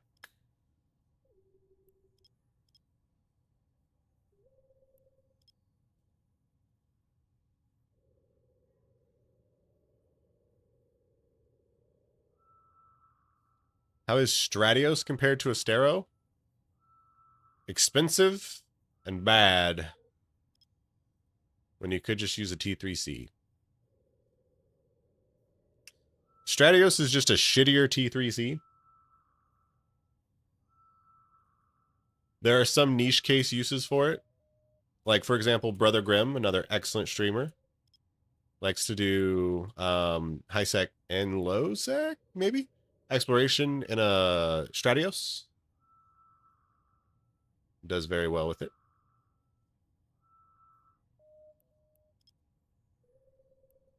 But he's doing like combat sites and exploration sites.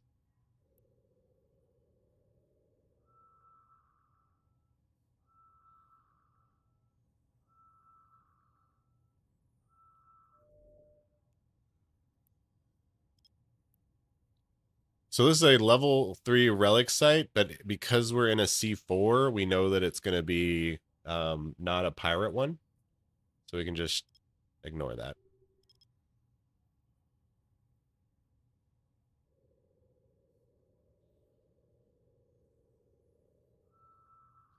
I would say for most exploration activities, Astero is better than a Stratios.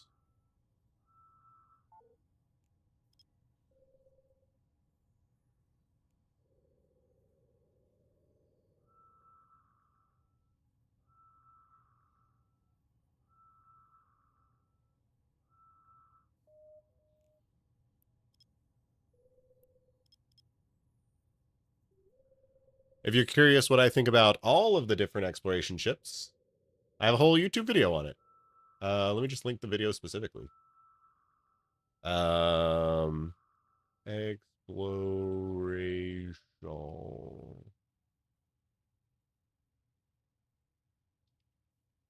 Where is the video? Here we go.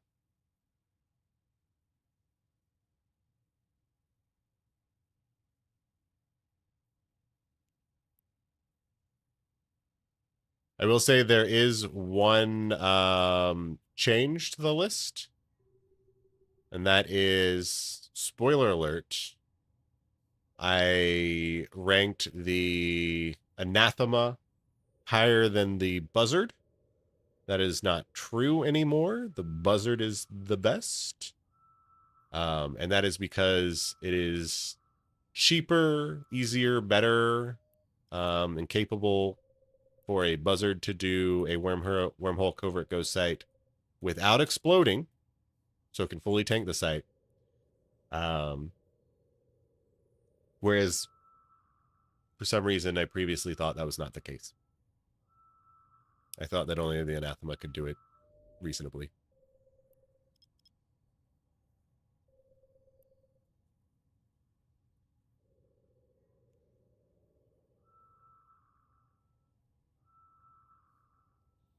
But I also have a video about my buzzard build, which can do all of the exploration sites.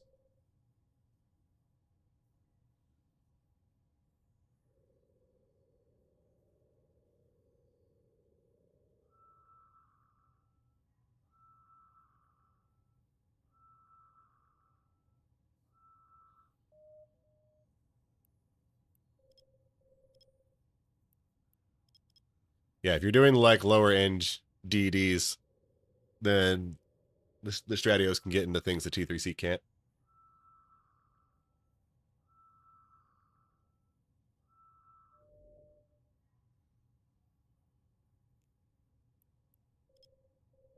A level 3 data site.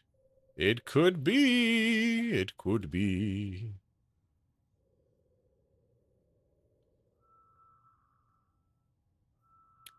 For alphas, I think Metamorphosis is the best.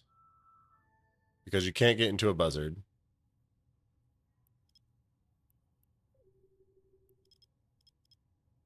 But also, like, Heron is... Yeah.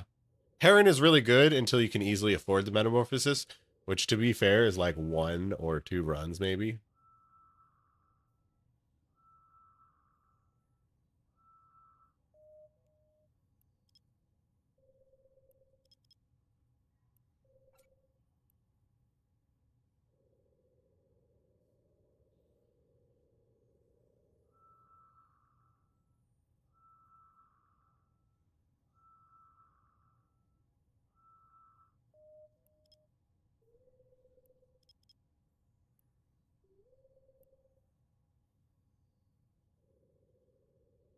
Which is the best exploration ship without the Iskin mine?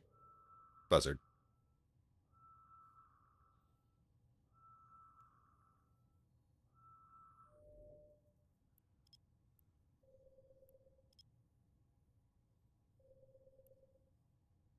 What's nice is that the Buzzard is also pretty freaking cheap.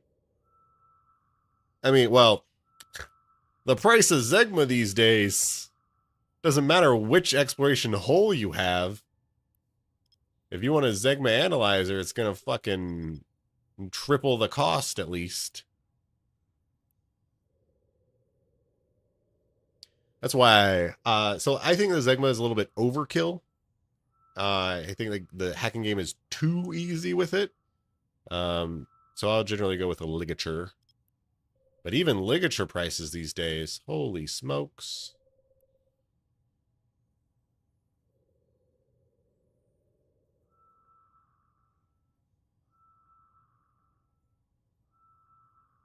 So one of the big reasons that the Buzzard is the best exploration ship is because of its bonuses. Not only does it get the like more standard scan strength bonuses, but it also gets the scan deviation bonuses. So if you know what you're doing, instead of going down 2, like we're almost always going down 2 ticks here, the Buzzard can pretty reliably and easily go down 3 ticks at a time. So it just saves a lot of scanning time.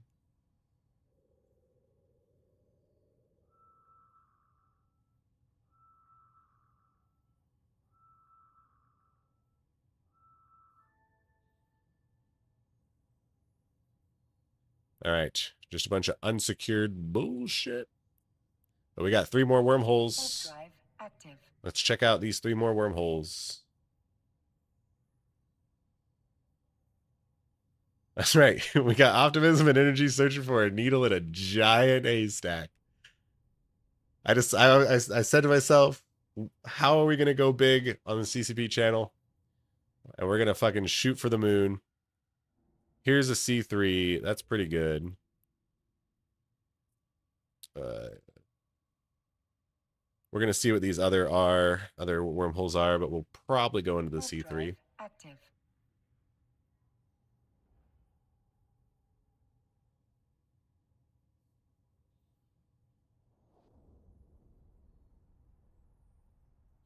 The emphasis, because I put so much emphasis on it. You always read Serpentis as Serpantes. That's fair, that's fair. Serpenus. The Serpentis. That's a C5. I don't even want to look in its direction. Active.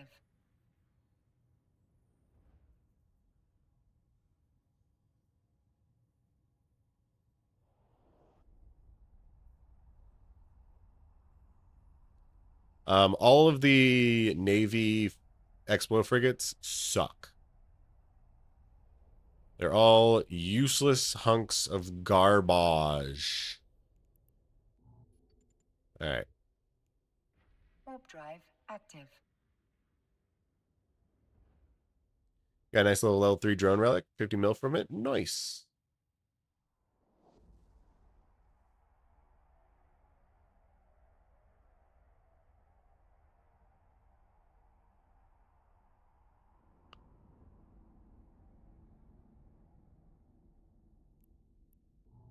Yeah, the navies are cracked in the head.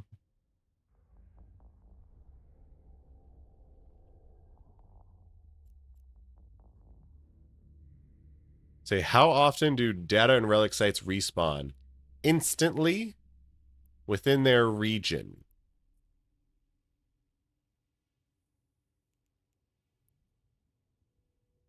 So, assuming you fully clear it, and as in like it goes away from your probe scanner, it will respawn somewhere within your region instantly.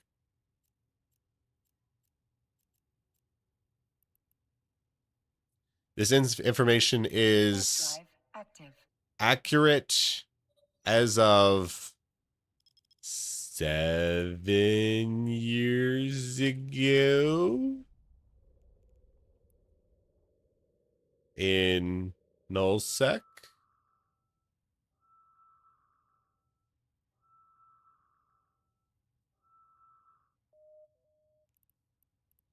They did recently change the location of how things spawn, so they might have fucked with it there.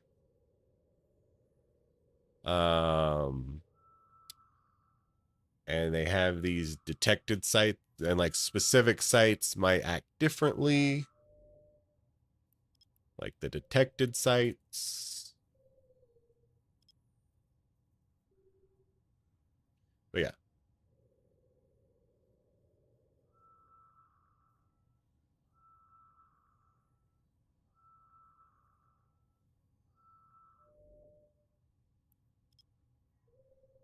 Hey, it's a level 2 combat.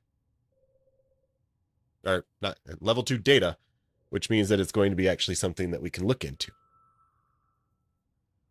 As a new player, you should go to NPC nullsec and explore there. It's better ISK and more relic data sites than Wormhole. You can make your home in an NPC station, go exploring from there. Loot size is very small, and then you can take it away scheduled. You get way better ISK per hour than Wormhole. That is pretty correct. That is pretty correct. I don't think you necessarily need a base in like a nullsec area. I think it's easy enough to get to and from Jita that you can just make trips. But if you want to like stay at an NPC area, more power to you.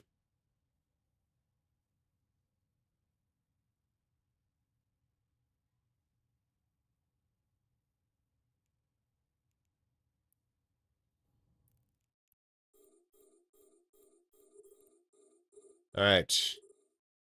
Let's scan these cans. We got 2.3 million Eskies. I think we might just scan it just so you guys can see the hacking minigame a little bit more. Oh, here we go. This is worth our time. 7.5 mil. What am I? Okay, yeah, there we go. 5 mil. We'll grab a can for 5 mil.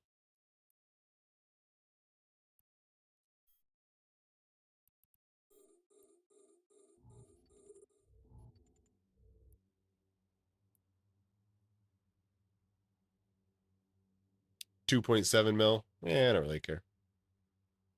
Please scan all of them and focus very hard on it. Uh-oh. Uh-oh. Please no murder. Please no murder. There's a bad man in local. All right. So here we got a decently easy board. We're going to again go 8 away by the air of wherever we start. And because we started like not right on the corner, it's very limited where this thing can actually be. So we're going to go 1, 2, 3, 4, 5, 6, 7, 8. So it's got to be in this corner. 1, 2, 3, 4, 5, 6. Okay, yeah, it's got to be in this corner. So all we got to do is get to that corner. So the next question is, how do we get that to corner? I don't see a whole lot of rule of sixes actually down here. Probably easier than up here. We're going to try and go down south. If we get delayed, we'll probably just go the midway. We got 2, 1, white node. That's really bad. We have to take care of these encrypted nodes immediately because they reduce our strength.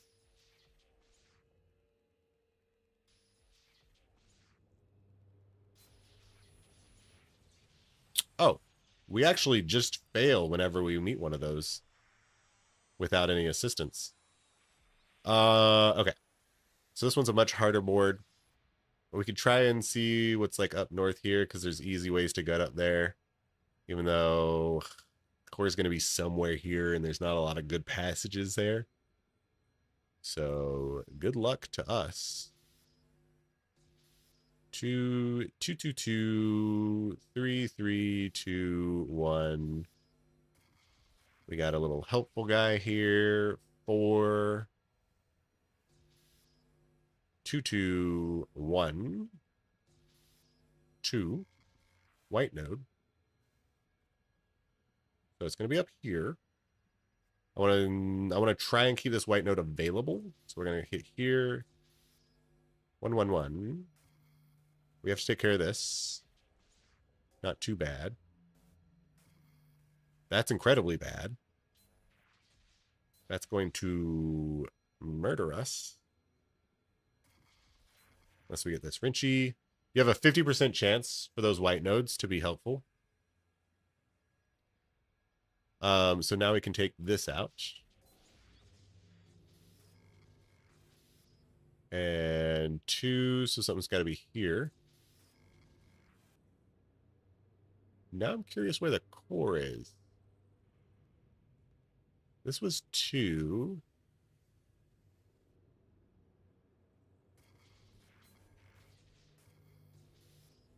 Okay, it's right here. That brings it to 45, which we can kill in 2 hits. We'll have 5 life, and then we will pray that we clicked on the wrong one. Womp womp.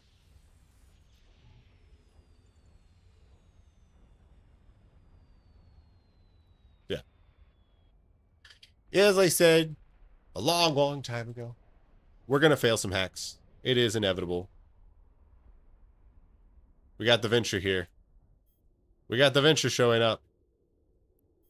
I'm going to just assume you're friendly. Wait, you do have guns on you. I'm just going to assume you're friendly.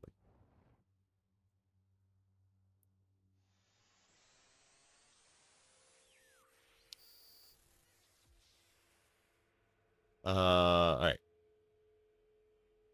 We're webbed. We're scrammed. Please. Please. No. No shooter. No shooting. You got one? No. All right, we got to hack this quick.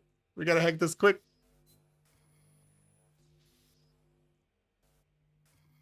Uh-oh.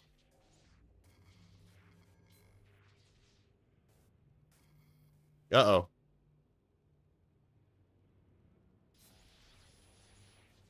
Drop your stuff? All right. You can have it all. Just don't kill me. Just don't kill me. I'll give it all up. The Battle Venture.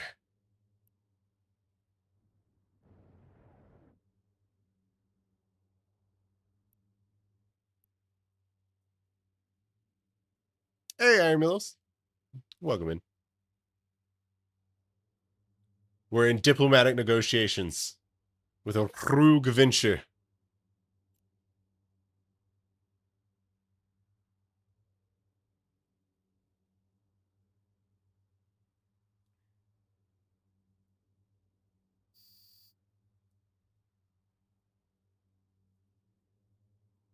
All right. Seems negotiations have succeeded. Good fight. Now let's try to get this bag. There's another not great board. Probably down here.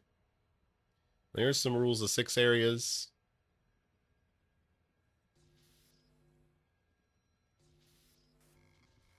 Got a white node. Got 2. Can you follow me? You forgot to bookmark at least 3 holes. Oh man.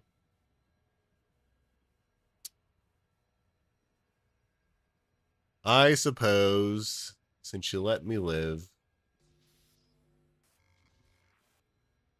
one.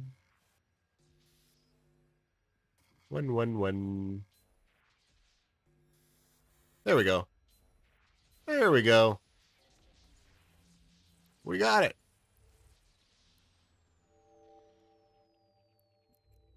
All right. Let's invite to fleet. Oh, shit. Wait, what did I fucking just do? No, I don't want to start conversation. I want to invite. There we go. Oh, you're already in a fleet. Leave your fleet.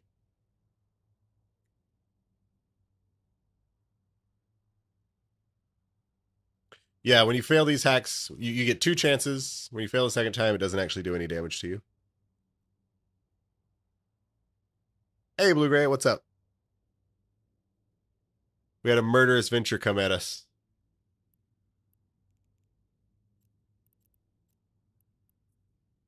Fuck. Why? You guys see this? We're trying to invite to fleet, and it's like, do you want to invite to conversation?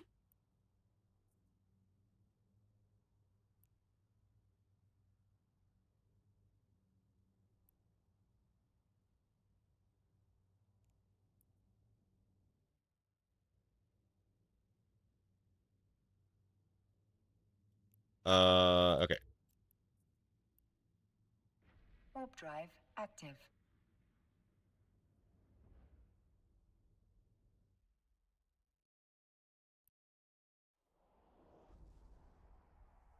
Happens when you don't OPSEC. That's fair. See, but OPSEC is silly. What's the current record for reaching Omega Alpha? We may never know. But after these streams, we will know. Because I am going to claim that I did it the fastest and no one else can fight me. Warp drive active.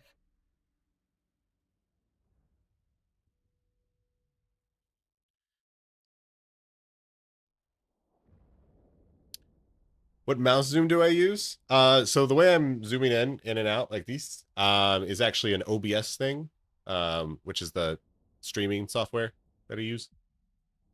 So sadly, it's not actually zooming it in for like my actual screen. It's just zooming it in for the broadcast. But it's pretty nifty, huh?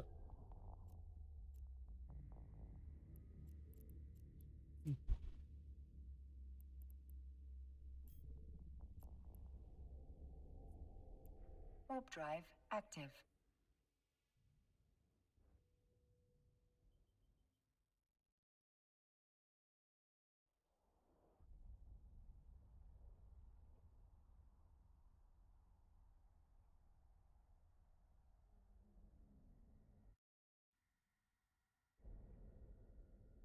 Ooh, this hole's EOL.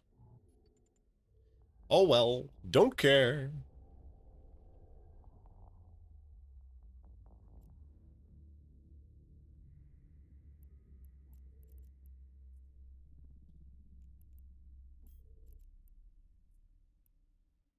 Warp All right. drive active. I'm pretty sure that this is the first hole we went into. So I'm just gonna warp you drive there. active. And then I'm gonna go back.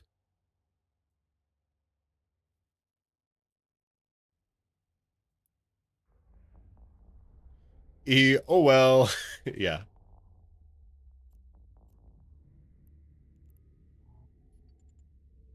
Warp drive active.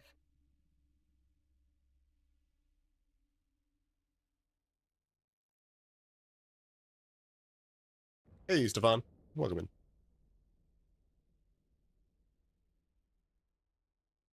The only person I see trying this was Oz. It looks like he tried it in a month. Trying to do it at my train station. Didn't get there.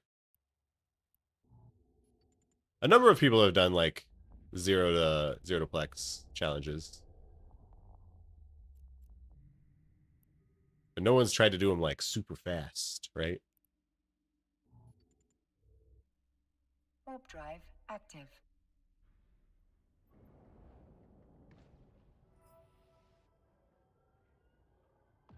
Also, considering how that hack went, I am very scared about finding the site that I'm looking for and just exploding. Just fucking exploding. We're gonna need some luck. We're gonna need some luck.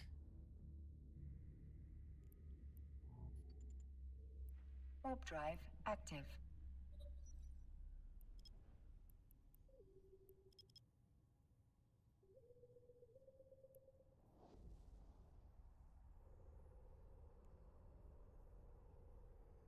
So if you can get back to high sec, there's a grease to 2 out of 10 D. Oh, I don't care. Maybe get a faction small shield booster. Ho ho ho. I mean, doing DDs is great. Love doing DDs. But we need Iskies fast. So the fastest method to work at McDonald's for 2 hours? It's true, that's true.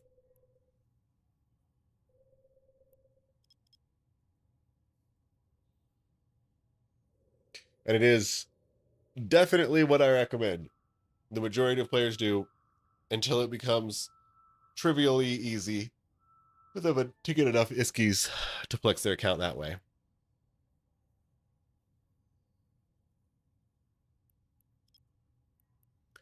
Because you really do not want to have your goal in game to be plex your account, because it very quickly turns the game into a second job, and the second job pays very shittily.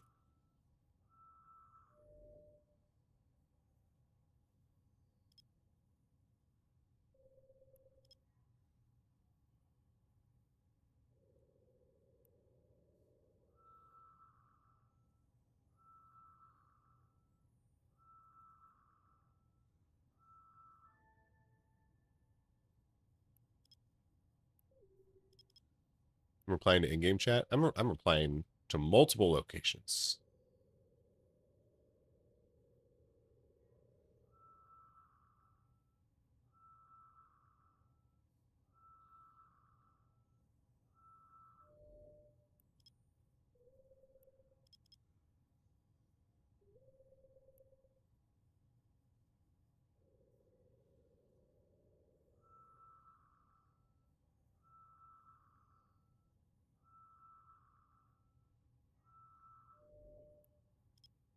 Level 3 data site.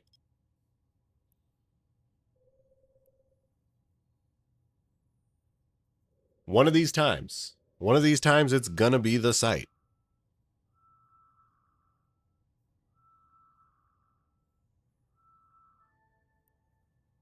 But not this time. Definitely not this time. That's got to be our exit hole, right? Oh shit. Maybe it's not our exit hole, because that one could be our exit hole.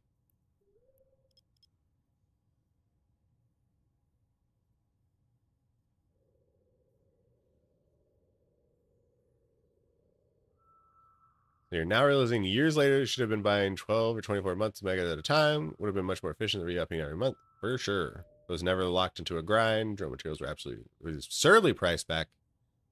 Nice. So yeah, it didn't really matter, right?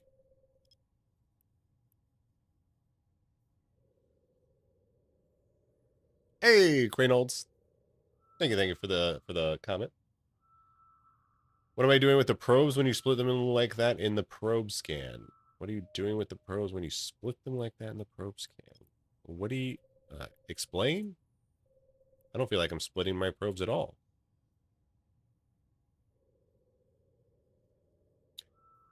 Does faction warfare space have NPC pirates? Yes. Are you talking about like in belts and stuff? Yes. A forgotten relic.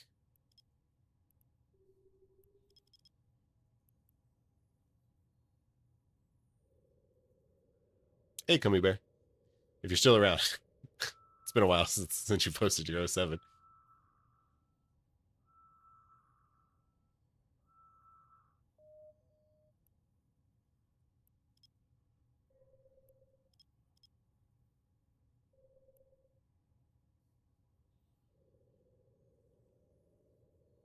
Okay, 2 different 150 projectiles, prototype and scout, expanded probe launcher, 8 scan combat, web scram afterburner, damage 2 hornets, 2 CP rigs,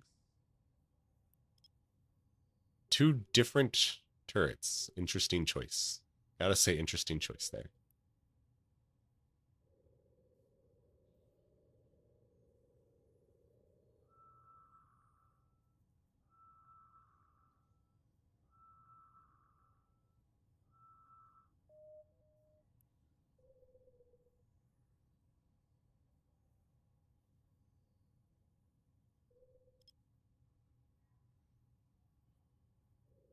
And the 2 on compare, I forgot to switch out one. Oh. So, at least it wasn't an intentional choice. That's good? Where the fuck is this? Where is the signature?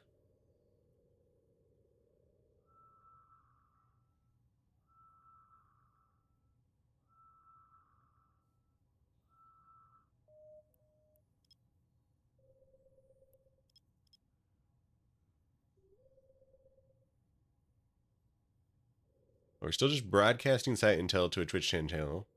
Is there a lesser ghost site and a level 4 data in Kusamon? Go get it.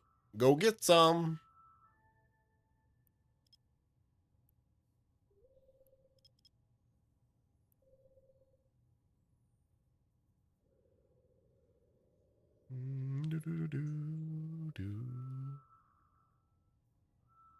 So I just turned off the aircon and like it's so much quieter now. You never realize how loud things are until they're not there anymore. And you're like, oh my God, peace and quiet. Am I winning? So there's 2 ways to look at that question. One is that because we have not fully won yet, we're definitely not winning. But I don't like looking at it like that. The way I look at it is that because we have not given up yet, because we have not lost totally, we are in fact winning. And we'll continue winning until morale improves.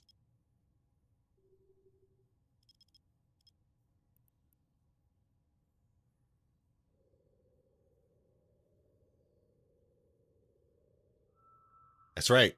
Not even potted yet. Not even potted yet.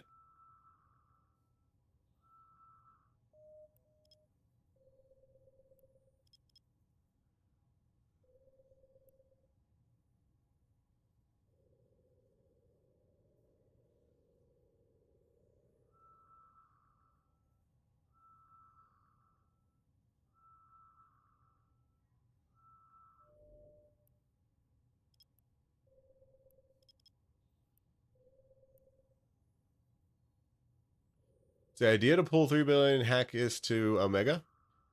Yes and no, Blue Gray. The idea specifically is to find the high grade Omega Ascendancy BPC. So here we can do a 4AU technique. You can see this little celestial body and the signature. And the reason we're going for that specific item is because it is the only / quickest way we can get the money required.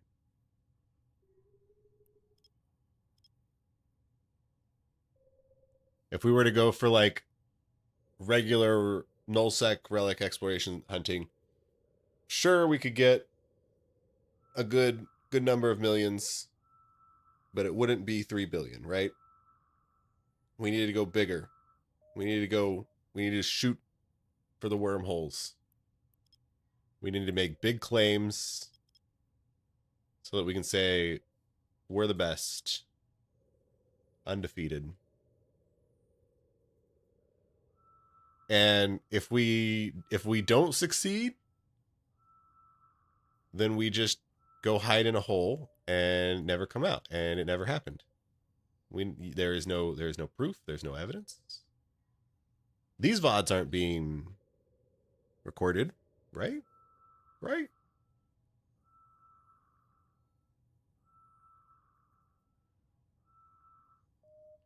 Got your first PvP kill and you're due dread today? Hell yeah. Which dread did you get? They changed the Twitch drop campaign. I'm fairly sure it was on a Noshish Gaunet half an hour ago. I don't know.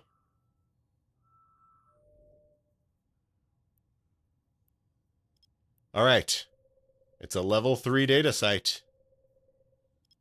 It could be. It could be. One thing I will say is that I've never been happier to see level 3 data sites in wormholes. Normally, I hate seeing them because they're always stupid, unsecured frontier databases.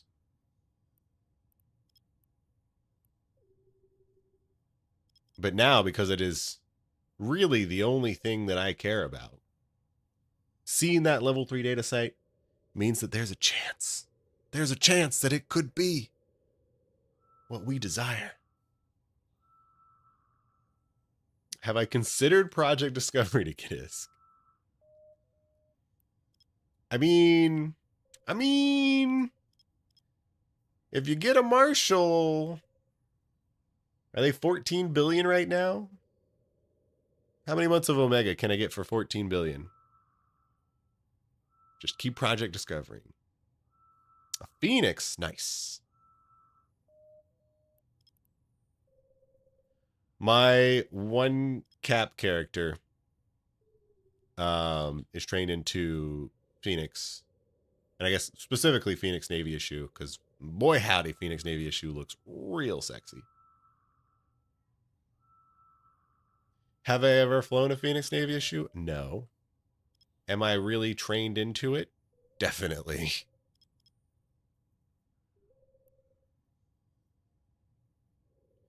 Do ghost sites spawn in any wormhole tier like C13, or is it only C5, C6? It is any class of wormhole.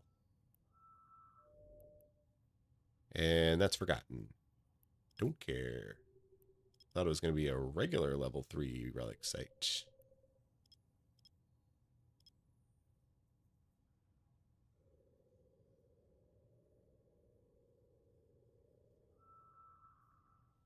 After that much Project Discovery, the real question would be how many risk breaks can you do for 14? Yeah. Can't say that I have ever gotten close to getting the Marshall on the Project Discovery.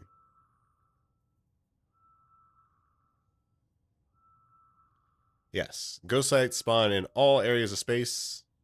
However, the superiors only spawn in wormholes. And they have one can. So in all the covert ghost sites, There's always one odd named can. It is of a higher level than all of the other cans. And so in the ghost site in the covert ghost sites in wormholes, in that one special can is the only place in the game that you can find the illustrious high grade Omega Ascendancy BPC, which is a very useful Thank you BPC for the follow. because it makes you warp faster.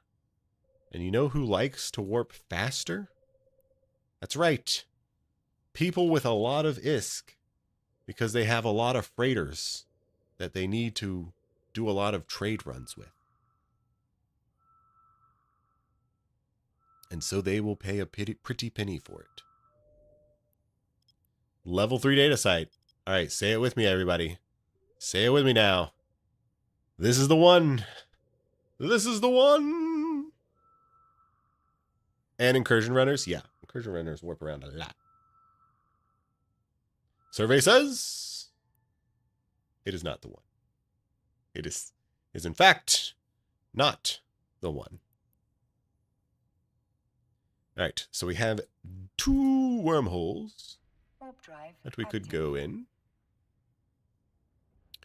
Okay.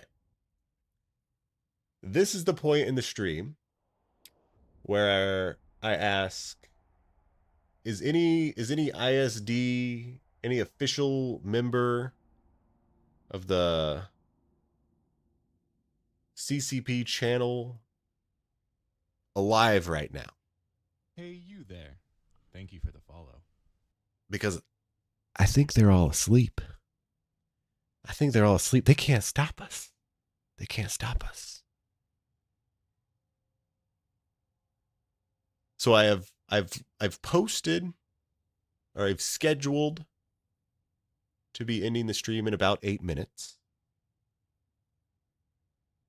But I don't think there's any reason I need to. And I'm feeling it, you know? I know you guys want your drops. I want the drops too.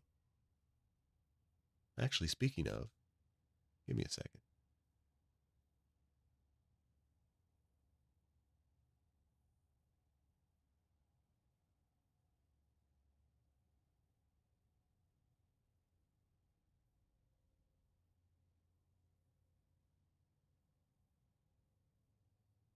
I'm 72%.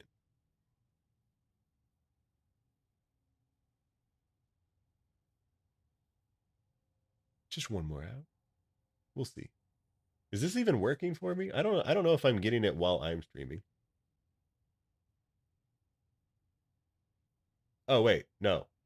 The Maelstrom is for the regular drops. The Genosis is for the CCP drops. And I'm only 4% there. And that started... No, that ends. When did it start?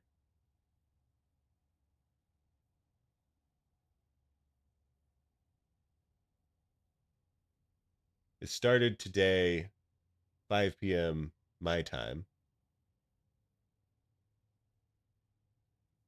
So I don't think I'm getting it for me streaming. I think I got my 4% when I was watching Rain.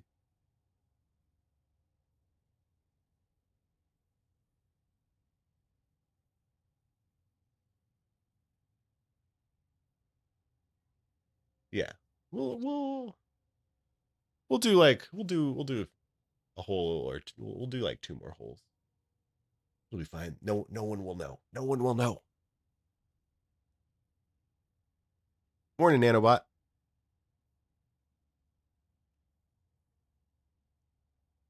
They keep going. Super chill listening at the start of the workday. Yeah. That's the idea.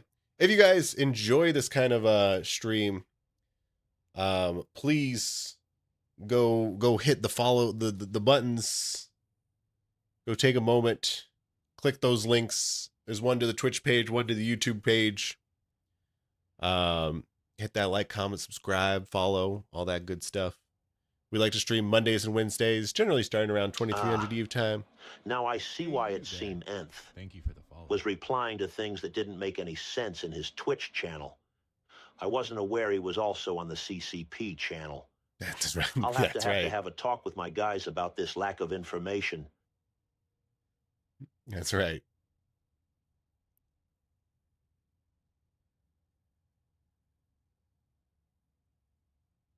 How long to Omega now? It could be literally any second. Which is, I mean, it's the whole appeal, right?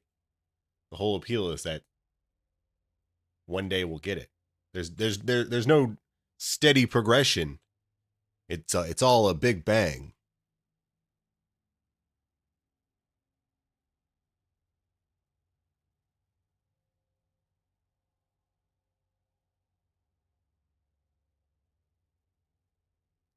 All right. So this is a static K-space connection. And as you can see, it's very freaking green. And you know what else is green? That's right. Frogs. Frogs are green. And so this probably leads to an area infested with frogs. It's in low security space as well.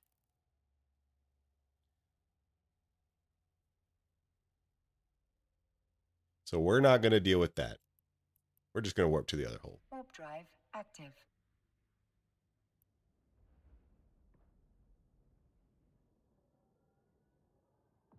What's up, Millen? 07. You like frogs? They're cute, ooh. My partner really likes frogs. I'm ambivalent. What's up, Karen Lynch? That's right, talking shit, getting heat. All right, so here's a C4. We'll go into the C4 because it's not like we have any fucking option.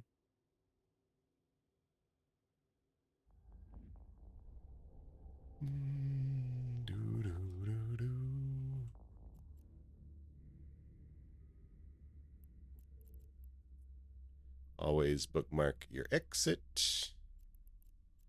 Go make a safe. Warp drive active.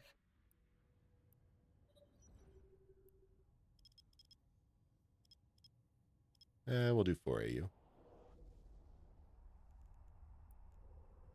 This is a small hole.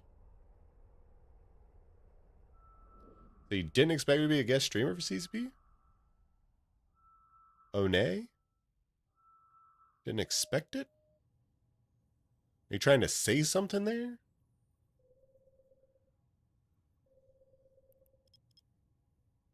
I'll have you know.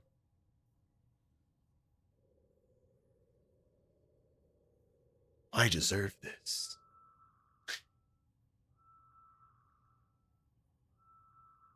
Hey, Cola. Welcome in.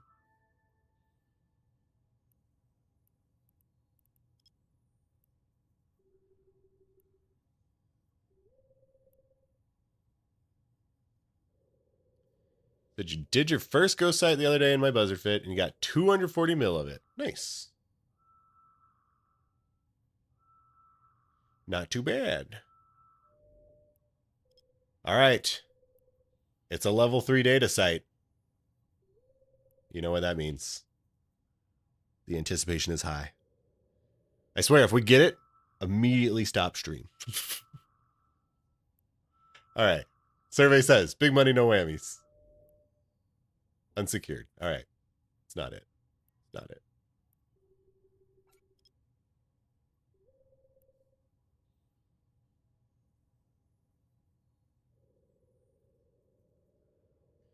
You never read CCP's planning, or any planning for that matter.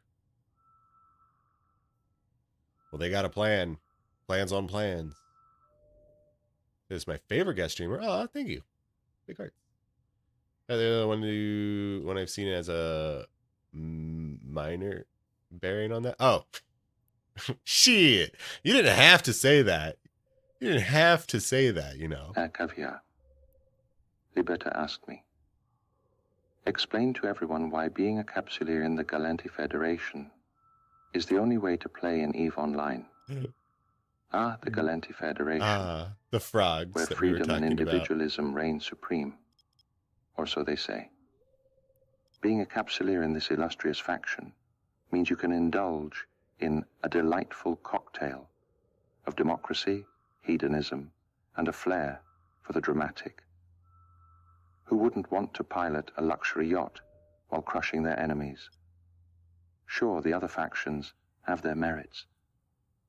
But why settle for anything less than the capacity for both debauchery and destruction? After all, it's not like we have anything better to do in the vastness of space, right? You know what? I think you've sold me.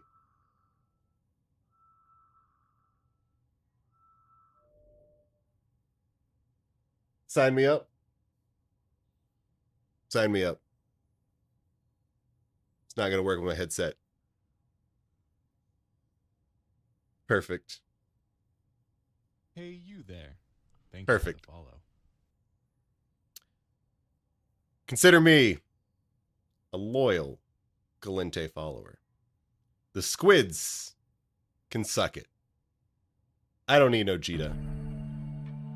Eva's hard. Whoops. Dodixie is clearly the superior trade hub.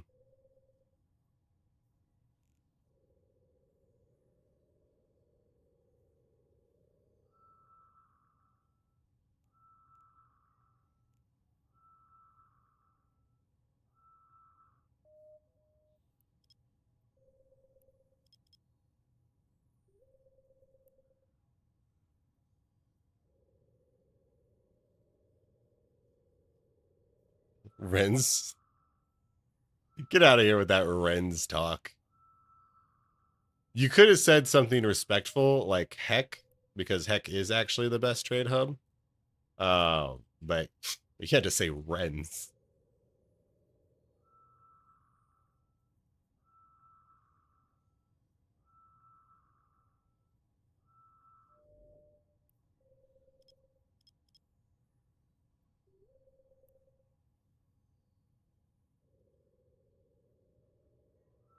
Tell me, riddle me this. What's good about Ren's? What is one positive aspect of Ren's? What do they got there?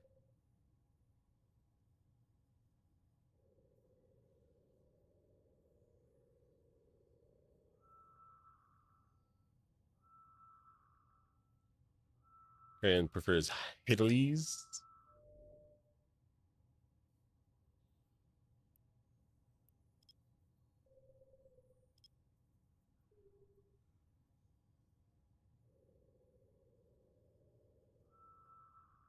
Has a very cute name.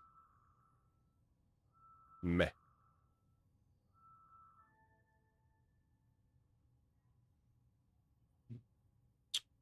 It's like the ghetto on the wrong side of the tracks. I mean, it's basically in Dark Amar. It is the closest trade hub to Dark Amar.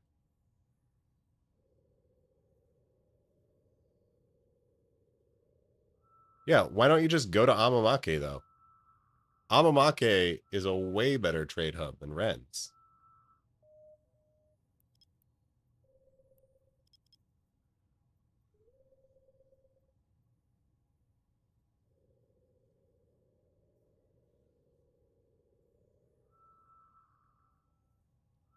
Heard Dark Amar before, not sure what it means. So, Dark Amar, I don't know who else is saying it, but hopefully they should, refers to the area of space that has not good nebulas, right?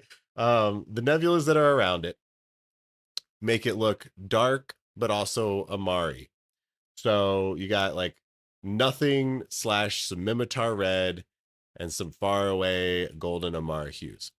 And so that's going to be these shitty areas. Derelict, especially. Devoid, And then kind of the Bleak Lands. Like, Bleak Lands is like, it's okay, it's fine, whatever. But like Derelict Avoid. And maybe a little around this area.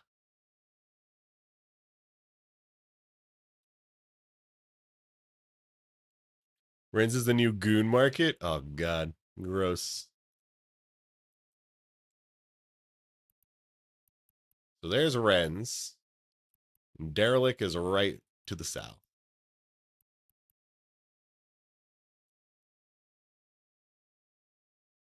Yeah, Remotomar. Not to be confused, Blue Gray, with Buttfuck Nowhere Amar.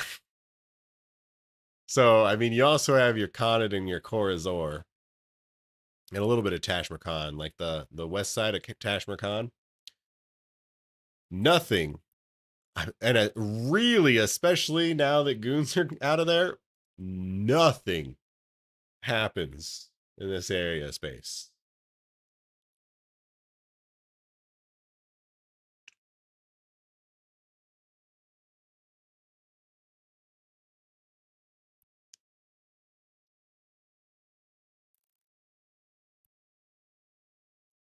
So this wormhole has 3 wormholes in it. Let's see if any of them are any good. Active.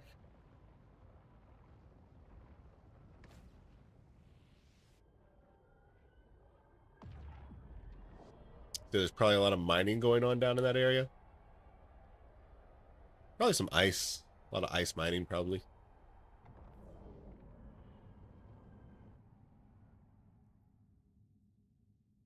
So that's a C4.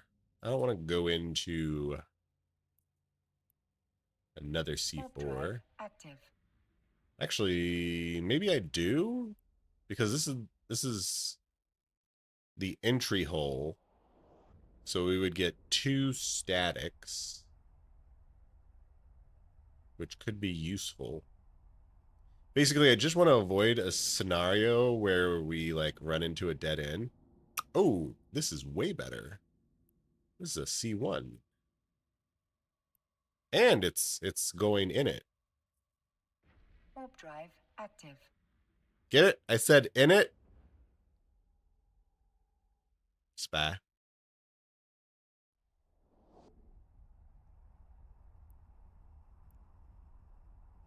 You got conflux maps? No, I'm good. Thanks, though. Hold up. Wait a minute. There's 2 of them. We're going to go in the other one first. Warp drive active.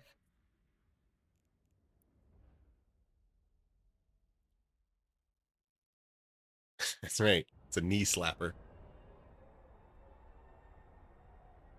Of how safe route from Galente space to Hitarenz is like 15 jumps, but for Amar it's 45. Yeah. So, I mean, that's why I like Hex so much, is because it is the most centrally located area of space.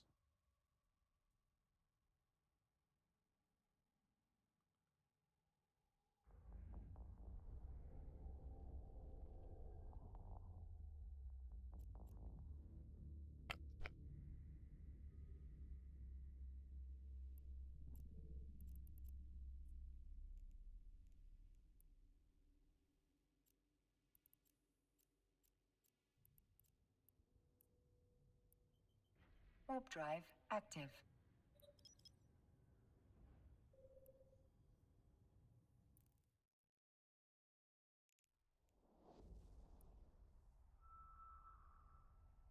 Problem with Heck is all the 0.5s between it and Dodixie. You say problem, and I hear opportunities.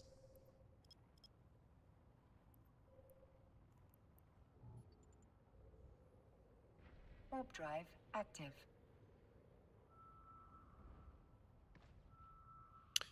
You found Hex stock lacking recently. That's fair. Heck does have some logistics issues, we'll say. However, in the next few months TM,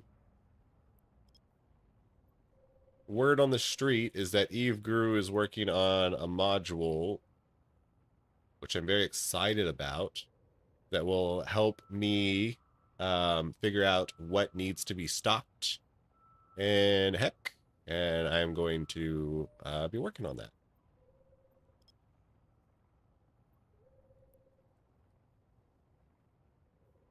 Because if you guys don't know, you probably don't know, but I am working on creating a high-sec corporation, which has a focus on new players getting involved and invested, but not exclusively new players.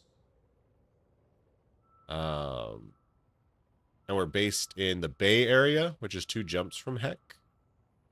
And so I need to have at least certain items be always available and at a good stock and price in Heck.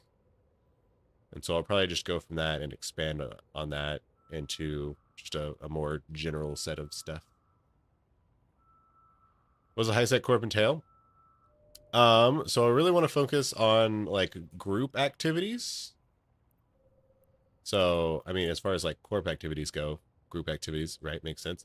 Which is going to be like home fronts, Pockfin group content, wormhole groups, high-sec ganking, faction warfare, some small gang stuff, breaking up, gate camps. But if you ask me, and let's be real, you should be asking me, what area is the end game of Eve? And the answer is high-sec. Don't be a cog in the machine of null-sec coalitions. Be a tool, your own tool, and forge your path forward in the glories of high security space. There is the most options and variety of content for you to do in high security space. Believe it or not. There's lots of opportunities, lots of different activities. It is less safe than null security space because you don't have your freaking stupid cap umbrella and jump bridges everywhere.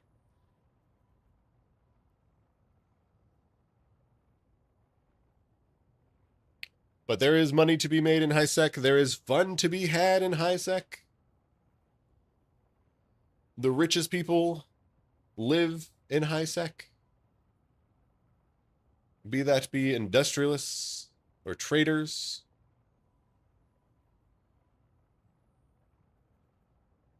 Just because Concord exists does not mean that you cannot PvP even. You can easily have access to other areas of space. Whereas if you live in nullsec, you're pretty much stuck to your nullsec area. If you live in highsec, you can easily get out to the lowsec, the nullsec, the wormholes, wherever you want to go.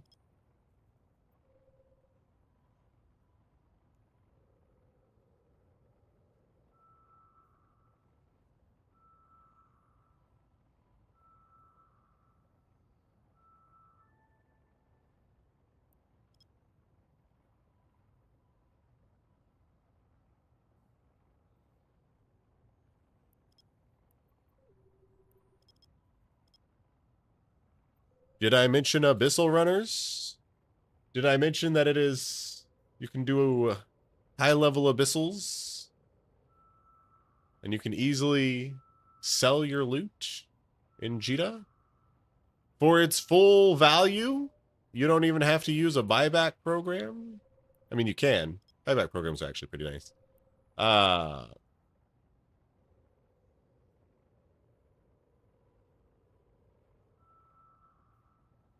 But you can easily get access to what you want to buy, when you want to buy it.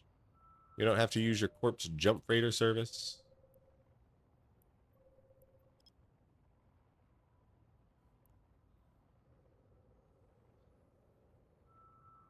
Jump clones, you can be anywhere fast. That's true. Jump clones are great. Hey, what's up, Stream DRB?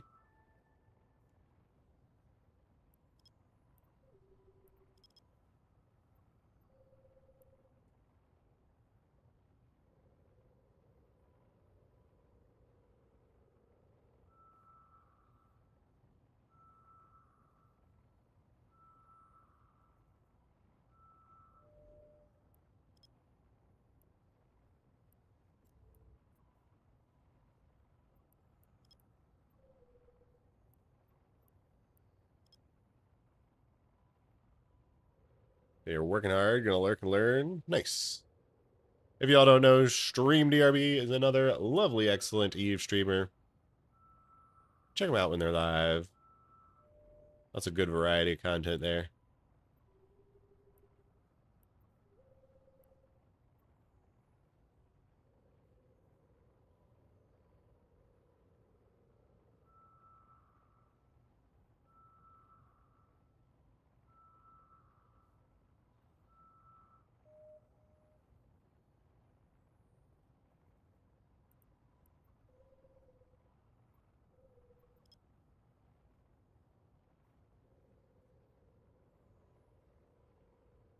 Okay, he's gonna stick to low sec, where you can smart bomb people doing what you're doing.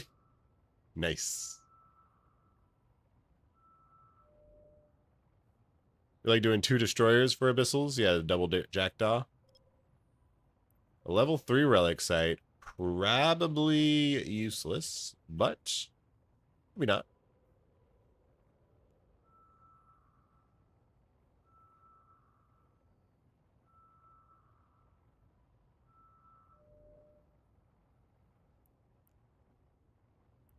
Definitely useless. 100% useless. Here we're gonna do it for you. Trick technique. Can I quickly chat through the auto-targeting system? I'm matching your fit, but have been using tractor beams for deep flow rifts. The auto-targeting system just gives you more targets. So you get 7 lock targets or 5 lock targets. So if you don't have the skills to actually lock 7 targets, it doesn't actually matter. But and honestly, you probably should do. I should update this. I think you're right.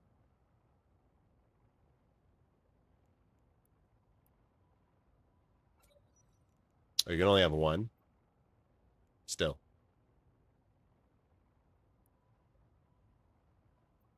I don't know if it's worth doing the deep flow rifts if you just have 1 tractor unit. I mean, you could easily get some skills. This is a skill issue that you can't have 2 tractor beams.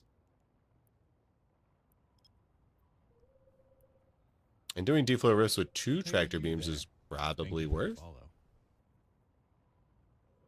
So you got to remember, back in my day, deep flow rifts were not a thing.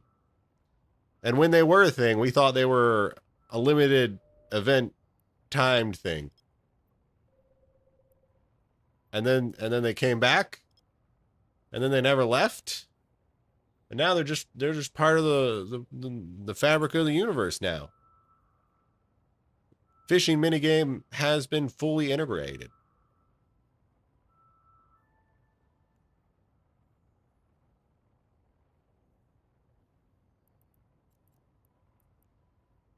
Warp drive active.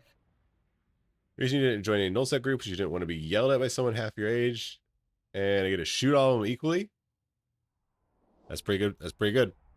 Not bad, not bad.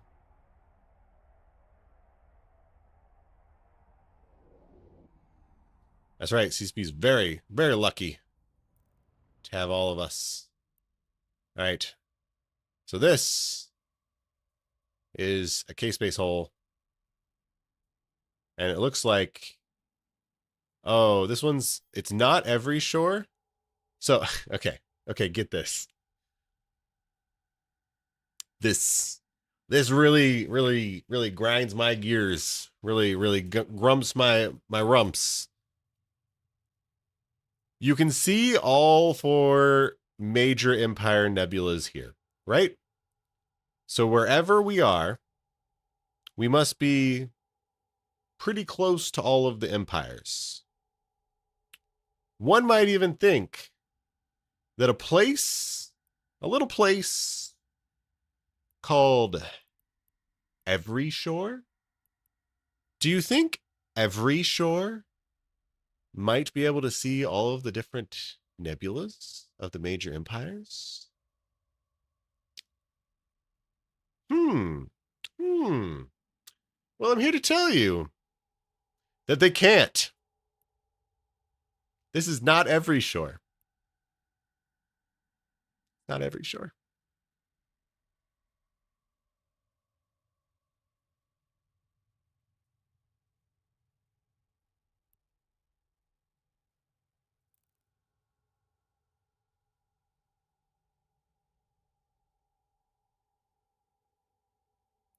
Hey, you there.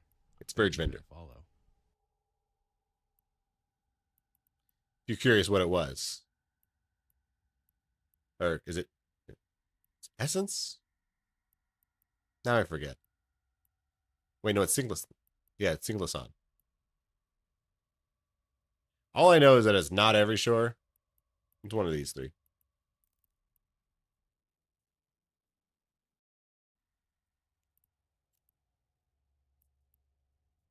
Warp drive active.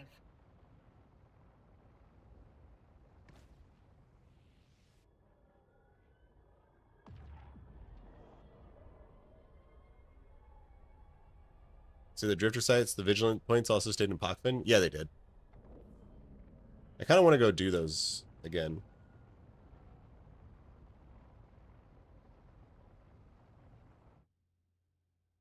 We got attacked. That's why I have low armor. All right, we're going to go to the other C2. Active. Hey, Abby. Oh, 7. That's right. I got caught lacking. And by that, I mean, I knew Aventure was following us, and I saw Aventure land on grid, and I'm like, he's pretty friendly. He's pretty friendly. And then he shot me. He was still pretty friendly.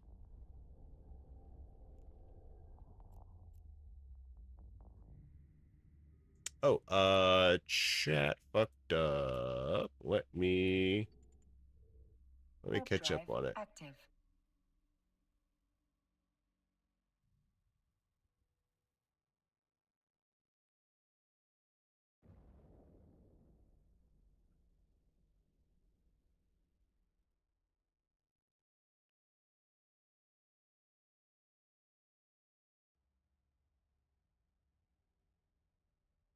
I think Connet has the best skybox. I'm really partial to Kevalikata Expanse. You got real good blues and reds and oranges.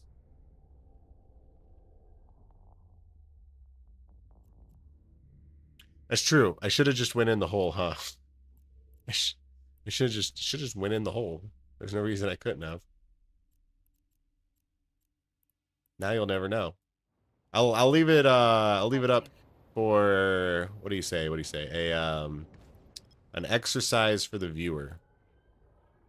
Figure out where that was.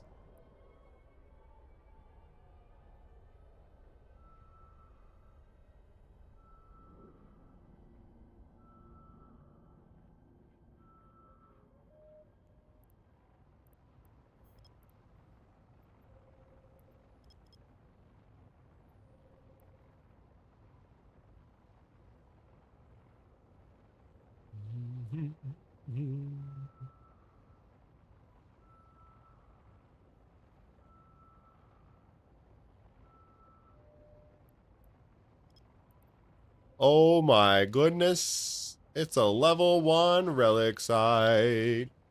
which means it's going to be something that we can at least scan.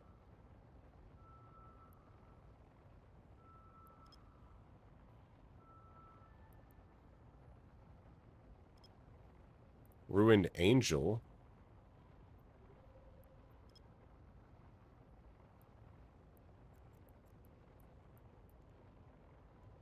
Warp drive active. So, like, this is pretty good evidence of, like, why I don't prefer wormhole. Regular exploration.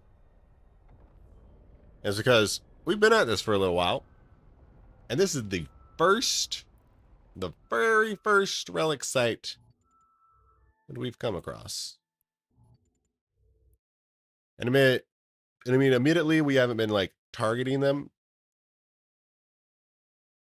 Normally we would just not fully resolve all of the level 3 data sites that we're finding.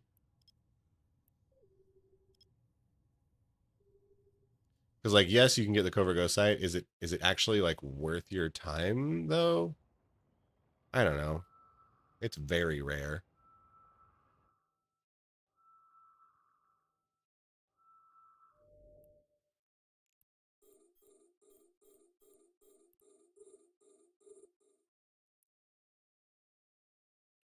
All right. We got some angel rubles. Big money, no whammies with the angel ruin. This is our chance, our opportunity. We got 3.3 million. We got some remains. 2 million. And 4 million.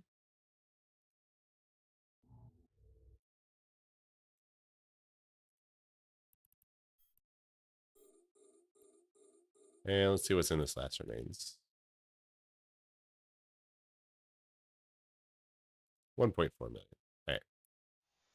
So let's get this ruin and the other remain. Okay.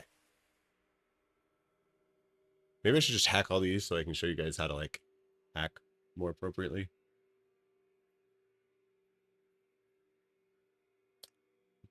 The ratio of hacking to scanning has been out of balance. Tell you what.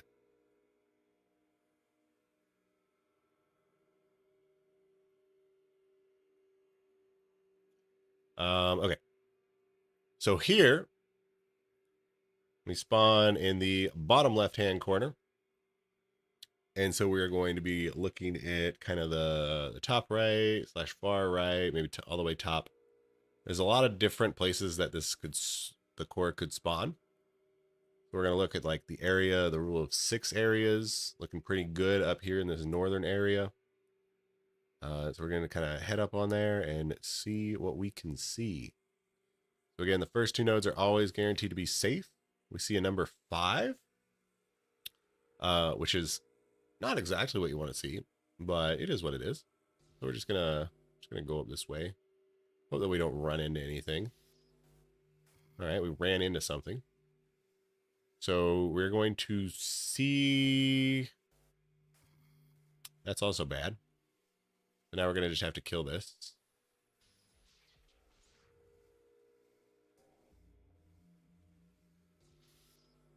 Gosh, dang. All right, we got 1-1. Got a wrench. Always use your wrenches immediately. We got our rule of 6 areas. We got another helpful node here. We got a 2 and a 1. We got a 1. We got a white node. We got a 1. Another 1. 2, which means it's got to be this. A white node.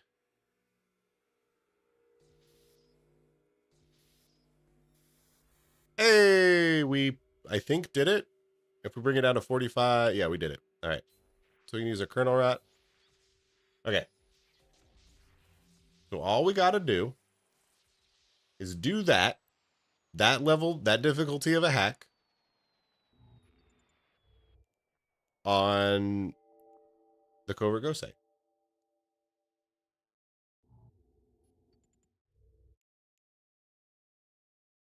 And then we'll walk out scot clean.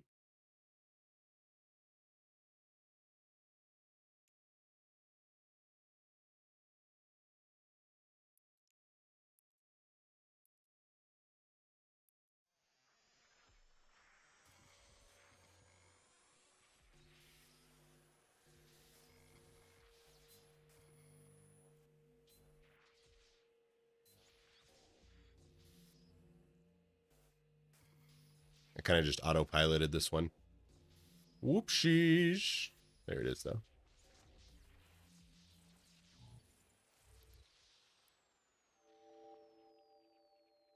All right. Back to the safe. Warp drive active.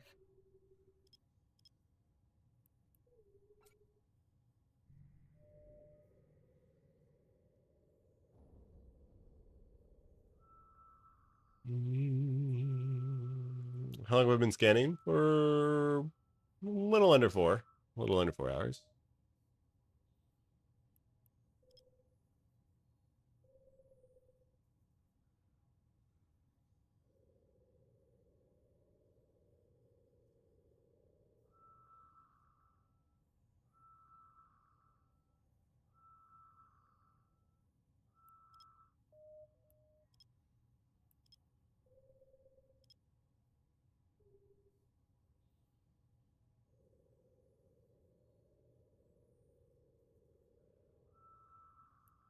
Oh shit, there goes the channel. 0_Chronos_X just rated with 45 odd ones. 0 Chronos. Thanks so much for a raid. I'm going to give you the shout out, or the spiel, because, I mean, maybe I should give everyone the spiel. Hello, and welcome. If you guys don't know, my name is Nth-Dimensional. I like to do a variety of things. Things is a good word. I like to do a variety of activities in EVE Online, showing you how to do them to the best of your ability. Today, we are doing something unheard of, which is we started a brand new account and character today, and we are going for a big achievement, which is to get Omega. That's right. Everyone's favorite goal of getting Omega as an alpha player, as a new player. We're going to turn this game into a terribly paying job, having one goal in our hearts and minds. That is to become Omega. And you might be asking, how the heck are you going to do that in such a short amount of period of time? And the answer is that we are going to find a covert ghost site in a wormhole, a superior covert ghost site. And we are going to find one of them that has a high-grade ascendancy Omega BPC in it. And we are going to successfully hack the can. And we are going to walk away with about like 6 billion ISK, which is over the amount that we need for Omega. And either we succeed or we fail miserably. Who knows? Who knows? It could be anything. But welcome. Come on in. Stay a while. Listen. Don't know much how much longer we'll be here. But still, thank you for the raid. Oh shit, there goes the channel. Darth Trucker just rated with 7 odd ones. Darth Trucker, thank you for the raid. Welcome in. I wish you raided me 30 seconds ago, because I just get my little rage spiel. But suffice it to say, you're still lovely and welcome for raiding the channel. Do it again? Yeah.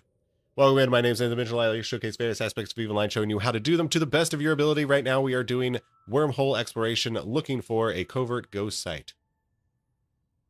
That's pretty much it, right?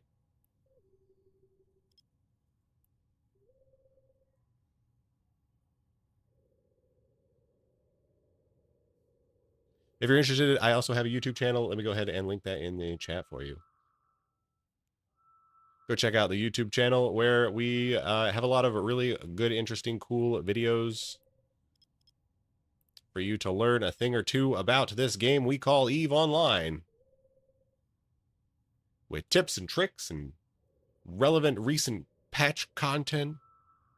There's something there for everyone, including a site or a video about covert ghost sites. All right. We got a ruined rogue drone temple site.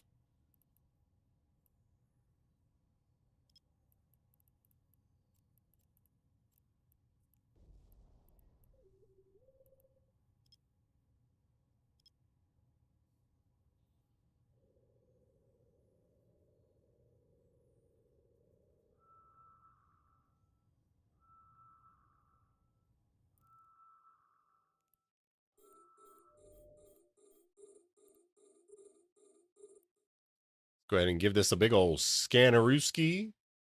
Survey says jack shit in it. But this next can surely has 2.8 million. Just because I think we need to hack more, we're going to hack this. This has 2 million in it. I just can't bring myself to hack a can with only 2 million. A can with 7.6 million in it. We can hack that though. That'll be worth our time. And the last can, or second to last can. There we go. There we go. This is what exploration is all about. Finding those cans that are nice and juicy.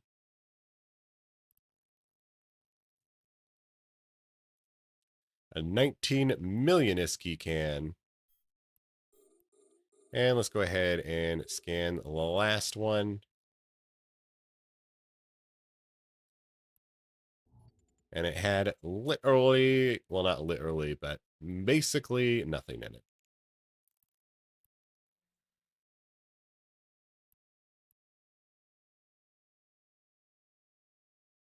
Say it all adds up though. I mean, it does add up, but if you spend a whole lot of time picking up pennies, you're never gonna walk far enough to pick up the Benjamin, right?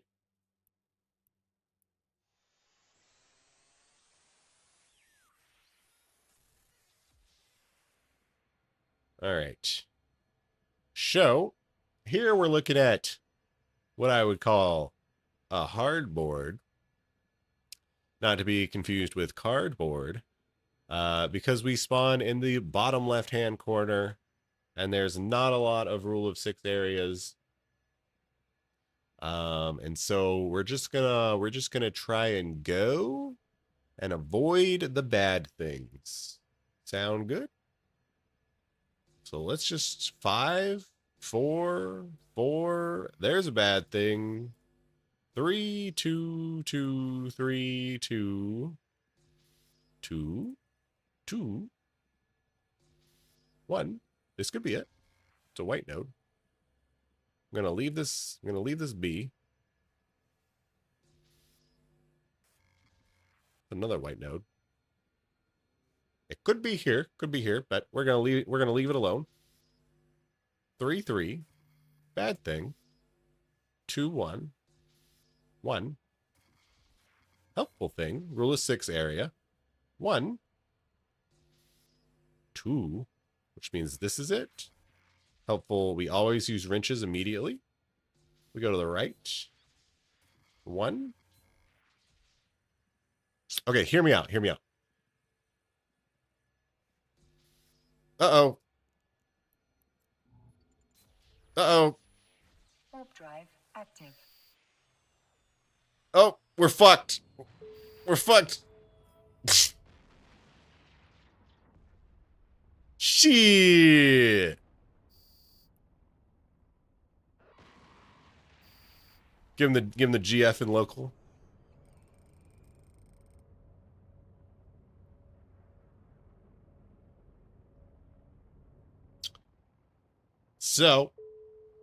So, well, the thing is, here's the thing. That can happen. That Legion came and murdered us. He murdered us. Did I bring any loot home? No, I sure didn't. I still zoom what ship got me? It was a Legion. Here, we can look at the kill mail.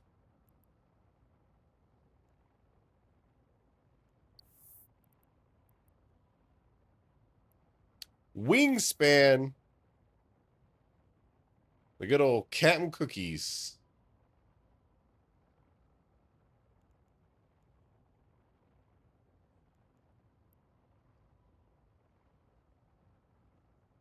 Is that a stream snipe? We'll never know. We'll never know. Probably not. I just assume it's not. Oh, we got a mail. Ah, excellent. Excellent. We got our Wingspan delivery receipt.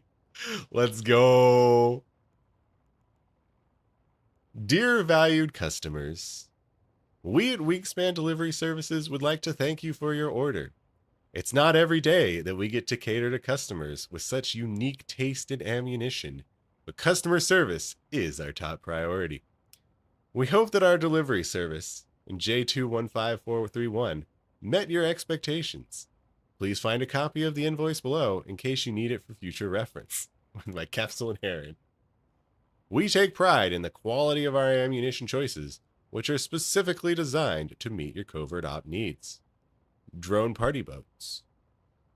Missile hull integrity test. We didn't get any of the other ones.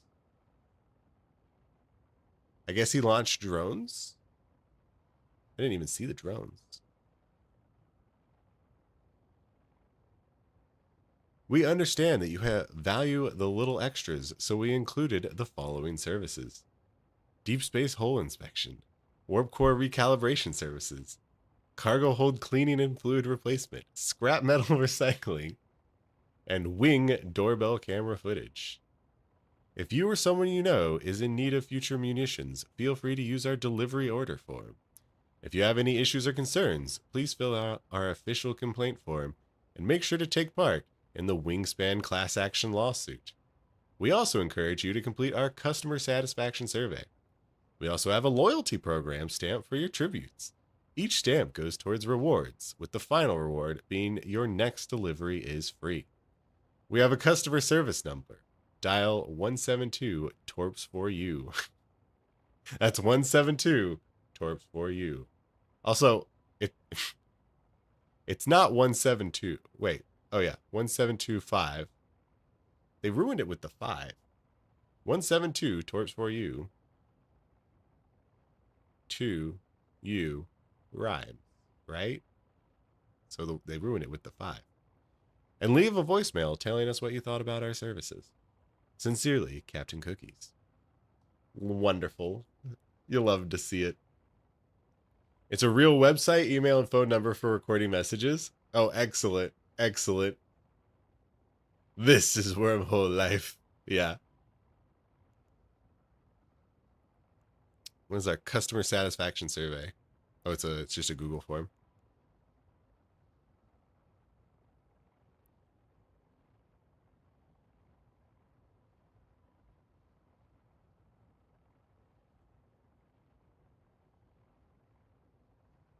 So yes, that in fact is the dangers of being in a wormhole.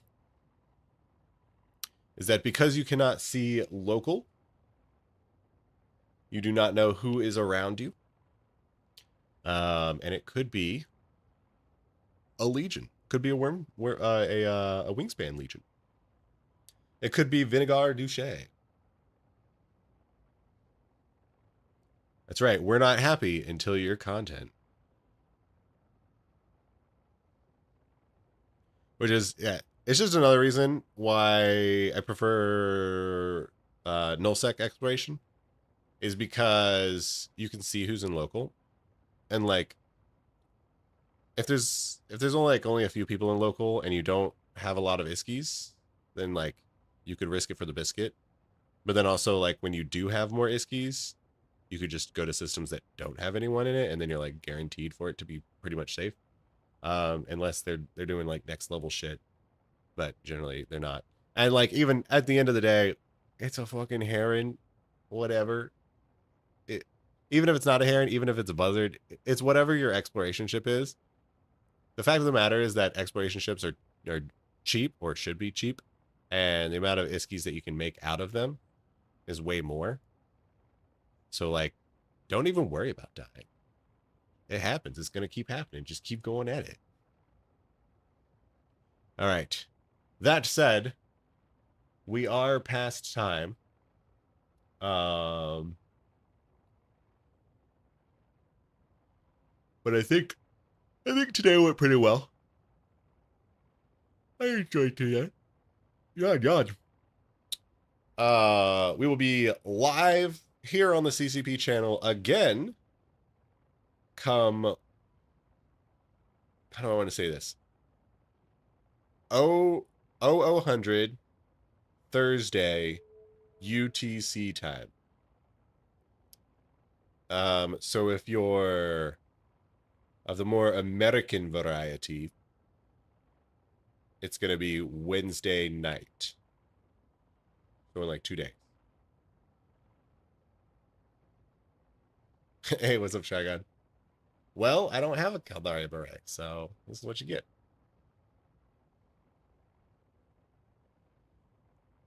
Also, I'll link it again.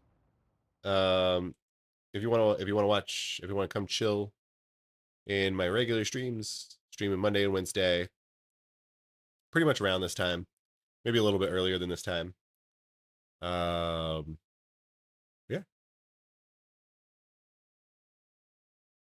I don't think anyone here from the CSB channel is here, not an ISD or etc.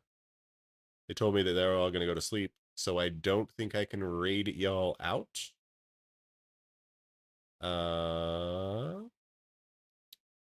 Which is a bummer. But I can tell you who to go to if you really want. I can tell you my favorite streamer streaming right now.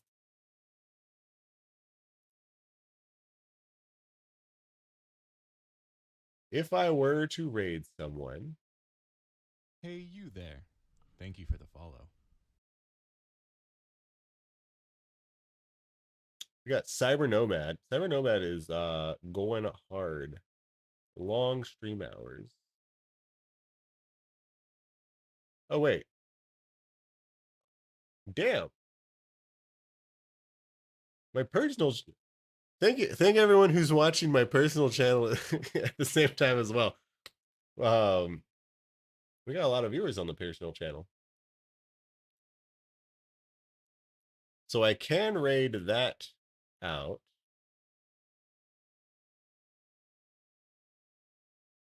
Scary wants me to hydrate. Aye, Captain.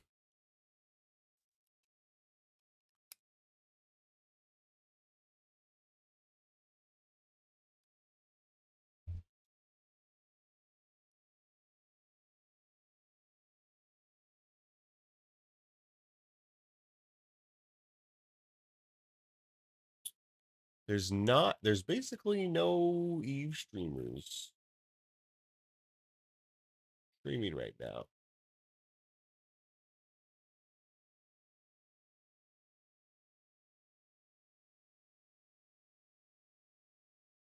For the Interdimensional's pretty good? Yeah. We should probably raid Interdimensional. Ghosty is on, for sure. Ghosty's like, I would say the premier streamer right now. Aside from yours truly, of course. Yeah. Go check out Ghosty. Go check out Cyber. I think I'm going to raid my personal channel to Cyber. Just because Ghosty already has plenty of viewers.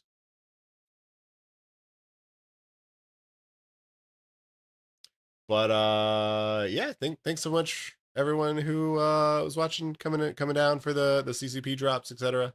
Hopefully you had a good fun chill time. Hopefully I give you a little bit of entertainment. And I'll see you guys later.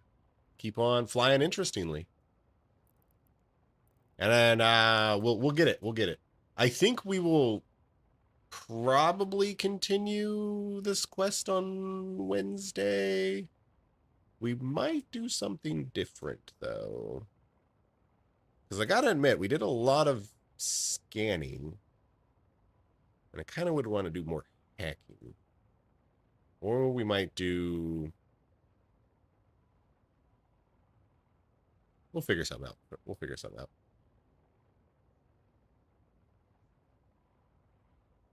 Do a scamming stream? That's right. We're going to be setting up freelance contracts to scam everyone. We're going to reset your speedrun timer since you blew up? No, the timer's still, this timer's still timing.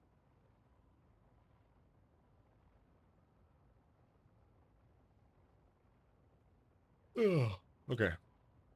What am I doing? What am I doing? I am tapping Cyber's name. And then I am rating.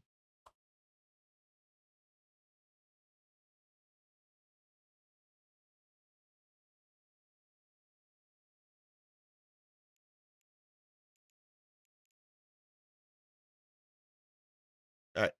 See y'all later.